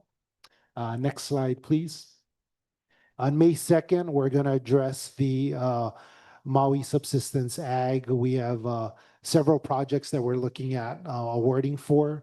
And then May 16th, the larger one, which will address project leases for West Oahu and Eva Beach, as well as the Nanakuli lots that we've talked about in our island plans, just haven't completed that based upon funding for it. So moving forward on awarding project leases, having conversations with our area legislator, with Representative Kila and others on looking for additional funding for that as well. And then right now for on our calendars, we have June 6th for Molokai and more information to come in regards to that. Some of the areas that we're looking at awarding on the remainder of the year: Palamanui, Lalamilo, Honoka'a, Lihue, Eva Beach, Nanakuli, Molokai, Waimanalo, and Scattered Lots. Wanted to highlight this. This is the conveyance bill. They are on their third iteration and third draft of it because of different amendments that have gone through from the different committees. And so basically what it is it's a conveyance tax bill, which I'm just going to read verbatim, just makes it much easier. It creates the marginal conveyance tax rates based on property value. There's a certain property value that they have for that. It directs the revenue towards housing and infrastructure funds, provides 60 million annually to DHHL. And then what's happened so far is it's gone through Housing, Water, and Land, passed with amendments, went through Judicial and Hawaiian Affairs, passed with amendments, and Finance Committee passed it with amendments. So it's moving forward. We're continuing to monitor, track, and looking for crossover opportunities for it to go into the Senate and having those conversations and success there as well. One of the things that we were asked was, with the monies that are appropriated, can we complete in a 10-year process the phase 2 portion of our 28 projects? And some of the projects that we've identified started on many years ago, but just never had the funding for it. And we said yes. And one of the strategic ways that we're doing, addressing it with, is looking at municipal bond financing with that and with a consistent set of monies, we're able to look at debt financing, be able to acquire the funding now for these specific projects and move them forward. So in these next set of slides, you'll see, next slide, please. So the first one was in regards to how we're using the funds and what areas we're accomplishing. This one shows kind of the cumulative of as we continue to add more units, issue out more units completed, this is what it looks like. Next slide breaks it down into the different islands. And specifically what's being asked of us is a couple of things. One is, when is the O going to be in the ground, which signifies when the construction starts? And when is the key going to be turned over? And that shows the beginning of the occupancy. So that's what the blue and green is. It shows kind of the O in the ground and when we end construction and when occupancy starts. So that breaks it down for every single project that we have on each of the islands. And it's really key because one of the things that the legislators want to know is when is it going to be done? When is it going to be occupied? And the big thing for them is O in the ground and keys turning over. So what's also noted is what we've budgeted for what's needed in phase 2. And this is what we've identified for each of the projects. Next slide. Next slide, you'll see Kauai Island. The next slide after that is Oahu. Next slide after that is Maui County, addressing all of the 3 islands and what we need to be able to complete these projects. And next slide, I believe that's it. So just wanted to provide that very high level overview so at least you have some information for you as people converse with you on, hey, what is this conveyance tax bill? And how are you going to deliver it? What's the specifics? These are the specifics for you so you can utilize it as a talking point.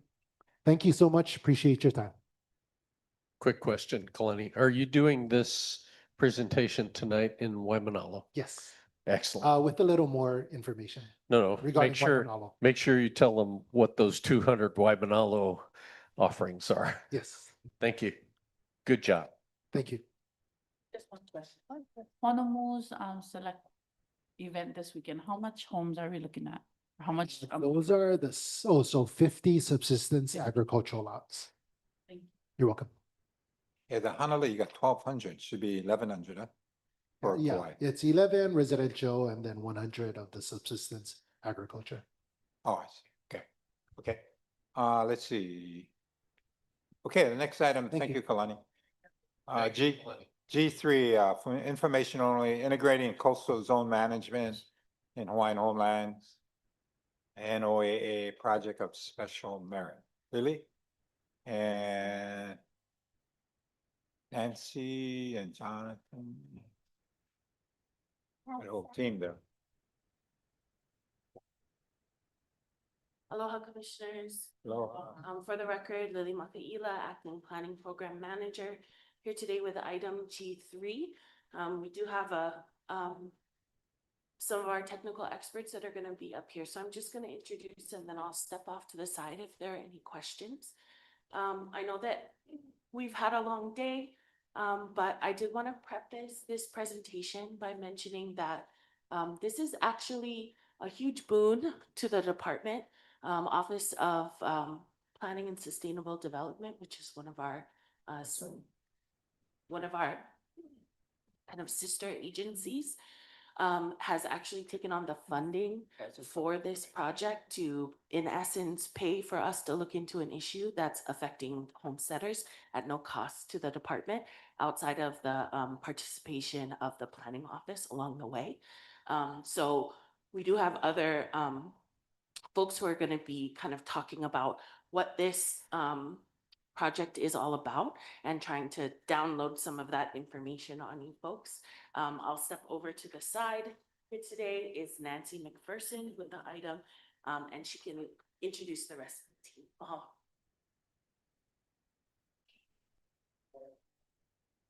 Okay.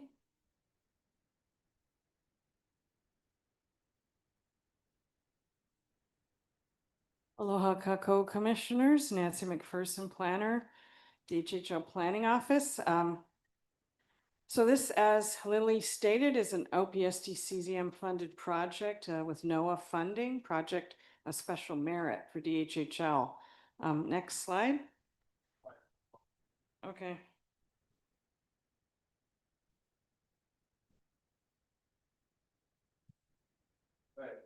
Okay, so we do have Kuleana to improve coastal zone management compliance.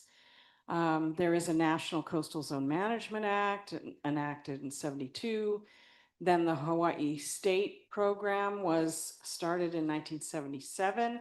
That resulted in a promulgation of statutes, Chapter 205A, and it's interrelated with Chapter 343 and other statutes. And then the big quiz question for DHHL has been, what is the role of county special management area and shoreline rules? So that's one of the big questions that we wanted to explore with this project. And this project was introduced to the Hawaiian Homes Commission in December of 2024. That's your Exhibit A, which was item G5 of the CZM update. Okay, next slide, please. Okay, we do have some OPSD CZM staff online. They can answer questions, and we'll get through this as quickly as we can. I'm going to hand it off to the consultant team, which is Ollie Lau from SSFM, Jonathan Scheuer from Kahala Consulting, and Rebecca Soon from Solution Specific, and they're going to take us through the rest of the presentation. Thanks, Nancy. Aloha Chair, aloha Commissioners. We thank you for taking the time today. Next slide, please. So Nancy's already introduced us. We'll do a quick introduction, high-level project overview, but we want to spend our time today talking to you folks about the recommendations and what comes out of that. Next slide, please. So as Nancy said, this is a collaborative project between the Hawaii Office of Planning and Sustainable Development with Rachel Beasley and Sarah Chang, and then Nancy and Lily here at DHHL. Next slide, please. And then this is the consultant team, so it's SSFM, Kahala Consulting, and Solution Specific. Next slide, please. Okay, project overview. Next slide. Thank you. This is the background, as Nancy mentioned. There's a federal Coastal Zone Management Act that was then that was followed by the Hawaii Coastal Zone Management Act, also passed in 1977. OPSD oversees statewide compliance, and then the counties implement this Coastal Zone Management. The key takeaway here is that the department was not considered or consulted when the Coastal Zone Management Act was implemented. So there is a legal policy gray area that impacts Hawaiian homelands. Next slide, please. And so that's why this project came out. The desire for this project was to clarify that jurisdictional and regulatory issue, particularly at the shoreline, and has been talked about for many years. Next slide, please. The purpose of the project really is to analyze the strategies for integrating coastal zone management on Hawaiian homelands, and hopefully the outcomes will potentially lead to amendments to HRS 205A, which governs coastal zone management in Hawaii. Next slide, please. So how does this support the mission of the department? Well, firstly, we think that it will help facilitate homestead development by establishing a clear process and requirements for development within the special management area, of which there's DHHL owned lands in the special management area on 5 of the 7 major Hawaiian. Thank you. Well, it also will hopefully reduce confusion by, again, presenting this clear process, avoid potential conflicts between the department and the counties, and protect the Hawaiian Homes Commission's land use authority over itself. And finally, enhance resilience of coastal development in the face of sea level rise. Next slide, please. So the goals of the project there's 4 goals. Firstly, it's to provide this roadmap for the department, the state, and the counties to implement coastal zone management planning on Hawaiian homelands. And then within that, develop processes for the department to follow, clarify individual lessees and how they're impacted by coastal zone management law, and help communicate an implementation roadmap to the department, the commission, and beneficiaries. The project had five major components. Next slide, please. I'm going to talk to you about number 4 today. The other ones are important, but so is your time. And it's been a long day. What I will say is that the strategies and recommendations and the roadmap to implementation have been underpinned by an assessment of current practices within the department, which was led by Hawaiian Consulting, and a legal analysis of the coastal zone management process led by Solution Specific, as well as case study development and analysis across the state. And next slide, please. And beneficiary consultation and engagement. We were here in 2024 in December, and we're here again now in March. And we also conducted site visits and interviews with yourselves, the commissioners, and with beneficiaries and licensees in Onahola, Nanakuli, Palamaula, Kapa'akea, and Kamilolo, and Molokai, Waiahuko, and Maui, and Keaukaha, Hawaii. Next slide, please. And then the final piece before I hand it over to Jonathan is the kind of legal background here. So our understanding and analysis is that the Hawaiian Homes Commission has the independent authority over land use on Hawaiian homes. And that needs to then balance the sovereign land use authority with compliance with the Coastal Zone Management Act. And there has been a historically inconsistent approach, whether the department asserts its own kind of internal compliance or submits to county jurisdiction, and that creates kind of a problematic legal gray area for yourselves as commissioners and for the department. So hopefully, or our hope is that the recommendations from this project will help clarify some of that. So I'm going to hand it over to Jonathan to talk more about those recommendations. Hello, commissioners. Thank you for your stamina. And only 5 more slides. So next slide. So I want to say, like, after talking story with almost one-on-one with almost every single one of you as commissioners, along with lots of beneficiaries and lots of staff, all the division heads and office heads, what emerged were these guiding principles. First of all, that what has not happened in the past as beneficiaries who might happen to have their homestead in the coastal zone, their experience of things has not necessarily been the center of how decisions have been made. So we want to, any recommendation, center beneficiary experience, clarify and assert, not give up any authority that already exists under the Hawaiian Homes Commission Act, but clarify for other state agencies this authority that you hold, streamline the process, but not just to make any kind, to still protect the coastal cultural resources that are so important to our people, clarify our actual capacity constraints, acknowledge that there are just constraints that we face as we try and do so many things for existing and future homesteaders, identifying the easiest low-hanging fruit for implementation,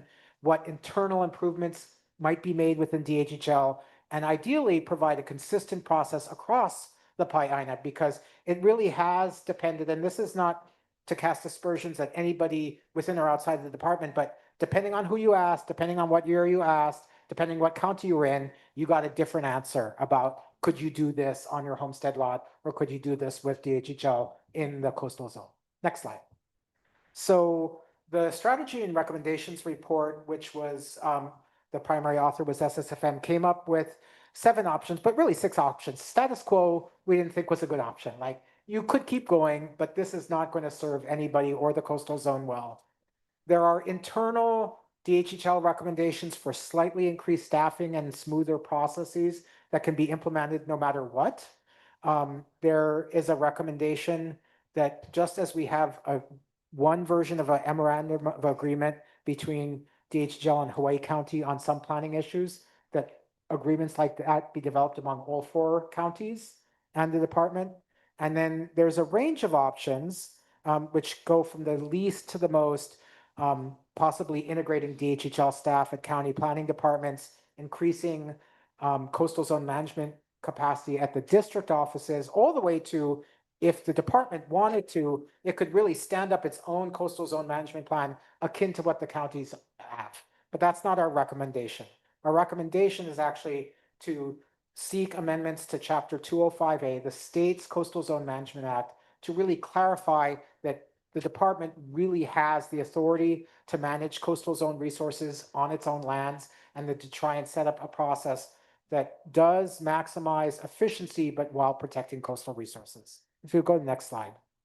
And just to say a little bit more about the specific recommendation, we want to do two key alignments we're proposing to Chapter 205A. First is just to name DHHL as an authority. Right now, only the counties are named as potential authorities, so it would add the Hawaiian Homes Commission under the department as an authority under Chapter 205A.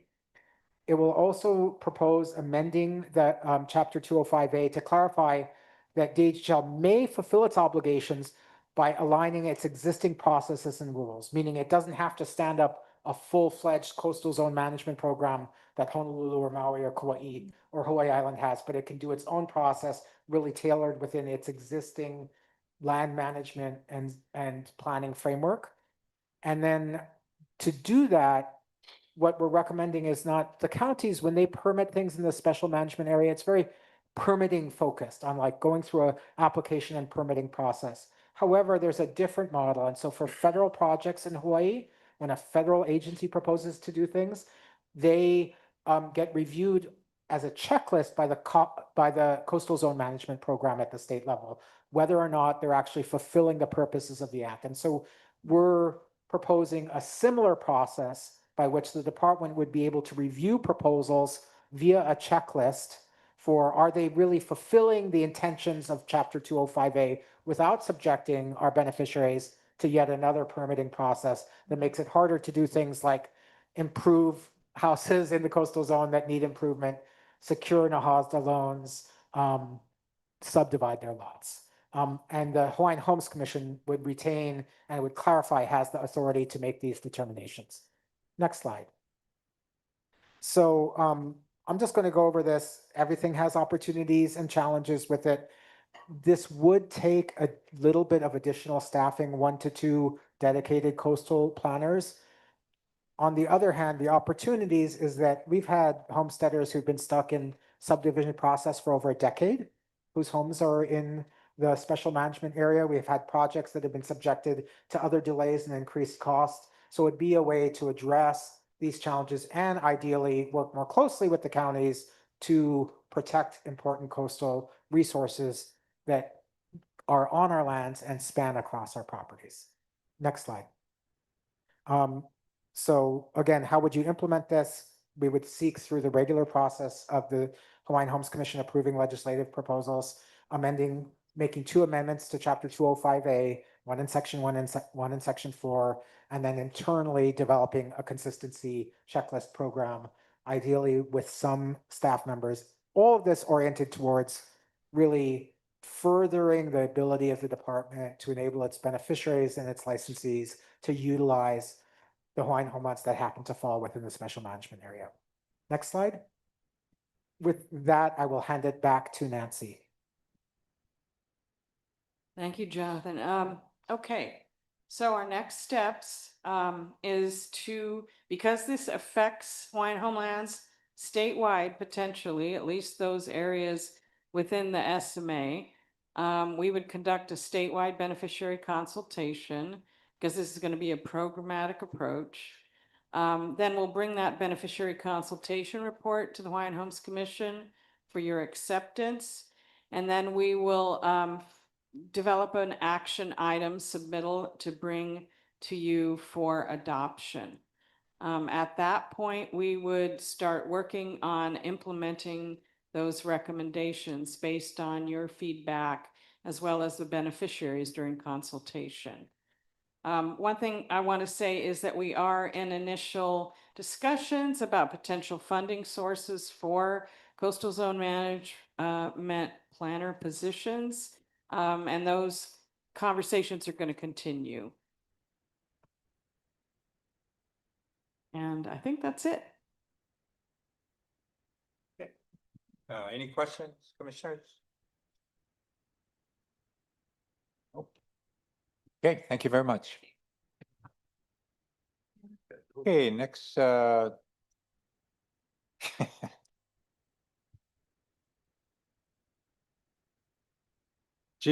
for information only, update on plan implementation at Ko'olapoko Moku, Oahu Island Plan and Waimanalo Regional Plan. Lily?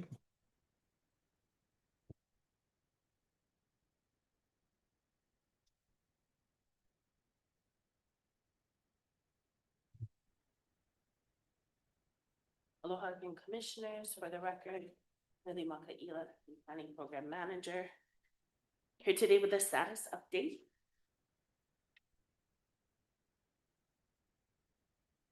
I'll be sharing this at the community meeting as well.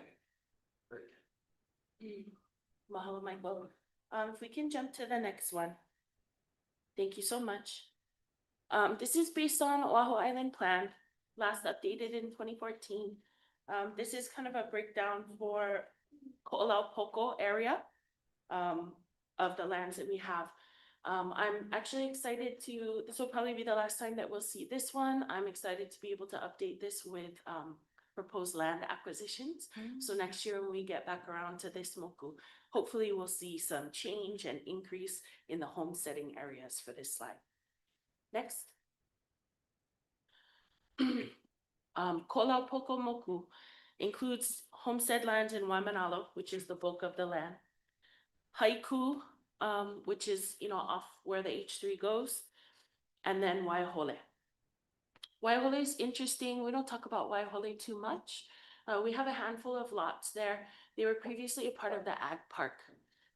They were vacant lots for a long time. HHFDC went into an agreement with the department to transfer those lots to the department. So we do have a handful of homesteaders that are there. It's mostly all agricultural lands. For Waimanalo, we're going to talk about that, of course, in more depth tonight at the community meeting, our land holdings there. But one thing to note is that large kind of blue shaded area, that is our Mauka lands, the top of the watershed.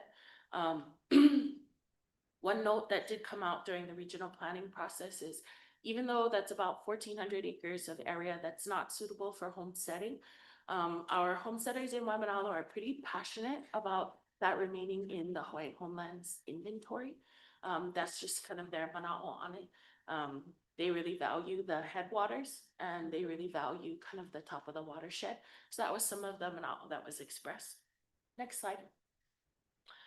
Wanted to update you folks on the regional plan. So we have 23 regional plans currently. We'll be expanding as more and more homesteads pop up. But we have 23 regions across the Pai'aina. We most recently updated the Waimanalo regional plan in 2024, came through this commission with a draft and with a final. In every regional plan, they identify priority projects. The priority projects in the regional plan is the way for our homesteaders in that region to communicate clearly to decision makers, both commission and the staff, what the priorities are for those homesteaders within that region. These are the top 5 projects that were identified from them. Number 1, create more DHHL agricultural homesteads in Waimanalo. We currently have 685 lots total. 683 of those are residential. And so they are very interested in seeing more agricultural homestead development. As Kalani briefed you folks, there are plans for expanding our subsistence agriculture in Waimanalo. Next is what's called Kauhale Waimanalo. Most of you are familiar with the halau space that's there under Waimanalo Hawaiian Homestead Association. It's a beautiful location. It's jam-packed and full. Waimanalo is one of our older homesteads. It's pretty expansive, so use of that one community space is pretty crowded. So Kauhale Waimanalo is looking at expanding their ability to serve the growing homestead in Waimanalo. Number 3, this one was very controversial when it came through. Provide grants from the DHHL trust funds directly to Waimanalo lessees. This was in response to Act 279. Act 279 earmarked funds for addressing the wait list. Waimanalo residents, as one of our older homesteads, asked that they not be overlooked, that there are many homes that are there that need support. And they asked that there be a loan program created for them so that they could access funds and be able to take care of their aging homes. Some of our oldest homes there were built around 1938. The first effort of homes from Makapu side up to Bell Street is around 1938. And then from Bell Street over to the Polo Field is between 1938 and 1942. So some of our oldest homesteads are there. Again, this one identifies specifically trust funds because sometimes there's a challenge in folks being able to access NAHASDA funds. There's a gap of folks that kind of fall in there. So that's why they wanted to address this issue with trust funds. And there's a little caveat I wanted to pull out. In the language, they said, we want to see something in 3 years. So 3 years from 2024, just for full transparency. Number 4, Wamanalo Business Park, about a 65-acre area that's identified for industrial use. This area is, we actually have a land use request for this from the Hawaiian Homes Association that's there. They will have to explore it some more. There may be some opportunities for partnership between the department and the homestead. It's 64 acres, so I think it could very much serve all the different interests, both the department's interests and the community's interests. And then the 5th one there, allow extensions in perpetuity for homestead leases. Another very Waimanalo, very controversial priority project. So that one, you know, the term for our leases is a 99-year homestead lease with one option to extend for up to 100 years. So maximum term is 199 years. Molokai folks were the first ones to kind of kick over into that 100-year option. Our other homesteads are going to be following suit in the order that they were created. The idea of having a 199-year cap on the homesteading term is something that will come up in this lifetime. And so even though this lives in the Hawaiian Homes Commission Act, even though the term itself is something that would have to be addressed at the congressional level, which now may not be the best time for us to tackle that, it doesn't preclude us from doing some research and trying to look at some pathways. Thus far, we have not started this. I don't have capacity yet in the planning office, but I hope to address it soon. Next. Next slide.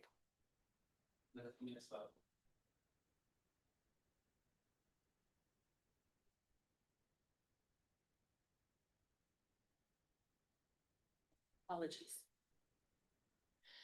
This is the area known as Long's Farm, 52 acres adjacent to our existing homestead, currently where Waimanalo Country Farms is located.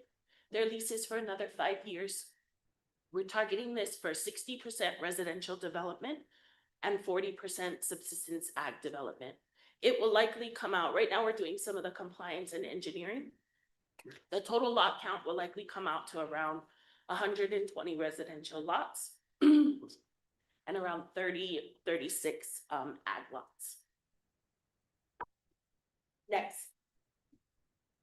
This is an interesting graphic. It shows in red the 52 acres. Next to it, that kind of vertical rectangle, it's a little over 100 acres that is a part of the Hawaiian homelands. And then next to it, to the left, the big kind of funky shaped one, that's some land that the chair is pursuing for acquisition. Next slide. This is just covering what I shared already about Wong's Farm. 60% we're looking at doing residential lots. 40% we're looking at doing subsistence ag. The sub-ag lots would be half-acre lots. The residential lots would match the most recent residential lots that we put in. Next slide.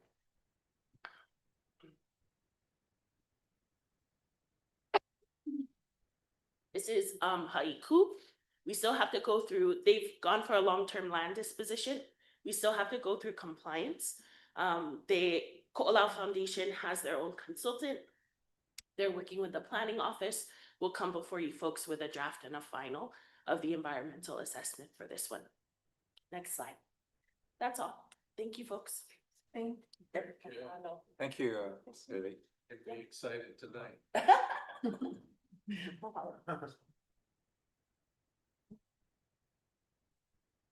Okay, we've come to the end of today's agenda. Mahalo for your patience and for participating.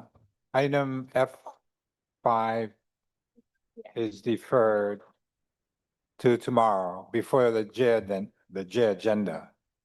Tonight's community meeting starts at 6:30 at Blanche Pope Elementary School. Tomorrow's agenda starts at 9:30 and we'll start with F5 and then get into the J agenda. Okay, mahalo and thank you for attending. Recess.